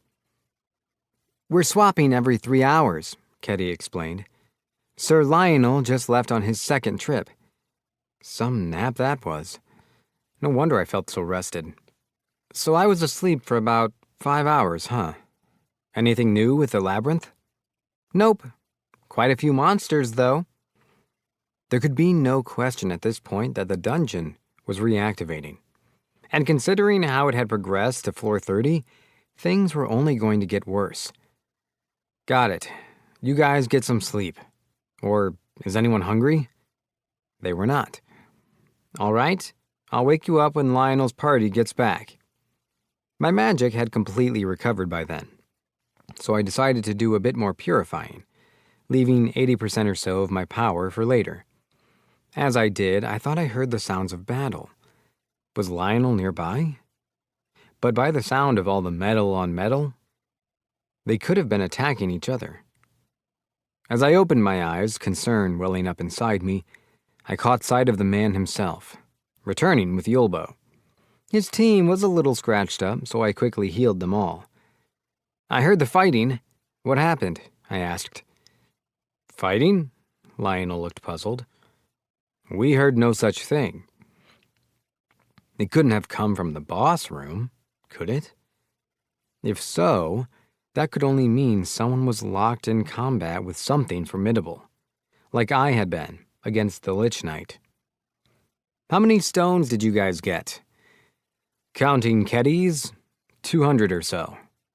We had already gotten our hands on 1,000 stones on our way there. Including the 200, we were at about 60% of the total we needed. I figured it was now or never." "I'm going to open the door in 6 hours. We'll look inside, and if it's dicey, we're retreating and having the Adventurers Guild take care of it. No heroics. Stop me if I try anything stupid." "As you command. No harm will come to you," he replied passionately. I patted his shoulder and told them all to get some sleep. I let them get as much rest as they needed. Then, when everyone was up, we had breakfast. where I let the others know what I had told Lionel. Then I opened the door. Inside, we found the sweepers. "They're undead," Ketty said. There was no dragon, but there was also no magic circle waiting to send us to the entrance. "Heiler," one of them shrieked. "Save us! S-rank." It was a nightmare. Their ghoulish, glowing crimson eyes, set in sheet-white faces, conjured up images of the Death Knights from the labyrinth of trials. "They're lost to us," Lionel shouted, standing between me and the creatures. "Cleanse them with your magic or we cut them down. You must choose." "They're emitting miasma. They're monsters," Ketty yelled, stepping forward with the rest. I trembled terribly. If I purified these people, these things, their lives would end, whatever was left of them, in the truest sense of the word. I would be nothing more than a killer. The mere thought almost made me retch. "Aren't S-rank healers supposed to save people?" "The pain. Stop the pain." "Kill, kill, kill, kill, kill! Die, die! Curse you, S-rank. Curse you, Goldus. You did this. Where will our souls go?" Although some of them had gone mad, the adventurers weren't dead. I simply couldn't believe it. They moved and spoke like they still had conscious wills. "High heal!" I fired a spell at the closest one. As long as it didn't hurt him, there was a chance it could save him. But fate wasn't going to give me an easy way out. The adventurer howled in pain. I had tested this all the way back in the church's labyrinth. I knew all too well how susceptible the undead were to healing magic, and sadly, that seemed to hold true no matter how far into the corruption process they were. I had expected as much, but it still frustrated me, painfully so. Still, there was no time to linger on the feeling. I glanced at Lionel and Ketty. They were actually struggling. Kevin's men had been driven into a corner. Apologizing in my heart for my helplessness, I channeled as much power as I could into a single spell and cast purification. The adventurer before me vanished instantly, flesh, bone, blood, and all, as if he had been an illusion, leaving only his armor and equipment as proof he had been there. I looked back at the others. Lionel and Ketty had not been pushed to their limit as I had initially thought. They had simply been awaiting my judgment, whether to slay the undead or rescue the adventurers, holding the enemy back without leaving so much as a single scratch on them. Not even fighters strong enough to ascend the entire labyrinth, powered up by undead corruption, were enough to take them down. Kevin's group wasn't doing so well, though. They were in dire straits. I had to give it up and prioritize the lives of my friends and companions. I fired off a purification at the remaining adventurers with all my might. The bright light swept away the purple, miasmic fog, drowning the monstrous adventurers and transforming them into magic stones in a sea of death rattles. But only the final words of Lionel's opponent reached me. You left us for the Wicked One. You're next." The vengeful words stuck in my ears, refusing to fade for some time. Soon, aside from the magic stones, only the adventurer's gear and guild cards remained. "Nobody touch those stones, especially the one in the middle," I shouted. A brilliant gem now gleamed in the center of the room, but my gut told me the gorgeous display was a portent of danger. The adventurer's stones also shone with beauty, incomparable to any magic stone I had previously laid eyes on. Once everything but the stones had been collected, I cast purification and recover on everyone, then healed our wounds. My trembling never stopped. Whatever had happened in this dungeon remained a mystery. We had far more questions than answers here. But I was sure of one thing. This had been a trap laid by someone with power. One with the power to seal away even the eternal dragons. The Wicked One. We stepped into the newly glowing circle and were transported to the labyrinth's entrance. But the trembling still wouldn't stop. As the sun thawed my frozen body, the blood returned to my limbs, and gradually I stopped shaking. The others looked at me with concern, but kept their distance. I appreciated their consideration. I used the hermit key and opened the door. The first thing Forêt Noir did upon seeing me was bite the absolute hell out of my head. Ow! Ow! Ow! Forêt, that hurts! Get a hold of yourself, she seemed to bray. Jolted by my partner's warning, I looked around at everyone's worried faces. What was I doing? Lionel had been so quiet because it was my job to rally the team, not his. I took a deep breath, calmed myself, and addressed the group. 11. The End of the Slums. We headed straight for the Adventurers Guild upon returning to town. Kevin and his group left with the horses to report the situation to Dolstar. What's happened? Yais asked a second faster than his brother next to him. The labyrinth was slowly reviving itself, I said plainly. Simply put, it was active again. What? Goldus leaned forward. How is it now? Well, we reconquered it, but that's oversimplifying it. The problem doesn't end there. But you've conquered it again, Yais confirmed. Yes, but there weren't just the usual monsters inside. There were undead variants as well. Go on. I placed the Adventurers Guild cards on the table.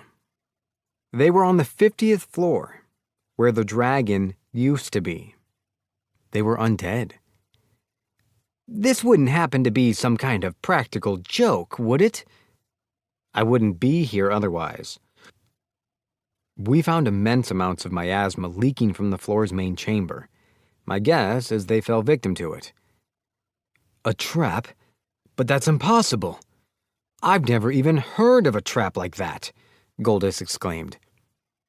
One of the adventurers. He said something just before being destroyed by my purification spell. He cursed me and Goldus for sacrificing him to the Wicked One. The Wicked One? The brothers cried in unison. Is there nothing we can do to keep the labyrinth quiet? Yais asked. I have no idea, I admitted. But I think it's possible the gem that appeared on the highest floor when I cleared the main chamber has something to do with why it's active again. The core? Yes, I guess that's a good way to put it. It could be that someone mishandled it, but that sort of thing is beyond me, which is why I brought it up to you. To warn us, right. Fighting is what adventurers do. This isn't for me to solve, so I'm deferring to you. Silence fell. Some time passed before Yais finally broke it. Thank you for the information. We'll need some time to consider everything. We may come to you regarding it again, if that's okay. Understood. I'll pray that things go well. We'll let the Healers Guild know at once if we hear of any changes in the situation. In all honesty, I would have been totally fine with them keeping that information to themselves, but I had to play nice. Thank you. Until then. With my business taken care of, we returned to the Healers Guild. Beneath the guild hall, I found Verdal and his men helping to build houses under Doran's supervision. For some reason. What's going on here? I asked. Knight said they'd handle guard duty and lent the fellas to me, Doran said. Well, that's fine and all. I've been thinking you're understaffed for a while now, but I thought they were supposed to be doing surveillance on the rabbit folk. I never got any report about this. Ketty was utterly emotionless. Translation? She was pissed. There was going to be hell far worse than the milfing incident to pay for this. But we did have to consider that we'd been out in the labyrinth for a while. and I sort of felt sorry for the poor souls. "We're very sorry," Verdal said. "Just, if someone asks you to do something while you're already on another job, I want you to communicate. Part of the blame lies with me this time for not preventing this from happening in the first place, though. That said, between house building and a vital stealth mission, their priorities were definitely in the wrong place. But if I came down too hard on them for it, it would stunt their ability to think for themselves in the future. So let's do this to keep it from happening again," I continued. "We'll make a board where we can post notices and schedules. Of course, there will be no personal adjustments to anything posted, or all of you are getting a mug of Substance X." The team cried out in agony and disbelief. "Don't like it? I can always take you to a slaver, and you can find a new master." There. With a bit of cruelty, maybe I could spare them whatever fate Keddy would have had in store for them. "Please, sir, anything but that." Verdal, however, seemed to have taken it a little too seriously. He stepped forward and bowed. "You don't need to apologize. You did screw up this time, so that's a mug. But I'll have one with you.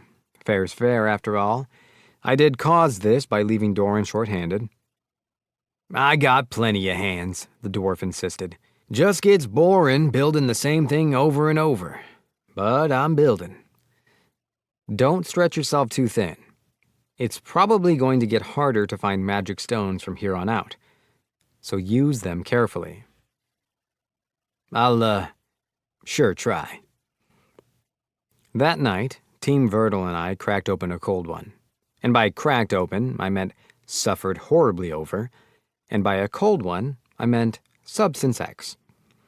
I let them off the hook after 30 minutes and spared their senses with purification and some healing magic. Their gratitude was short-lived, however, when they had to then trudge over to Keddy, who apparently raked them over the coals. I heard Doran's report on his progress, then returned to my office and contacted Her Holiness by Arcling Crystal. I see. I will learn what I can of the Wicked One. Meanwhile, I will anticipate your very first shipment of honey. I trust you intend to keep that promise." "Yes, Your Holiness." The connection ended. "She brings up the honey every time," I muttered. "Must be rarer than I thought." I picked up a pen and began writing a letter to Maritoni, partly to learn what I could about international prices for honey and sugar, and partly to let them know about my meeting with the Tanukin, Smick. Time passed, split mostly between the southern forest and the Labyrinth of Will, in cycles of 1 week each. In the forest, we observed and researched fauna, gathered materials, and searched for new species of monsters. In the labyrinth, we ran through the first 30 floors, racking up magic stones. Much to my relief, the place was quieter. And then, in the blink of an eye, the next month's council meeting arrived. "I will be presiding over today's meeting," Lilliard announced. The assembly proceeded smoothly, without much of note. "Next, the matter of wages that Luciel brought to our attention last time. Florence, if you would." "We found significant disparities between the races, as well as the race responsible for the embezzlement," the Foxman representative revealed.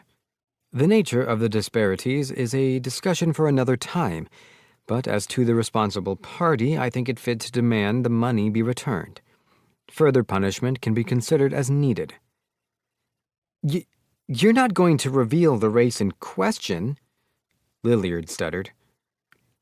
"It would only cause panic if this were leaked to the public, so I'll leave it to your individual discretion whether we ought to expel this person or not."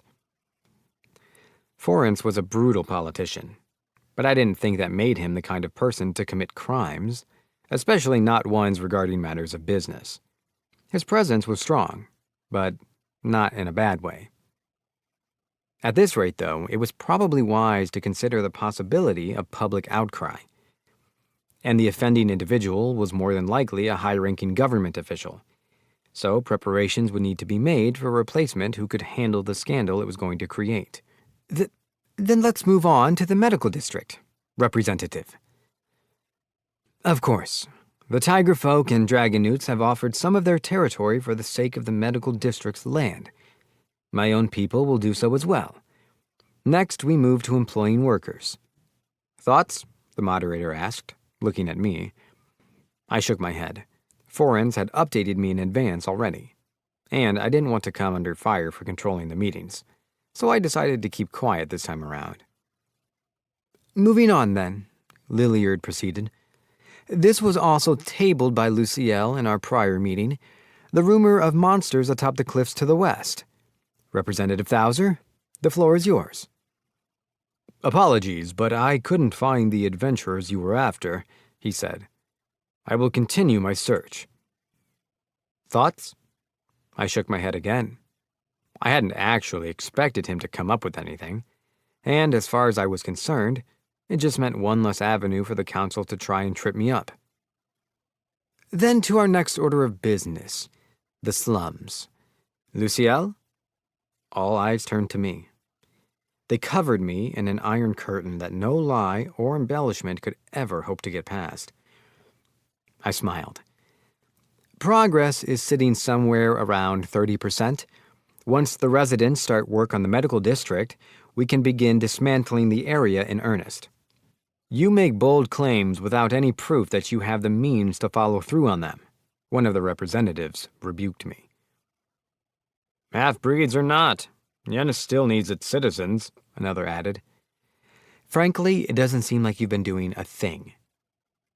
I had figured it was about time for them to start complaining, so I had prepared a little demonstration. You all make good points, I conceded. Will you please follow me into the courtyard? I stepped outside, the representatives quietly following me soon after. We're currently in the middle of building the adventurers' housing. I summoned an entire building from the magic bag. This is one such home. The representatives stared at the structure in wide-eyed amazement. I bet they hadn't expected that to fit into a bag. We're starting out with 50 of this exact model. Those, plus the schoolhouse, are currently under construction, I explained. Have I laid your doubts to rest? They were wordless in the face of my blinding smile, frozen and utterly unjustified in any snark they dared to think up. You couldn't haze the newbie when the newbie showed results. Even if this had been the only house we'd actually finished, the sheer impact of my display would have been enough to shut them up anyway. The meeting ended, and I was left with many things to mull over until the next one. From employment terms for the halflings to strategies for dealing with future threats and obstacles. But all that thinking went to waste when 2 months flew by without a single threat or obstacle to think of. Dulstar was dumbfounded by the state of things. His people were being paid fairly and on time. And they were even allowed breaks. Watch your back, he warned.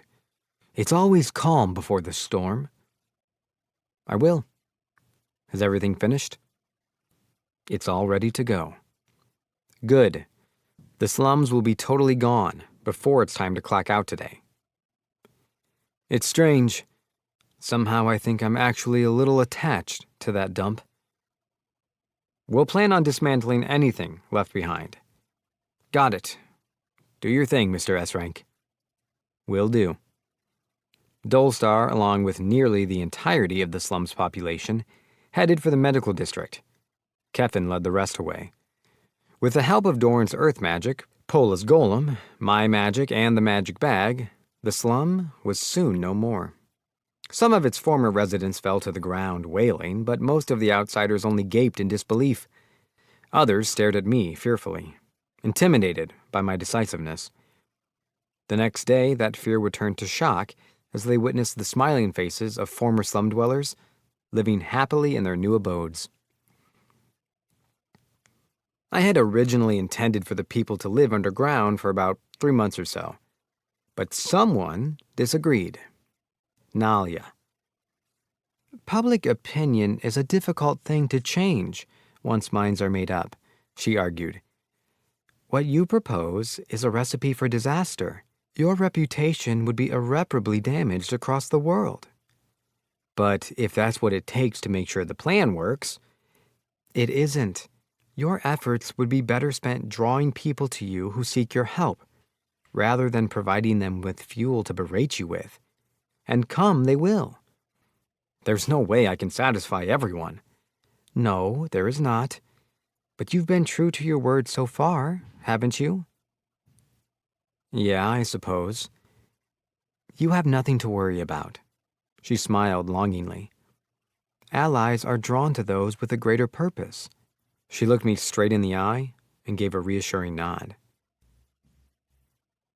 The following day, an emergency council meeting was called. I had the honor of being the primary point of discussion, to put it lightly. What is the meaning of this? Jack spat with a fury I'd never seen in him before. What the hell are the slum dwellers doing there? For someone so amiable to the strong and those with the dragon's blessing, the Dragonoot clearly had racial biases. You said you were eradicating the district, the Tiger Man chimed in, despite his lack of right to speak out of turn. What are halflings doing living in such luxury? Sebek cried. Apparently, the very concept of them living in a nicer house than his own was simply too much to bear. You played us for fools, Catherall seethed, boiling with the same rage as the dog man. But there was something behind his words that I didn't quite understand yet. Where are the adventurers you promised? An explanation would be greatly appreciated, Lilliard said. His nostrils flared. I couldn't blame him for loathing me after his little slush fund went and got exposed because of me. Among the flames, though, were genuine and valid concerns. Luciel, how did you make something like that so quickly? Orga asked. This is far-reaching, isn't it? Forrence added. You must have taken the entire city into consideration for this. Thouser shot up. The Ursins! Is this related to why they've been in such good spirits? Silence fell. I calmly raised my index finger. First, I did promise to get rid of the slums. I think you'll find that I've done exactly that by the cleanliness of the streets. I gauged everyone's reactions and lifted another finger. Second, I have also succeeded in attracting adventurers by giving former slum dwellers the opportunity to become them. And the greater quality of life in your city will bring even more adventurers to Yennis. Enough with the sophistry. You've given handouts to half-breeds, a representative hissed. Who was it who said Yennis needed the halflings 2 months ago? I fired back. My goal is to make this city a nice and safe place to live, and that's what I'm doing. And yes, I do have plans to build beyond the city limits and attract adventurers from abroad as well. My smile never faltered. I had rehearsed for this day, and was ready for just about any question they could throw at me. Luciel, is there a reason you purchased the entire slum district? Forrence asked quickly. Not really. Well, sort of. I just wanted to be allowed to do what I wanted, since no one was being particularly helpful. The opposition surely wasn't finished with their berating, but Forrence was quicker. He was always a fast thinker. What about the school? Orga asked timidly, most likely thinking of Sheila. It's still under construction. We need just a little more time, I answered. I've noticed you're getting close with the Ursins, Thouser commented. Why? They've had it rough, being a minority in the city, so I've been helping them with healing and food whenever I can. Honey technically counted as food, right? Is that so? Thanks to Thouser's diversion, the verbal beating came to a reluctant end. Those unsatisfied representatives couldn't think of anything else worth adding, so the meeting was adjourned. If things had been relatively threat and obstacle-free before, they sure weren't going to be now. I had a lot to think about on the way home that day. 12. The blast heard around Yennis. The day after the emergency meeting, Sebek and Catherall trudged all the way across town just to bow to me. I don't know what you want from me. It's just not possible right now. We still have to finish building the schoolhouse first. They had come to beg for renovations and housing improvements to their own territories. That's perfectly fine. And we don't mean to ask for anything for free, the dog man pleaded. We're always considered second best to the wolf and tiger folk. But that's purely in fighting ability, the cat man implored. We dog folk are far more focused than the wolf folk. We always keep our word. Unfortunately, I had no relevant acquaintances who could back up that claim. But I did trust plenty of wolf folk, although I had seen reports that they were diligent workers in the fields. And we're not inconsiderate, like the tiger folk. The cat people aren't slackers. He had a point with that first comment. But cat folk were known for being moody at times. And Ketty was loyal and all, so it would have been nice if I could earn some favors by building them houses, but not even she trusted other cat folk.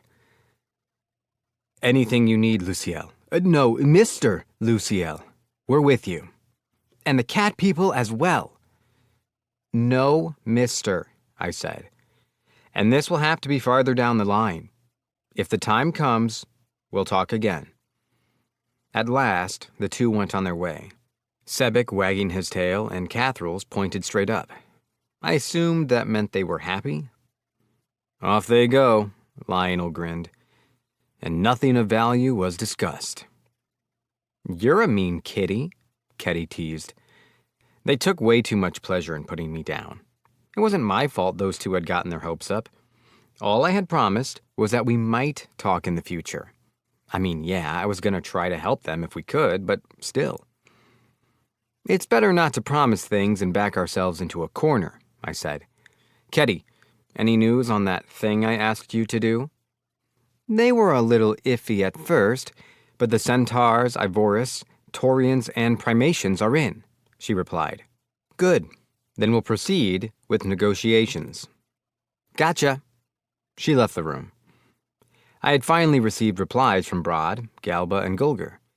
Galba had written that his involvement would only end in control by fear, so I was supposed to figure things out on my own as best I could.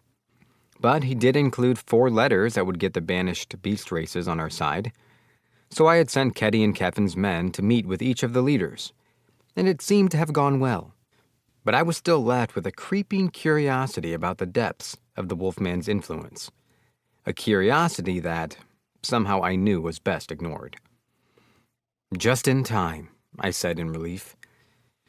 We shouldn't drop our guard just yet, but I believe this means our lives will be less at risk from now on, Lionel remarked. It really was nice to not have to worry about a centaur arrow in my skull when I least expected it. Very calming. Now I just hope the honey works out. Honor claims they've reached maximum production efficiency. Noted. Her Holiness told me the stuff sells for several gold pieces per cup when I sent her some.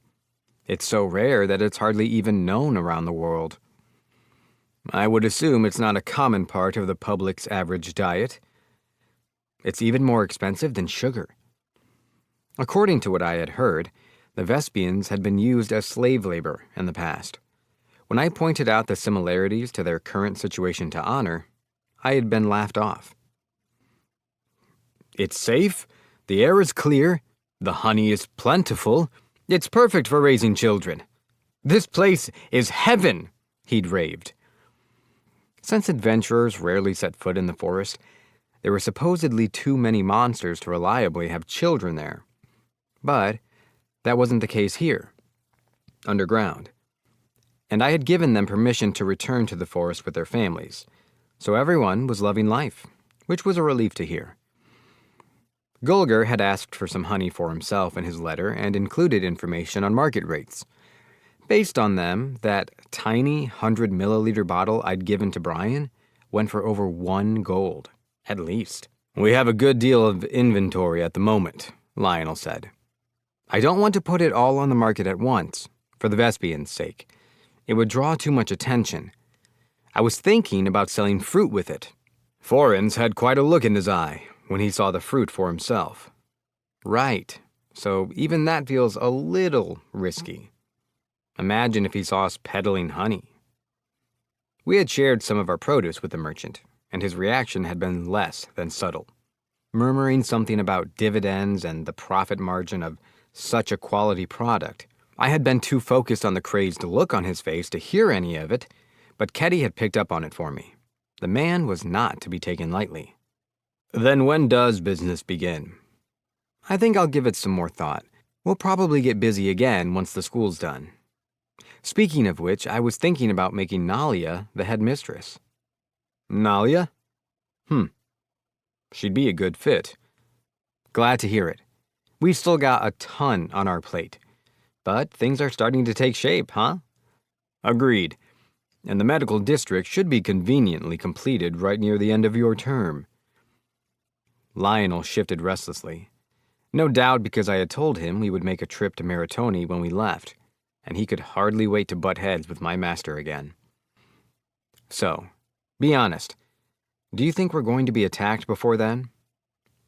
That's difficult to say, though I wouldn't be surprised if the tiger folk had already made their move. I sighed. It is what it is. We'll see how tomorrow's trip to the forest goes. We ought to exercise extreme caution. I'm counting on you guys. To be honest, we had already gotten all the wood and magic stones we needed for construction.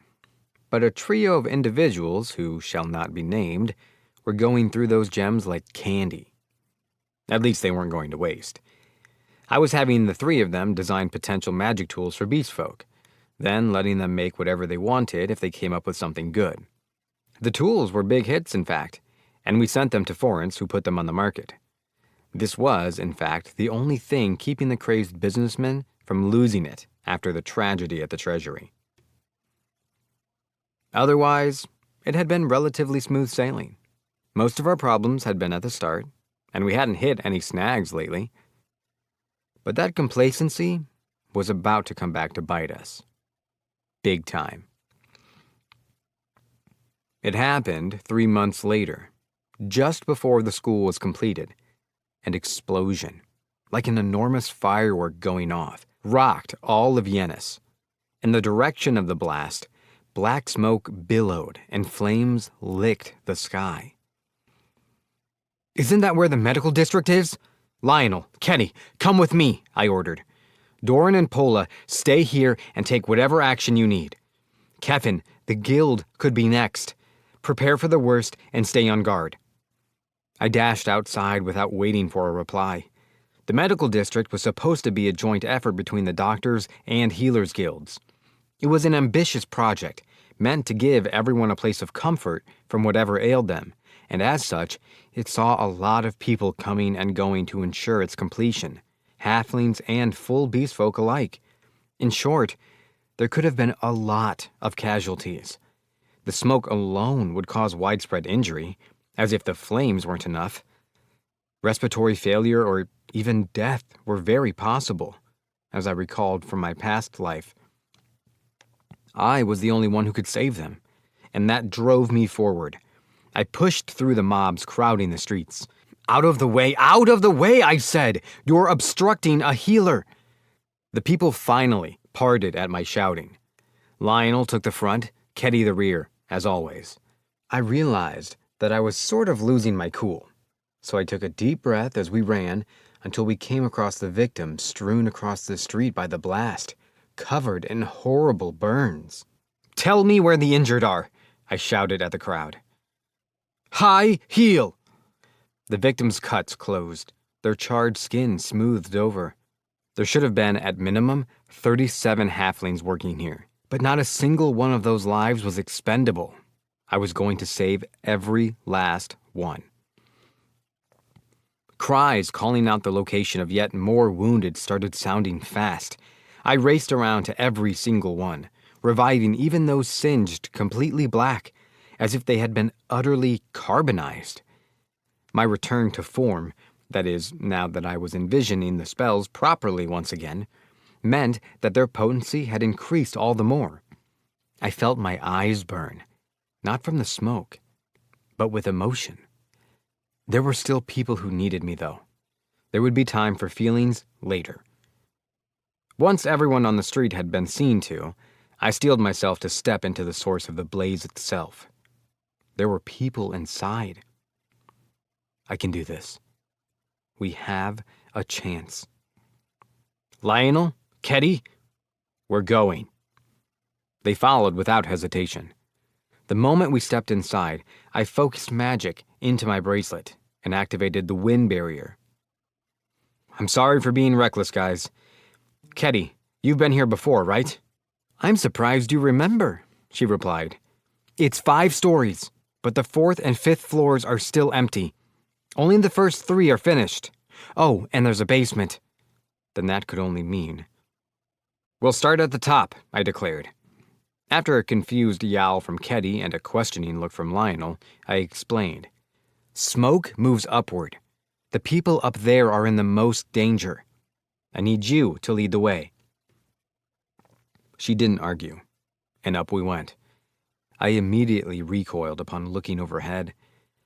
The blast blew the ceiling clean off. There are people over here, Ketty yelled, pulling me back. I dashed over. There were 3 figures huddled together on the spacious floor. I swiftly cast high heal on them, regenerating their skin. But they remained unconscious. I hesitated. What do we do? Carry them? Lionel approached. No need.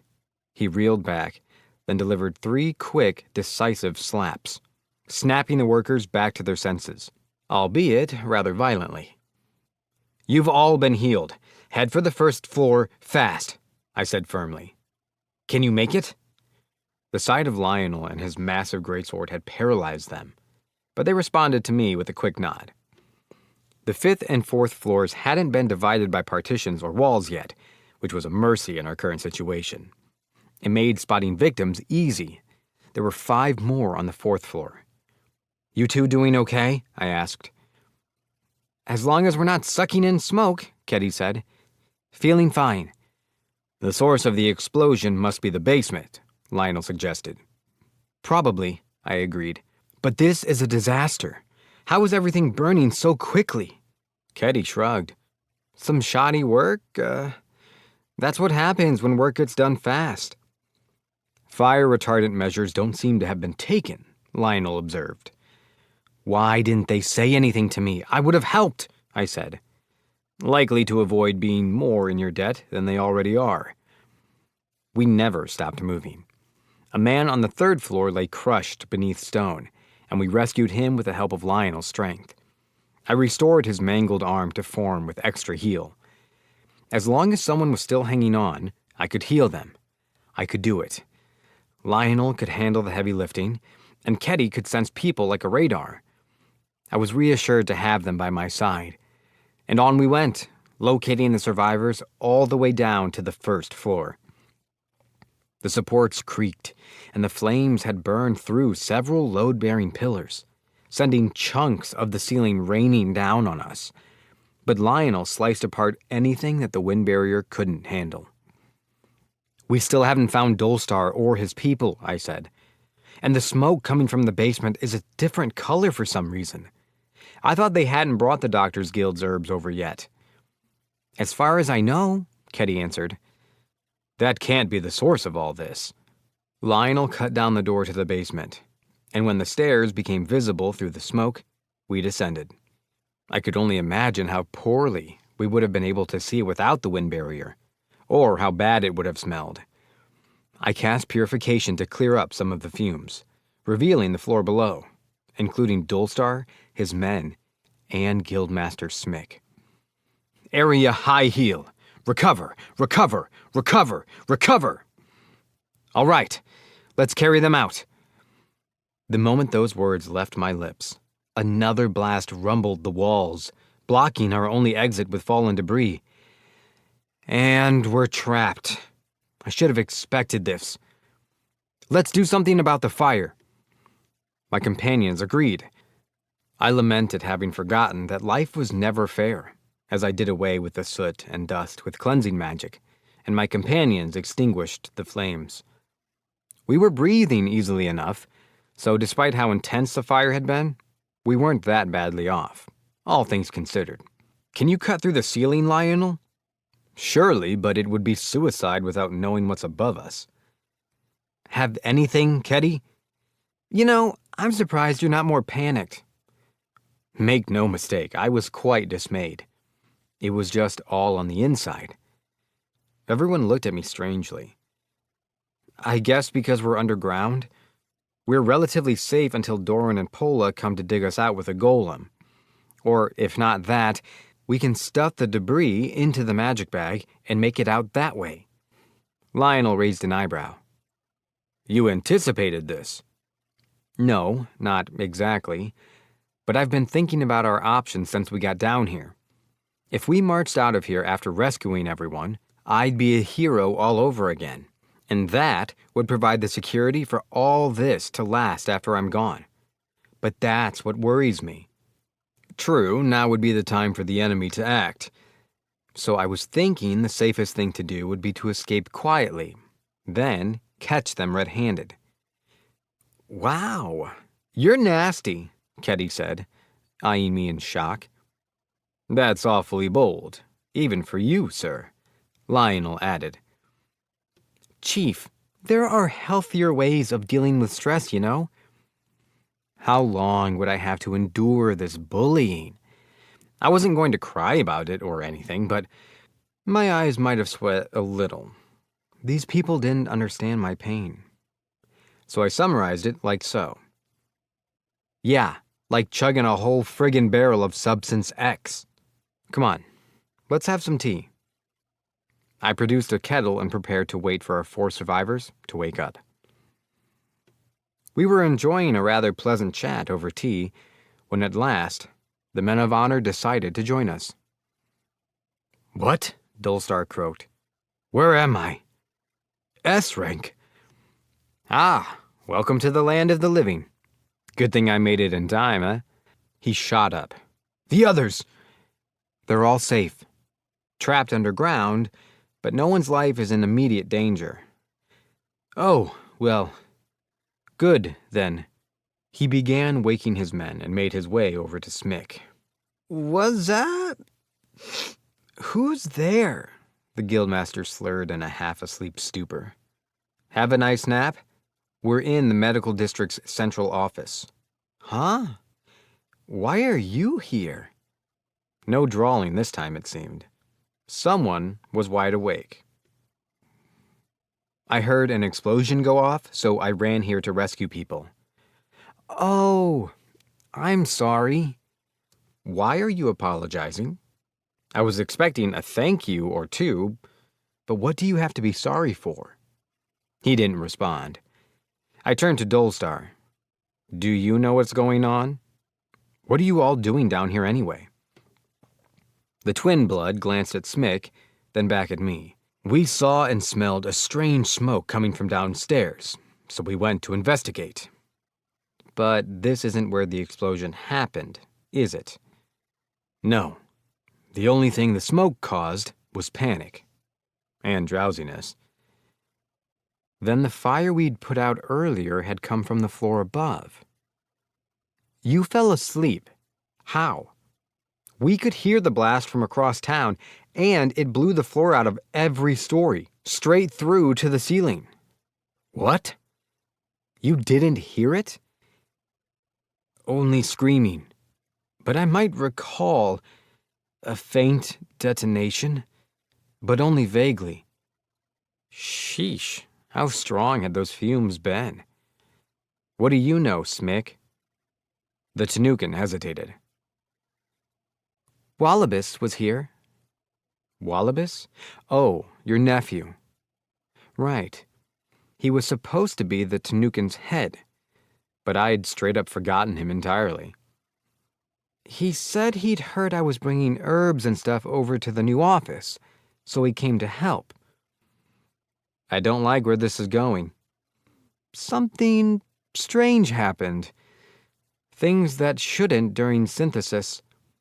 The powders got all mixed together but none of your materials could have caused the explosion, right? You wouldn't have brought anything that dangerous. Right? Smick broke into a sweat and looked away. When the smoke started, I ran to get the fire grasses out of the room, but they were gone, along with all sorts of other things. Someone had taken them while I was compounding. But that wouldn't make an explosion like this, right? Well, no, they don't explode, they combust when in contact with air, into fireballs. Well, we'd found the cause of the fire. Could the smoke have turned it into that enormous blast? Or was it a dust explosion? No, the air was too clear for that. I have no idea what caused this, Smick went on. Wallabies was nowhere to be seen as far as I know. No good was going to come out of constantly grilling him. But I was going to give him hell later over starting the smoke. Anything else weird happen? There have been a lot of people going in and out, lots of different races, but I'm not really involved in their work. Right. If only this were a TV drama, then maybe one of us could have flipped the script and identified the criminal by now.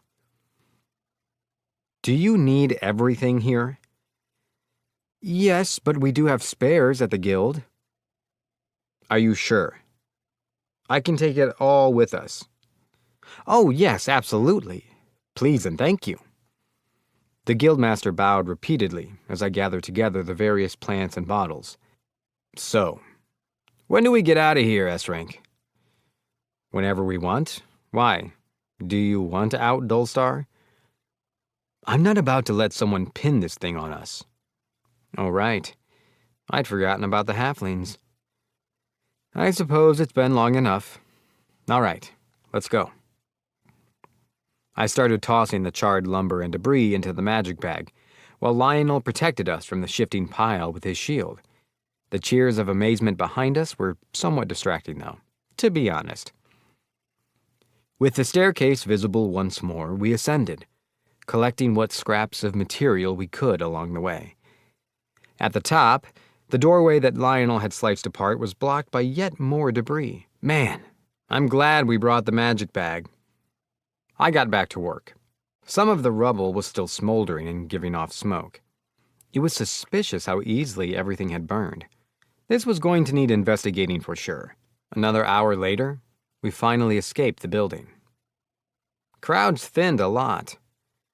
The stragglers seemed to have been worried, Lionel observed. Only a few people remained on the streets. Where to? Ketty asked. I think the giant golem's probably a good place to start. The golem in question was causing a stir over at the site of the schoolhouse. Whoever set all this up, I'm gonna wring their neck. Dullstar, where would the halflings be? In front of the government offices, I'd assume. Head there. Find out what you can. Dullstar huffed. Don't make me regret trusting you. I won't. Lionel, Ketty, we've got work to do. 13. Heroes of the 11th Hour. We sprinted to the schoolhouse, where we found dog and cat folk, as well as some dragon newts. I brandished the illusion staff and approached them. What's going on here? I didn't need to be an oracle to tell they'd been fighting. Pola stood with her golem, Doran with his hammer, and Yulbo's men, scratched and bruised, were the only things between them and the beast folk. Do not make me repeat myself! What is going on here? The dragon newts immediately fell to the ground. Our humblest apologies, Mr. Luciel. It was an emergency executive order by the council. I didn't know the dragon newts made excuses. None of the 30-something dragon newts said a word, burying their heads in the dirt. I stepped towards the cat and dog folk, and they shied back. I passed right by them, straight to Doran and the others, and healed them. Come on, we've barely been gone for 2 hours. Bastards came in yelling you died, and that the halflings blew the whole damn medical district up, the dwarf said. Tried to confiscate the school. Oh, is that so? That sounds like a declaration of war against the church, if I've ever heard one. A chill ran through the mob. Lionel lit up his greatsword with flame, and everyone dropped their weapons at once. If it's a bloodbath you want, we would be happy to oblige, he snarled. Dog and catfolk alike all but turned to stone. You're catfolk, ain't ya? Throw us a bone over here. There was a thwip, and then Keddy appeared behind the man, striking the back of his neck with incredible speed. Or at least that was what I assumed happened. You disgust me, she spat. I've got all your sorry faces memorized, so I suggest you think real hard about what your next move is. I recommend helping the chief, if you know what's good for you, and the halflings as well. The beast folk exchanged glances, then retrieved their weapons and made for the representative's estate, save for the dragon newts, who continued to grovel. Mr. Luciel, we beg you, give us a chance to make this right. Find me the arsonist, the merchant who sold you the lumber, and the ringleader behind this, I demanded. At once! The dragonewts pulled themselves together and left in an organized manner. I'm proud of you guys for protecting this place. Let's stop by the Halfling Street on our way back to the guild. Sir. As we headed for our destination, we soon saw the mob. The Yanetians had exploded into a full-on lynching, jealous of the halflings' new homes, and were about to set them ablaze. Keddy immediately took the lead in dispersing the rioters. I, meanwhile, did what healers do best. Search the houses, I shouted. I continued down the street, surveying the area carefully. My eyes fell on a child. There was no visible life in the little body, but I had to try. I cast my ultimate spell. Secrecy and rules be damned. Extra heal. The magical, rejuvenating light left my hands, reached the child, and sank in. Their body glowed, returning to normal as lacerations began to close. Beast folk are so strong, I muttered. Tears for that single, small life welling up in my eyes. Lionel pretended not to notice. Further inspection revealed that the child had likely been left as an example, a warning. We had places to be, so I left someone behind and told them to bring the kid to the guild later. Then we continued on. The blood means there must have been a fight, I said. This might be the worst-case scenario. What will you do? Lionel asked. Find out who did this and make them pay? And the ones who were complicit won't get off easy either. When the Healers Guild came into view, we saw its barrier first. Inside was a large group of beast people. The rabbit, wolf, fox, and bird folk outside didn't look like they'd been invited. In front of them, protecting the barrier, were transformed ursins, with Vespians perched on their shoulders, along with the Knights of the Order of Healing. Upon noticing me, the bird folk descended from the skies. The ursins and Vespians spotted us next, and a cheer broke out. The bird folk, surprisingly, didn't seem to be our enemy. Ursin pheromones, perhaps? So, I called out, does anyone care to tell me what all of you are doing at our guild? Well, Lilliard, Orga, Forrence? The aggressors, including the three I'd named, froze. I asked you all a question. Should I repeat it? You're alive, Orga gasped. Forrence's usual collected demeanor was nowhere to be seen. The council's word is final, Lilliard stated. The halflings you seem to prioritize above other earnest Yanetians have led to damages in the medical district, and you, as the spearhead of the entire endeavor, are to be held responsible. That sounded like a load of bull to me. That was an awfully quick meeting. The flames only started 2 hours ago. I personally find that curious. Unless... Oh, I see now. You tricked me. You took me and my guild for complete fools. I gave a hearty yet empty and monotonous chuckle. You smuggled Vespians into the city, Forrence countered. Why didn't you tell us? Do I need the council's express permission to invite guests into my own home? They haven't taken so much as a single step outside the guild hall, or burdened the city in the least. Don't play dumb. Their honey could be lining your pockets as we speak. And the Vespians are not my slaves. They're my friends, and their cooperation is entirely voluntary. Plus, this is my property, and you signed a contract giving me financial liberty. You're a merchant yourself, so surely you don't need me to explain that. The Foxman bit his tongue. Representative Lilliard, I continued, you were found guilty of embezzling the wages of hardworking citizens to fill your own purse. And now you're shifting the blame for what happened in the medical district. I'm frankly astonished beyond words. You're nothing like the rabbit folk I know. You're lost. You're talking nonsense, and the medical district was never properly organized from the start. It only ever began because the people lost their minds over the dragon-slaying business. I assume you speak for all your people?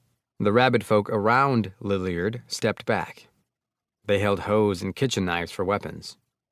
The scared civilians started to shout. I ain't looking to die.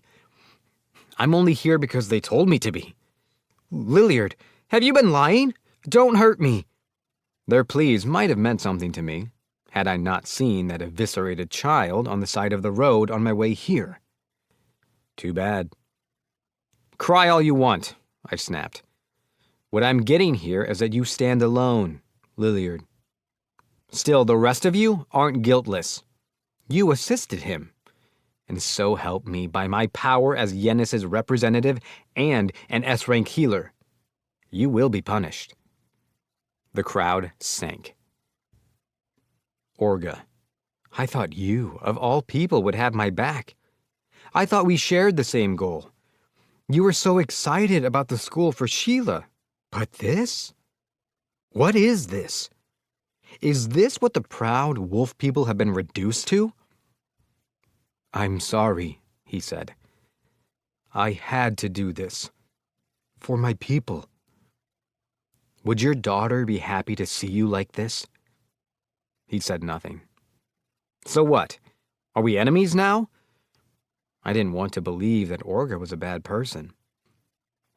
He passed his sword to his opposite hand, closed his eyes, and clenched his teeth. It's over. Come on now, give the poor guy a break, Luciel. You'll make him go bald. Orga gasped. He's right. No one likes a bully. But at least we have our conspirators now. You really gotta handle this sort of thing with a bit of finesse, else you'll go making enemies. I am relieved to see he's still as straight as an arrow, though. The two wolfmen grinned. Someone pinch me because I have to be dreaming. What are you guys doing here? But I knew this was no dream. My friends were here. Home sweet home, Gulger smiled. Heard you were raised in hell, so we couldn't help but take a look. And we figured you could use a hand on the ass-whooping side of things. Orga wrote to us and said things were nearing a tipping point. And who do we find but the Lion of War and the murderous shadow assassin, the Night Gleam, with you? Lionel and Ketty. The latter, being an assassin, came as a bit of a surprise, though. I gestured to my companions. I found them being sold as slaves, but they're my trusted partners now. Gulger and Galba grinned. I could have sworn I heard a few snickers behind me, too. Fine with me, Gulger said. Orga, those fox folk with us? What about the bird folk?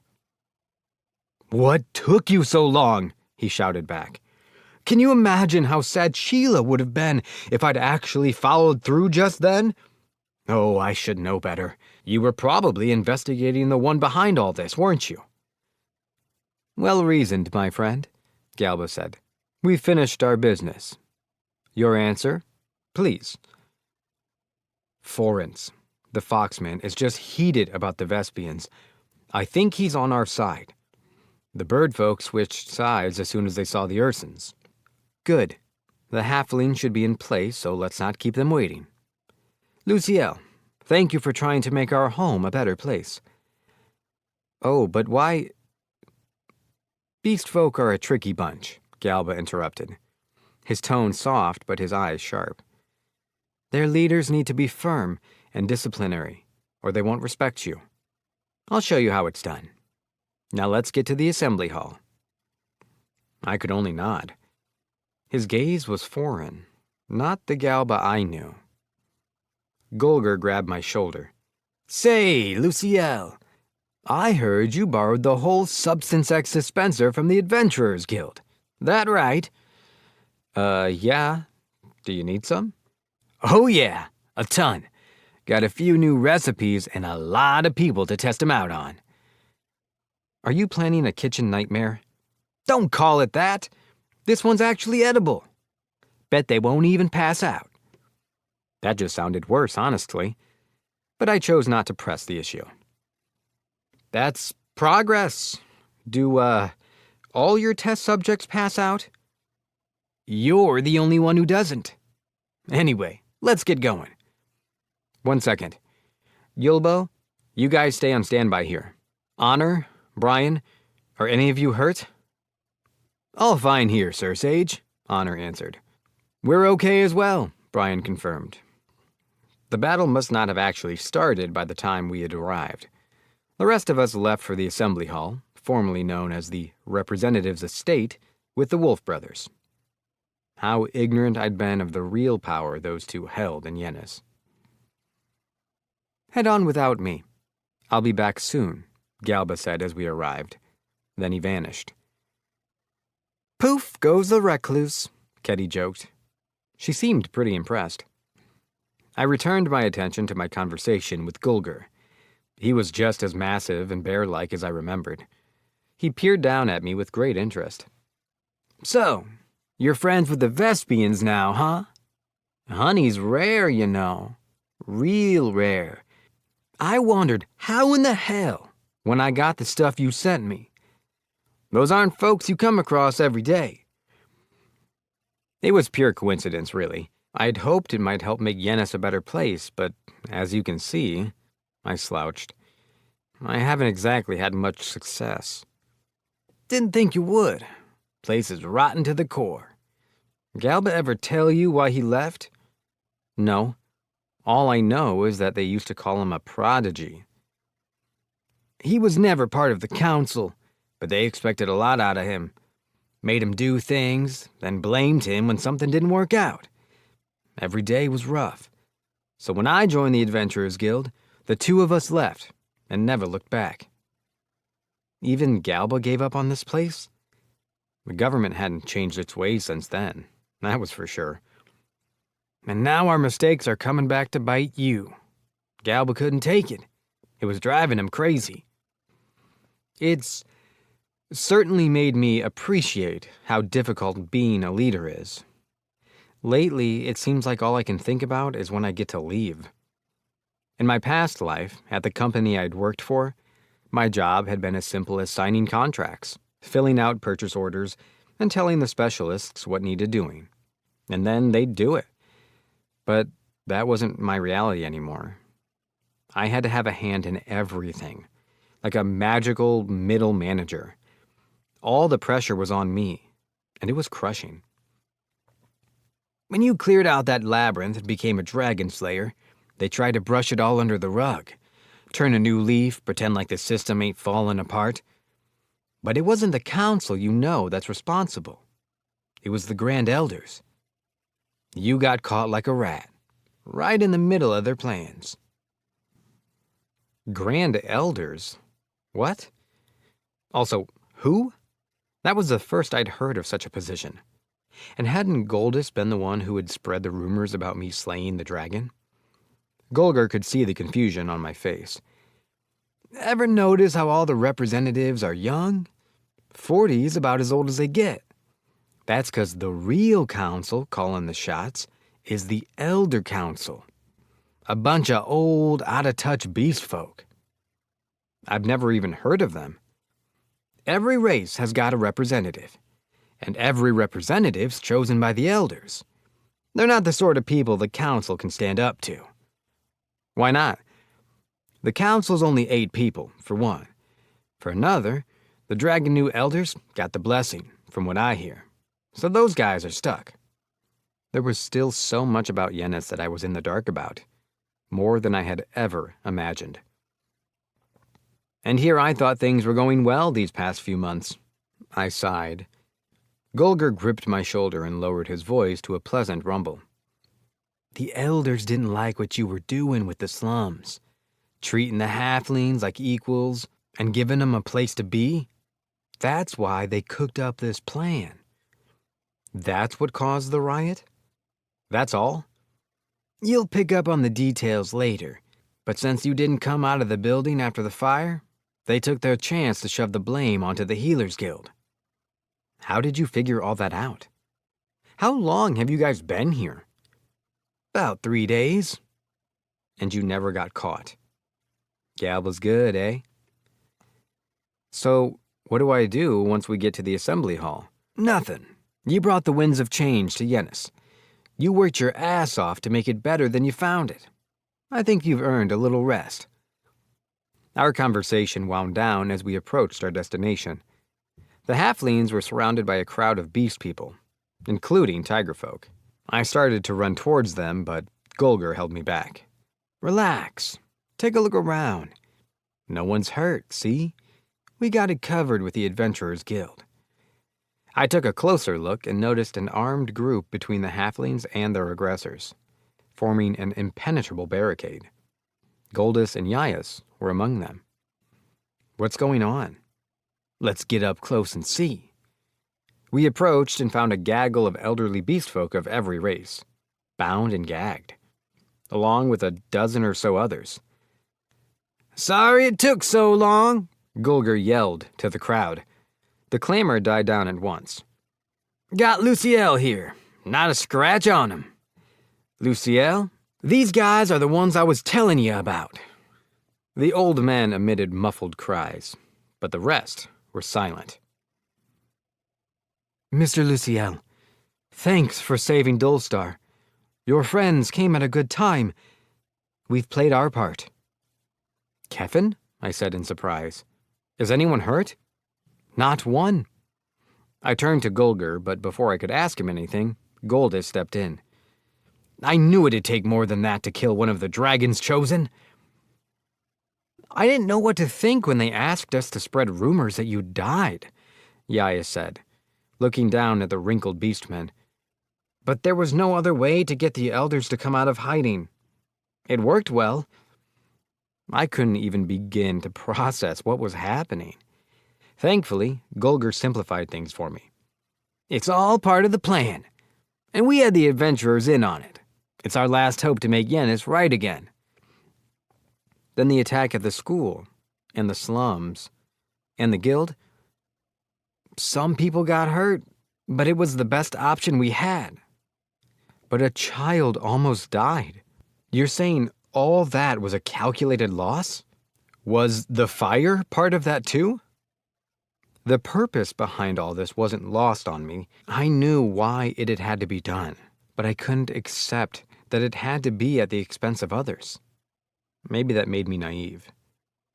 Hell no, you think we're crazy? Scared us to death. Galba's original plan was to meet with you before all this happened. I could find relief in that, at least. Our friendship might not have lasted otherwise. I'm back, came a pleasantly smooth voice. He was a tricky one. Almost got away from me.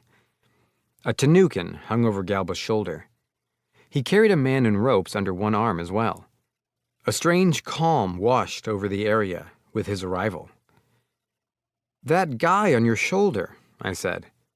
Is that Wallabies? And that other guy is wearing the same clothes as one of the people I healed. Why is he human? Galba jerked the shoulder he held Wallabies on. He passed out the moment he saw me. So rude. What kind of greeting is that for an old friend? The other one, however, is the trickster behind the disaster at the medical district. What? How did he just so happen to know that? I think his face will be familiar to the halflings. Galba dropped Wallabies to the floor, then lifted the other man's head with his free hand. No, Kevin gasped. Hattori? It couldn't be. The Hattori who was supposed to have died in the labyrinth? I thought you told me he was dead, I said. He's been one very busy corpse, Galba answered. And with the Empire, of all places. But doesn't he have friends here? People he owes his life to? Supposedly, but he's capable of changing his appearance on a whim, and he's been using that to gather intel on the slums, and feed it to the elders. The man cackled. Fools! I'm a ninja! Betrayal is the oldest trick in the book. My talents belongeth to the highest bidder. Wherever this nutcase had gotten his impression of ninjas, I was certain it wasn't from a genuine history book. There was no question about it. He was one of the reincarnated. I'm glad to see you awake, but you may not be so glad to learn that you can't use your abilities anymore, Galba said. Criminal slaves aren't allowed that privilege. Fool! You underestimate me? Where beeth mine unbinding techniques? Hattori, Dolstar stepped out of the crowd of halflings. Why would you double-cross us? You have mine gratitude for rescuing me, but I have a divine duty to fulfill. I was chosen. Divine duty? So what, Lady Krya descended and told you that personally, did she? You've lost your mind. Chosen for what exactly? When I lost mine life, God spoke unto me and pulled me from the darkness.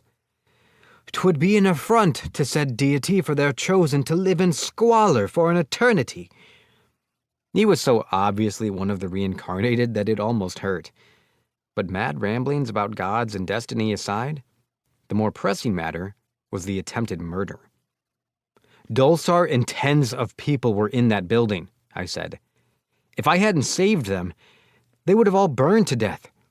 That doesn't faze you in the slightest? Hattori glared at me. The fault lies with you. With every Imperial spy captured, my purse became lighter. What was I to do but accept what work I could? Galba looked down at him with cold eyes. No intention of owning up to it, I see. Not a problem. We'll have plenty of time to talk later. And you'll tell me everything. One way or another. For now, though, I think you need a nap. Luciel? Substance X, please. Okay. Sure, here. I took out a cup and filled it with the liquid. I suspected one of the reincarnated, and a ninja, at that, might be more resilient to this form of torture, but handed it over regardless. Galba ordered him to down the glass, and the guy didn't even make it all the way before foaming at the mouth. He went out like a light. Not even diluted, Gulger grimaced. Damn, Luciel. I raised an eyebrow, but Galba's address was about to commence. Hello again, friends, and a pleasure to meet you, strangers. I am the son of Elder Grauga, who you'll find currently tied up over there, he began. I've always hated this country. I've seen the government's inner workings, sat in on council meetings with my father from a young age, and what I saw was a council in name only, and a court of fools in practice. There was no legislation, no betterment, only sabotage and slander. He paused a moment before continuing. Failure is the fault of the one who proposes change. Success is the object of false ownership. The council I saw was a failure, a broken heirloom of our grandfathers who made the sage their scapegoat and pointed their ire towards the Healers Guild. The spices that populate our fields and fill our coffers, which the government so loves to claim credit for, came from this very sage. I was in awe of his persuasive delivery. Galba's proposed 3 things at the council before, Gulger said quietly. 2 were hits. The other one didn't turn out so good. The council, Elder Council, that is. Beat it into the ground. Can you believe that? And the Elder Council is different, right? I whispered back. Yep. They choose the representatives, like I said, every 2 years. I still can't believe I never knew. Doesn't surprise me. Galba's speech went on. So, why was Heiler Luciel made a representative? To hide the wrongdoings that the rest of the council have been conducting for so long. The late Representative Shaza plotted with ex-Vice Guildmaster Grohala to sell out their own country, accepting coin in exchange for state secrets, money that taints the elders who accepted bribes to allow him to join the council. Representative Lilliard falsified reports, skimming wages and hiding his deeds behind the fervor over Luciel's feats. He paused again.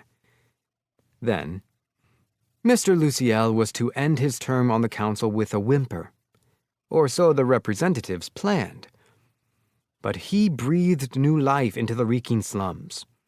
His fair treatment of the halflings, a people born into discrimination, has caused a dramatic decrease in halfling crime rates. He's privately funded the founding of a school for the good fortune of Yanetians, and yet, today, I've learned of a plot to undermine the medical district that he and the halflings tried so hard to build.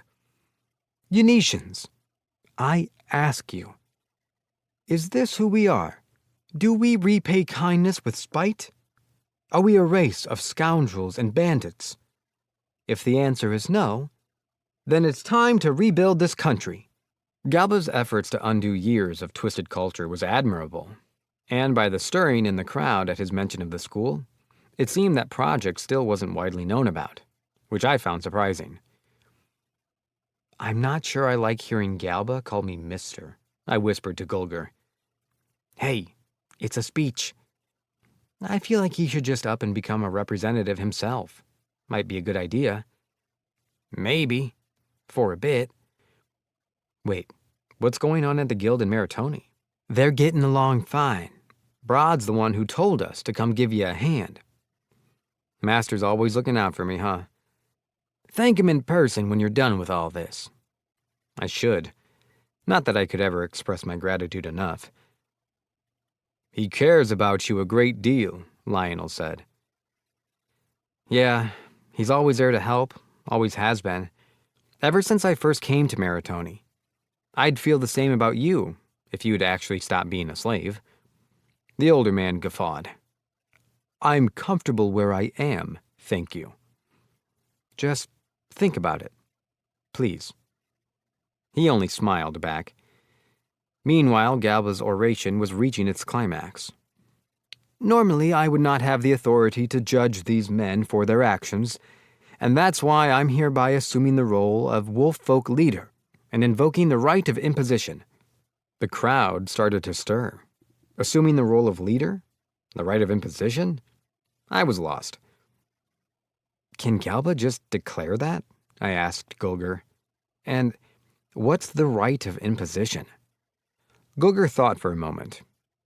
Well, when any leader or elder dies or commits a crime that'd get 'em enslaved, their race gets together and picks someone new to assume the role. And no one would dare oppose Galba, so he can pretty much do it automatically. The wolfman smirked. No one with a brain, at least. Now the right of imposition. According to Gulger's explanation, this particular political tool was risky. Invoking it meant that any representative for the next 10 years would no longer have the right to speak during meetings. Plus, unless the rest of the council was softened up first, the City of Freedom wasn't going to be willing to give such a right away. The chances of it being vetoed were extremely high. Will Galba's motion pass, do you think? He smirked even wider. All the elders are criminals. Right now, Galba's the only one with any authority left, and the right of imposition resets when a new rep gets chosen. The plan's airtight. I looked back at Galba, who had begun issuing his decrees. Well, I'm off, Gulger said. Got some dishes to make. Gimme some substance X." I handed over a barrel, and he walked off towards his brother. The two of them together was an intimidating sight indeed. "The elders are to be executed for the crimes they've committed today," Galba declared, "and their personal assets are forfeit. The representatives cannot be dismissed without the risk of crashing the economy, so there will be a grace period for establishing new officials. Upon the results of an investigation, innocent representatives will be spared enslavement, but their assets will be repossessed. The guilty will serve a life sentence as, of course, slaves. The fate of the one responsible for the fire will be decided by a spokesperson for the former slums after a thorough interrogation. Wallabies may have only been his puppet, but he too will be enslaved. As for the rioters, were I making the decision myself, you would all become criminal slaves as well. But Mr. Luciel is merciful.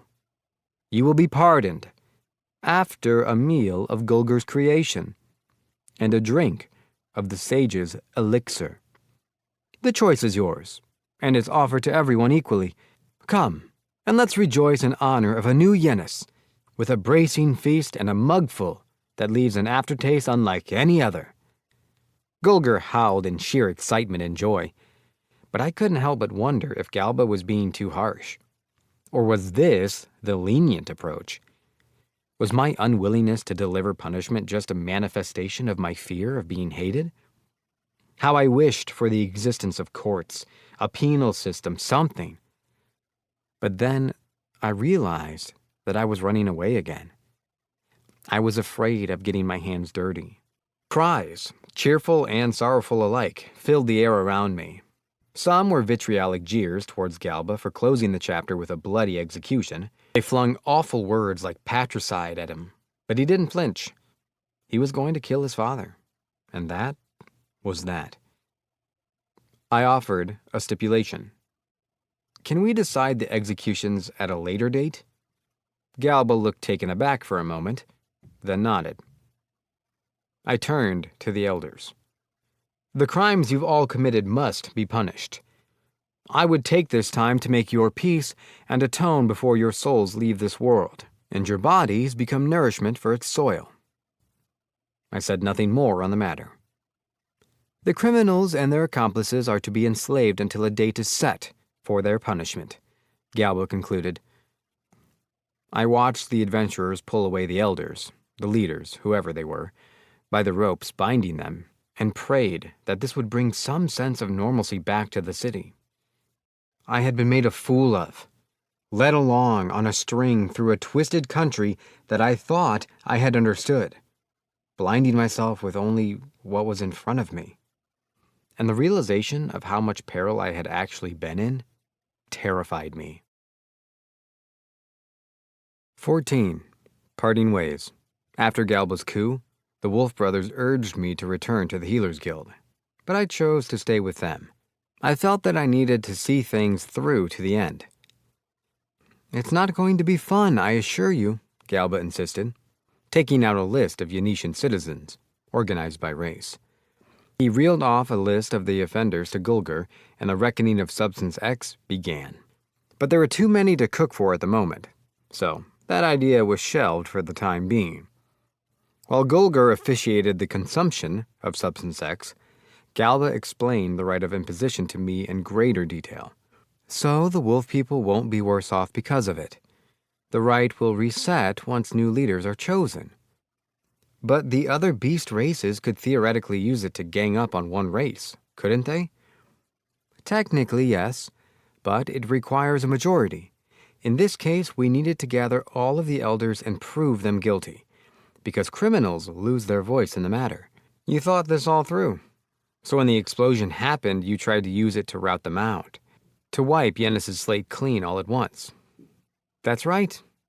Thank goodness we and the Dragon Newt Guildmasters go back. We only just spoke to them yesterday. This was supposed to go a lot smoother, and happen about a month later." "Huh, even you make mistakes." He chuckled. "More than you know." It was a messy steamroller of a judgment, brought down by a single fist taking advantage of the situation. but the rioters couldn't complain. A single mug of Substance X was all that stood between them and freedom. They took it gladly, and then passed out, of course. 37 dragon newts, 217 dog folk, 163 cat folk, 211 rabbit folk, and 349 tiger folk was the substance casualty count. Only a handful of fox folk were convicted and none of the bird folk. Several wolf folk also drank Substance X, while the ones who had attacked the Healers Guild, including Orga, were made slaves for their crimes. The dog, cat, rabbit, and tiger people representatives, along with their subordinates, were to relinquish their positions and be similarly enslaved, to be transferred to Grandel, the land of labyrinths. My morbid guess was that they would be used as meat shields for the dungeons. Representative Jack and his office hadn't participated in the riots, and had even tried to stop their people from joining them. Yet still, it wasn't enough. They too were made criminal slaves and left in Goldus's custody. "You're sure about this?" I asked Orga. All he'd been was a man with good intentions and a genuine love for his country. "Of course not," he replied. "But I have to become a slave. It would set a bad example if I didn't own up to my mistakes." He must have resented himself after the incident with Shaza, for not stopping him when he'd had the chance. But what about Sheila? "I've made arrangements with Galba and Gulgur. It hurts. It does. But it's what I have to do to make amends." He downed his mug and promptly passed out. I looked at him and muttered, "It hurts me too. Seeing people I know suffer these consequences."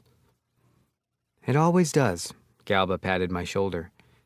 "But there's a difference between kindness and indulgence. And it's up to leaders to understand that and shoulder the burden. That goes for you too, Luciel." Then he shouted instructions to the adventurers and left with the criminals for the nearest slaver. Yennis was starting to change. New representatives were chosen from a variety of candidates, both self-nominated and put forth by others, and subsequently elected.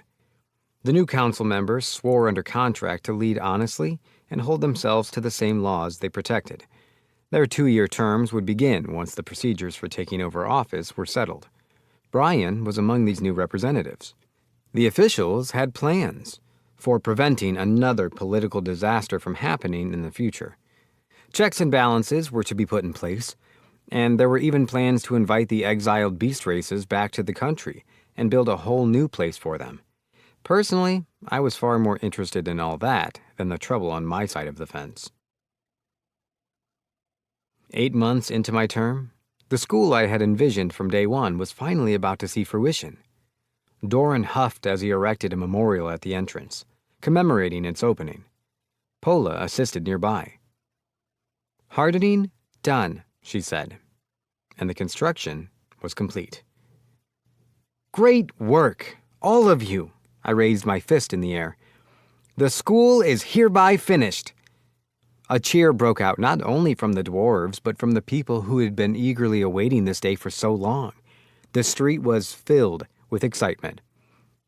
The days that followed the incident had been anything but easygoing.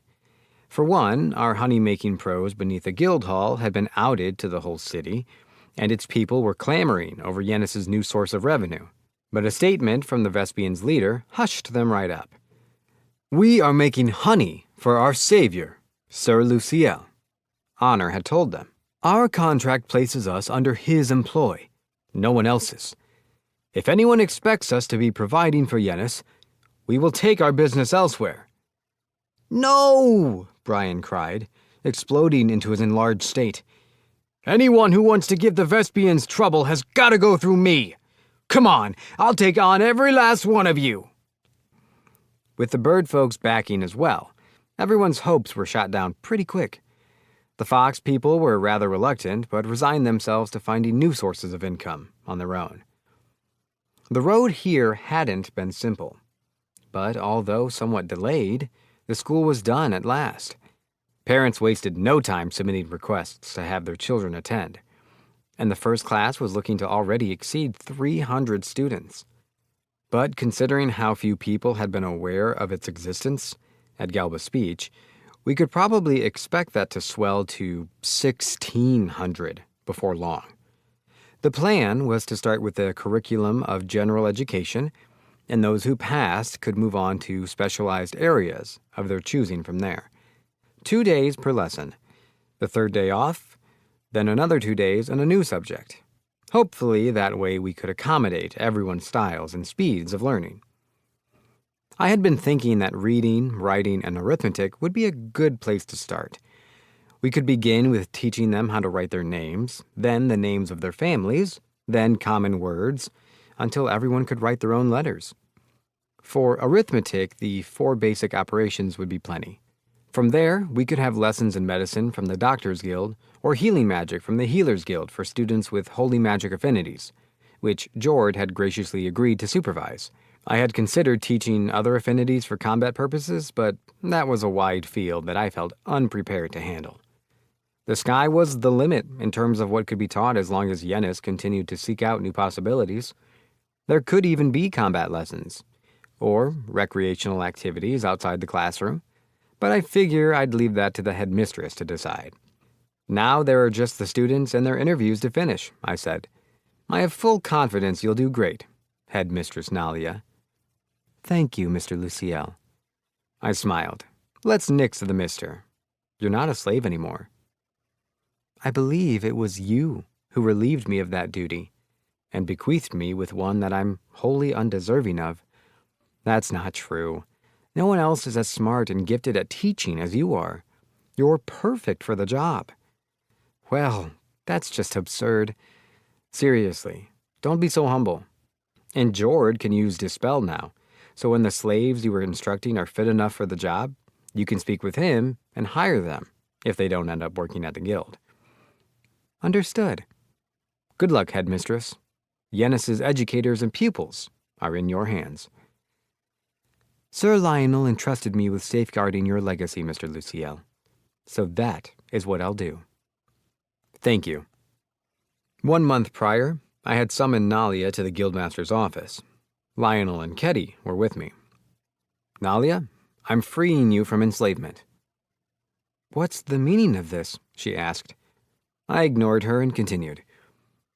I've heard tales of a general of the Empire, an Illumacian without peer on the battlefield, who they call the Lion of War, otherwise known as Lionel Grust Elfins. One day, at a camp away from the battlefield, he was betrayed, poisoned, and crippled, the tendons in his legs severed.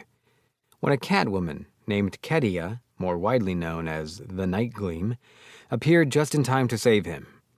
But the Emperor considered the two guilty of treason, so they were punished accordingly. I paused for a moment and then went on. This was only a pretense, though. An excuse to deal with a nosy general who had been investigating human experiments taking place in the Empire, as well as rumors of the presence of demons. And meanwhile, while Lionel and Kedia had been made slaves for their crimes, there was a woman named Lunalia. Lunalia had been in the service of the Elfins' house for years, and when she attempted to buy the two back, the slaver tricked her. Suddenly, she found herself in chains, in the same Yennis-bound carriage as the people she'd tried to save. Nalia looked at Lionel, then Ketty, and nodded silently. But what I want is you, the Nalia I know, to be the school's headmistress, I said. I want you to teach people like you taught the slaves we took in. Lunalia served the Elfins' house well, Lionel said gently. But her time is over. Nalia's duty is to educate and to nurture. Do so that I might journey in peace, knowing that what Luciel has built is safe with you. Leave the boys to me, Ketty added. I'll cover for you. Nalia was quiet for a moment. It seems the decision's already been made. The plots don't stop with the Emperor.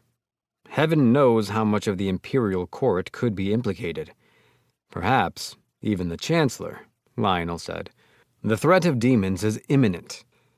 And who can say how much of the spirit's portents are trickery? Should the worst come, we would feel assured knowing there are allies here. Oh, right. I'd forgotten about that whole spirit prophecy whatever. And hold up, what was that about demons? With the Empire? Uh-huh, noted.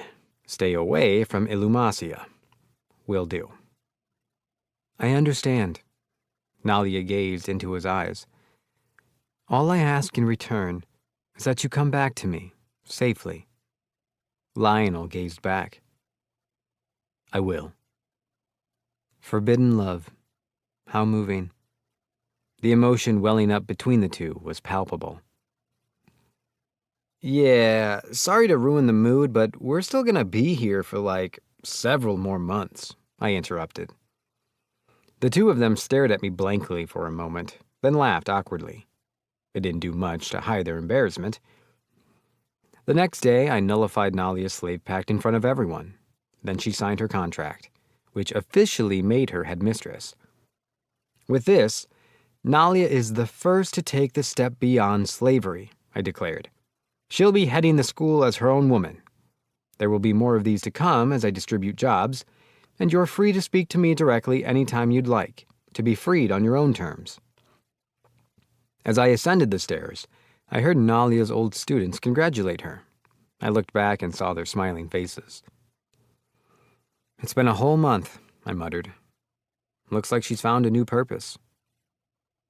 With Nalia at the school's helm, everything else was starting to take shape.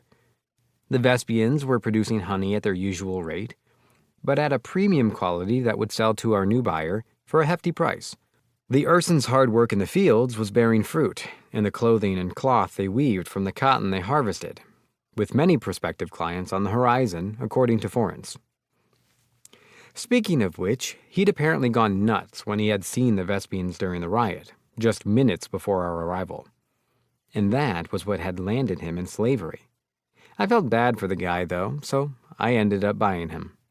He was way too shrewd of a merchant to ever get into any bad business, so I felt comfortable trusting him with managerial responsibilities.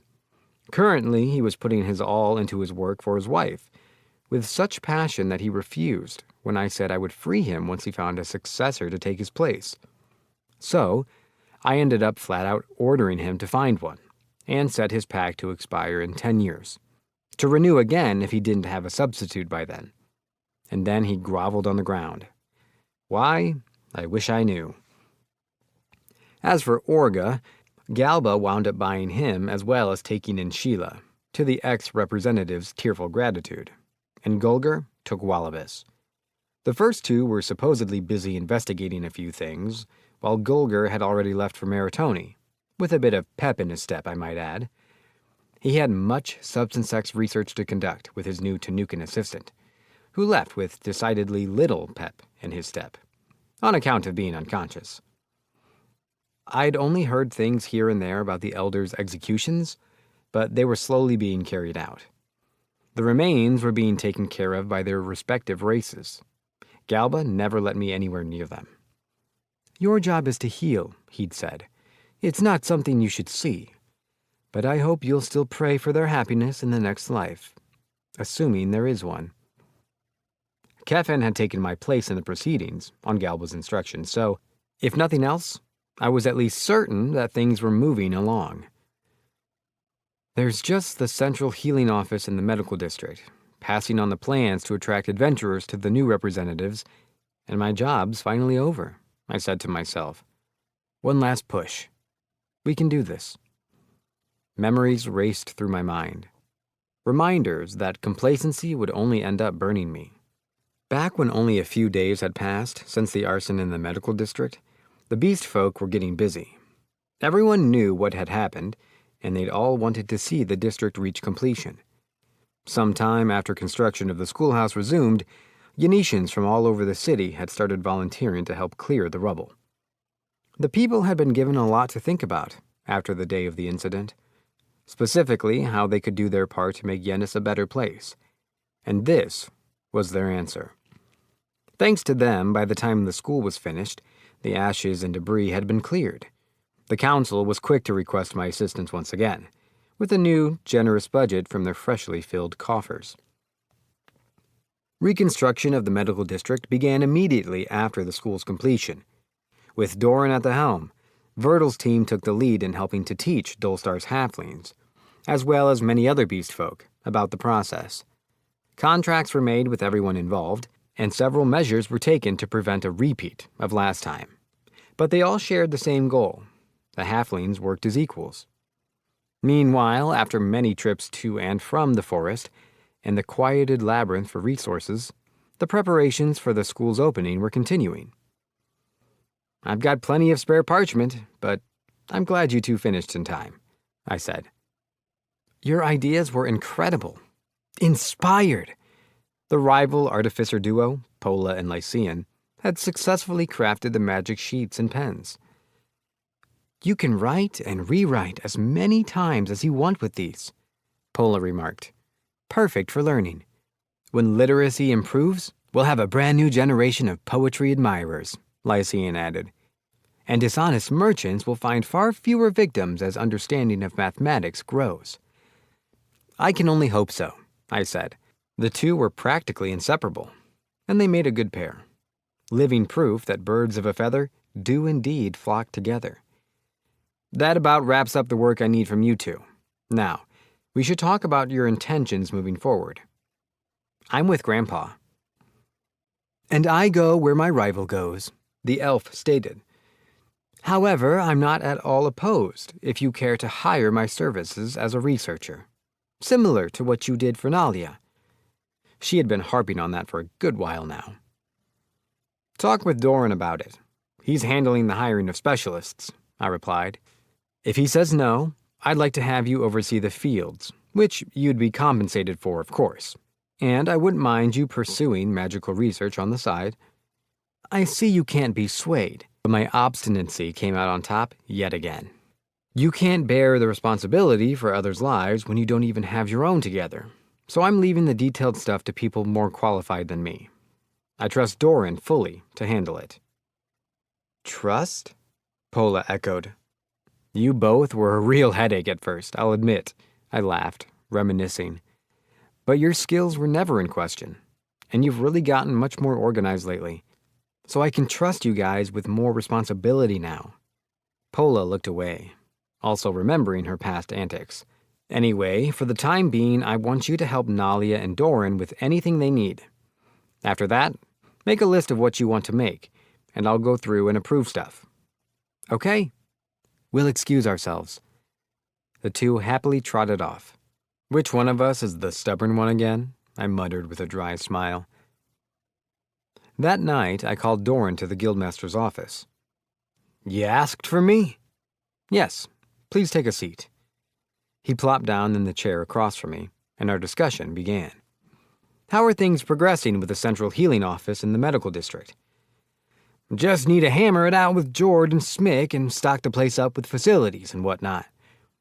"That's good to hear. Once that's finished, my term here will be up. What are your plans after that?" "Follow you, of course. What else?" There wasn't a shred of doubt in his eyes, which took me by surprise. "You don't want to go back home? Where other artisans like you are?" He grunted. "You mean where I blew my forge to high heaven, and they made me a debt slave?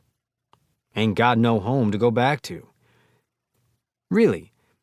I was actually hoping you might set up shop there and be my personal smith. But if you say so." The dwarf bit his lip. "How would that sound? Being free? Being an S-rank healer's research and development lead?" Finally, he croaked. "Pretty damn spectacular." "Then do we have a deal? We might stop by Maritoni first, though." "Deal. Appreciated. I'll free you and Pola whenever you like. Just say the word." "Let's save that for when we're home, if you don't mind." "All right. Until then." "Until then." Doran left the room. "He sure puts up a front," I said to myself. The graves of his family are there. He could stand to speak his mind more. His son and daughter-in-law had left for the mine one day, but never returned. Rumors had spread that an explosion might have sealed their fate, and while rescue efforts had continued with little success, Doran and his granddaughter had been left alone. I'd learned all this from my correspondence with Grand, the master blacksmith. Once he had heard about Doran's presence, he had supposedly spruced up the dwarf's forge, all new, just for him. He and others had apparently tried to look for Doran and Pola after hearing about the accident, but could never find him. Only Kevin left. I crossed my arms and thought as I returned to my private room. After some magic circle practice, I hit the hay. I had already freed Milphine from slavehood sometime earlier, and she was currently working in the honey business. She had seemed oddly restless ever since Nalia's promotion to headmistress, until one day, when I called her to my office. She spilled everything to me, including her mission regarding a certain spirit sworn. The guilt had been too much for her to handle the secrecy. "You treated me no differently despite how I wronged you," she had said. "I simply couldn't keep it to myself any longer." I didn't fully believe everything she had told me, but she was a hard worker and put her spirit magic to good use on the field's plants.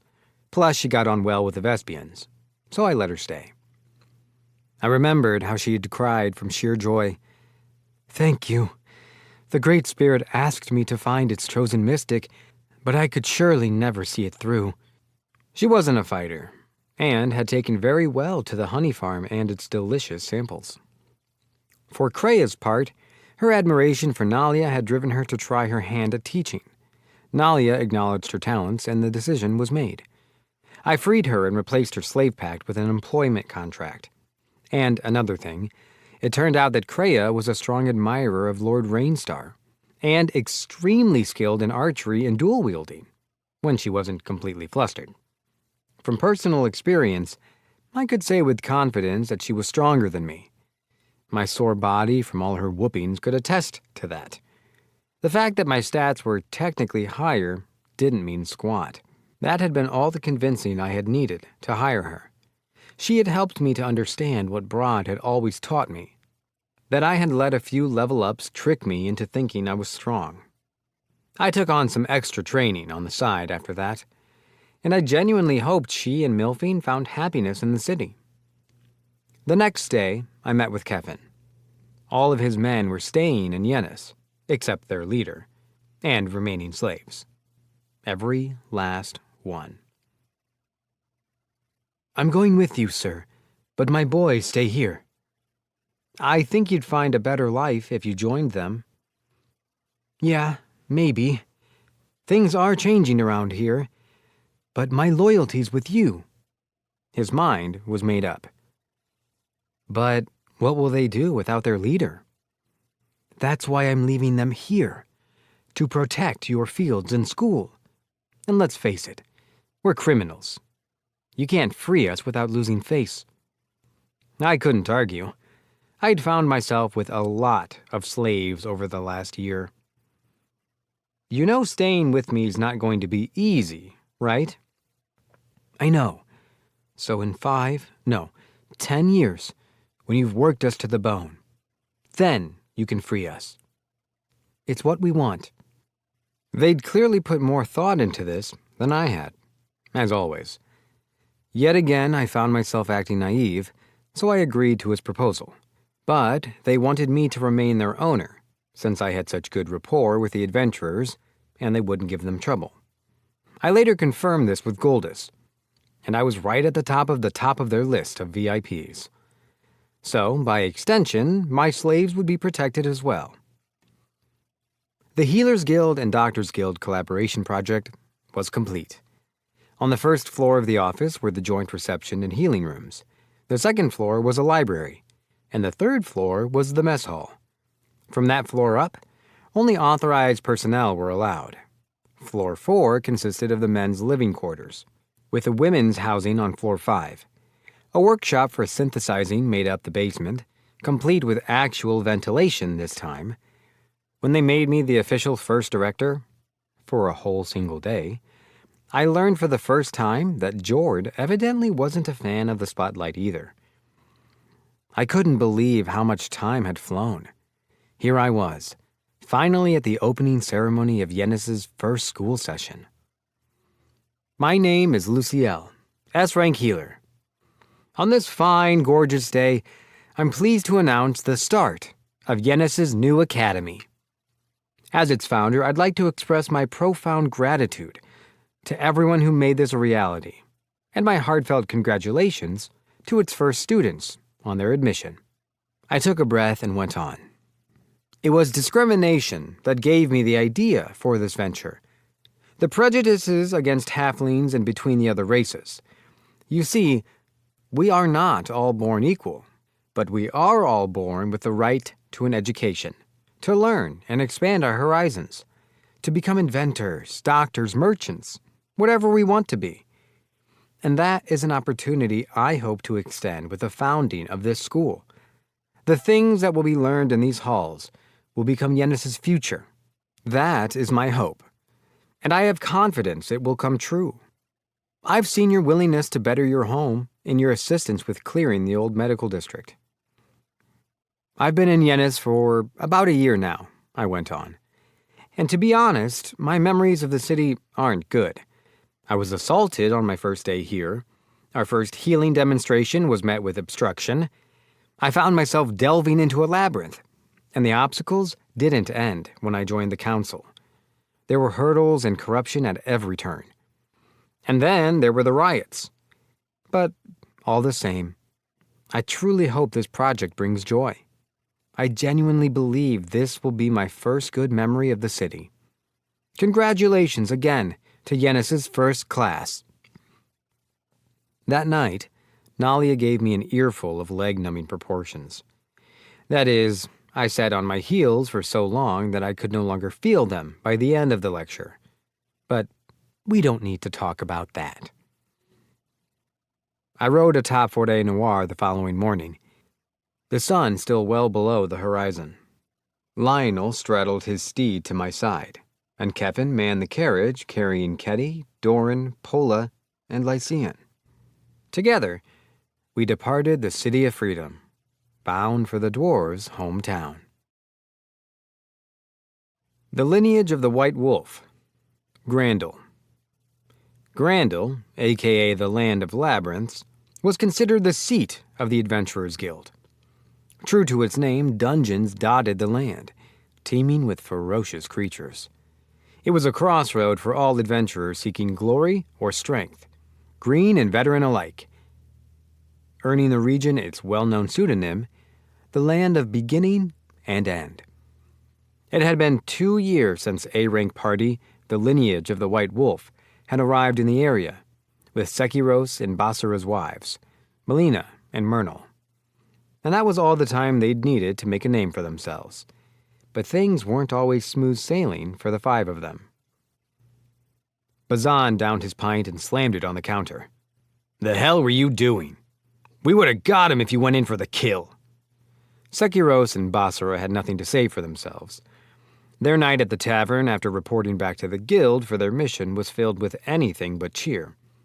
Hunt after hunt, job after job, the party had only met with failure. At first, they'd written it off, just a little slip-up. But the slip-ups kept happening, and they could no longer ignore the issue at hand. The one thing they were in sync about was that they needed to talk, so they had plotted their way to their favorite tavern to do just that. "But it wasn't safe," Basara argued. "What if it countered us?" "It wasn't safe?" the leader spat, glaring. "Since when do we give 2 shits about workplace safety? We made it this far by being ruthless, by having each other's backs." Bazan had a feeling he knew what this was about. It was their new family, the ex-receptionists they'd married. The lineage had always fought instinctually with the innate combat senses that most beast folk had, but now that 2 of the trio had a reason to come home every day, their strategy had become inherently more defensive in nature. This was never an issue in Meritoni, where they'd excelled in the field and risen quickly to the prestigious A rank. But the monsters in Grandel were different. The vicious beasts were cunning, and the cracks in the team were starting to show.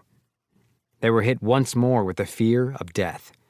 The smallest mistake in coordination could mean the difference between life and a gruesome end. While Bazan fought like they always had, purely offensively, Sekiros and Basara had unconsciously adopted more timid strategies, effectively shattering their time-tested collaboration and trademark decisiveness all at once. Still, Bazan knew he couldn't snap at his friends and blame their marriages for their problems. Not only would it be wrong, it would only come off as the jealous ramblings of a man with a broken heart. It was agony. He stared at the other two, who sat in silence, then said, "We'll need to rethink our strategy. Go home." And that was that. He sighed as he watched his party mates leave for their families, feeling a twinge of sadness at the thought of returning to the lonely inn by himself. The team was in dire straits. It was obvious to everyone. But their long friendship had held them together through these trying times, and the thought of disbanding the party never crossed any of their minds. Bazan agonized over how to make things the way they used to be. No, even better. Meanwhile, Sekiros and Basara, well aware of the source of their struggles, considered how they might mend the divide in their group. One day, during a get-together orchestrated by Melina and Myrnal, the wives had an idea for the trio. Why not try teaching new adventurers? What? Wait, you know how rough things are right now. It's no time to be playing coach. Sekiros refuted as gently as he could. The other two men nodded in agreement. Well, yeah, we know what you guys are going through, Melina said. Then, that's what it's for, Myrnal interjected. It was for them. Their current situation was precisely why instructing newbies, going back to their roots, was exactly what they needed to climb out of their rut. And with less experienced adventurers around, an element of defense would be necessary to their strategy, thereby balancing out their offense-heavy tactics from the past. But the three weren't convinced, and it took much pressing from their wiser halves before the party acquiesced. From then on, the lineage started to supplement their main diet of labyrinths and hunts with guiding new adventurers through dungeons and defense jobs. And wouldn't you know it, the results amazed them. Through the shared goal of protecting greenhorns, they suddenly started to function as a unit again, just as Melina and Myrnal had predicted. They continued to hone their style, taking on yet more work centered around the novices, until everyone came to know the lineage of the White Wolf as one of the preeminent parties in leadership. The three were aware of the reputation, but they also knew there was always a bigger fish and never let it go to their heads. And so the lineage spent the next 2 years slowly taking on guild-recognized labyrinths, from the lowest ranked to the highest, one at a time. They made average, respectable progress at first, but soon skyrocketed to fame as one of the most efficient teams in Grandel. But what spurred this on? A simple conversation at the guild hall they had happened to overhear. You gotta check your sources, man. No way those penny-pinching healers would start lowering their prices now, all of a sudden. I couldn't believe it either. But that's what I heard from some merchants who just got back from Shirul. They can't all be lying. Huh. Well, here's hoping there's not some catch to it. Got that right. I hear it all started 'cause of some new S-rank healer. Bit of a weirdo, apparently. A weirdo? Yeah, healers doing their jobs for cheap is pretty weird. I'll give you that. But I'm not convinced this is all on the up and up yet. Yeah, right. I feel ya. But get this. They say that healer's been weird for ages. He lived at some adventurers guild for a while. Okay, now they're just blowing smoke. Yeah, probably. The lineage listened to the boisterous adventurers, and one specific person immediately came to mind. Luciel. Guy's an S-rank now? Shit, he's showing us up, Basara said. We gotta catch up and hit S-rank ourselves, Sekiros added. What do you say we make sure we're there before we see him again? Bazan suggested. This new passion was the flame that fueled the party's unnatural speed with which they tore through labyrinths. But they couldn't have done it without the support of ex-receptionists, Murnell and Melina. Of course. The pair had made good use of the skills they had picked up during their time as Adventurers Guild staff, gathering intel on dungeons, pointing the boys in the direction of less threatening labyrinths, and ensuring their path to the bigger, badder ones was smooth. Murnell also had a good eye for equipment and furnished the team with high-quality potions and magic items, while Melina cooked, planned routes, and handled the logistics of transportation and lodging. Thanks to their help, the only thing on the party's mind was getting stronger and climbing the ranks. Unfortunately, the lineage couldn't keep their momentum going forever. Their ceaseless progress was eventually put to a stop by the guild, who ordered the party to suspend work and take a moment to rest. This didn't happen often, as it was guild policy to interfere in its members' affairs as little as possible. But the lineage had become too valuable to the constant flow of new adventurers to let them stretch themselves too thin. The team protested at first, but only at first, because the guild mandate aside, they were forced to pause their path of labyrinth destruction for an entirely different reason. Murnell and Melina had become pregnant. Needless to say, Basara and Sekiros subsequently became too distracted, so their activities went on hiatus for a while. The big question was whether to stay in Grandel or move back to Meritoni, where it was safer and easier to raise a family. Ultimately, though, they chose to stay. Time passed and the lineage continued to take on modest work, when they received a direct, named request from the guild itself. The job?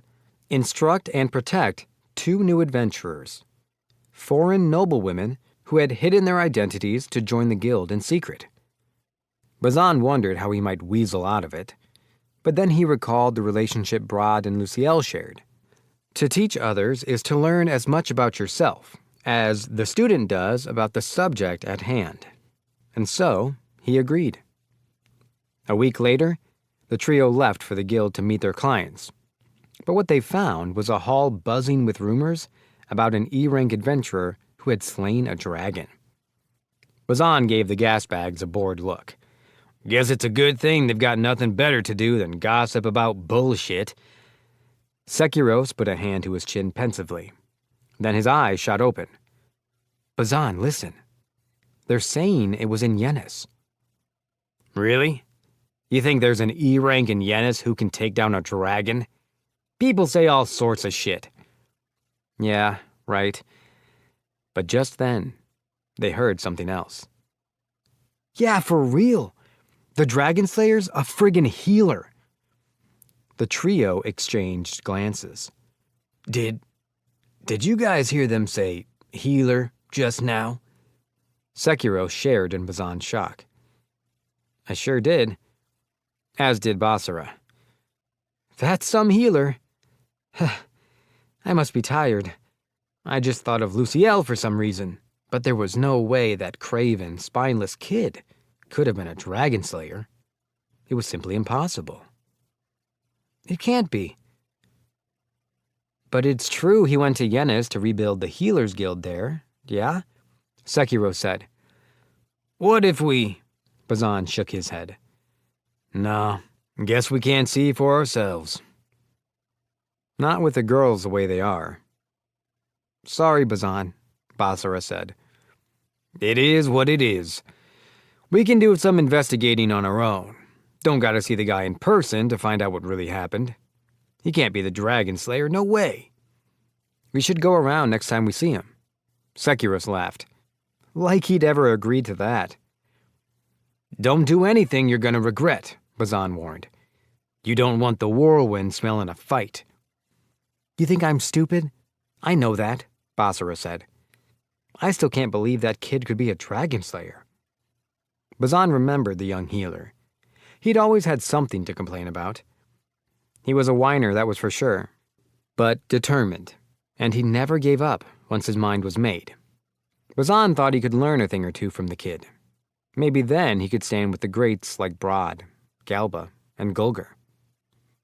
The party met with their clients, a pair of adventuring sisters, soon after. A meeting that would one day bring the lineage and Luciel together once more.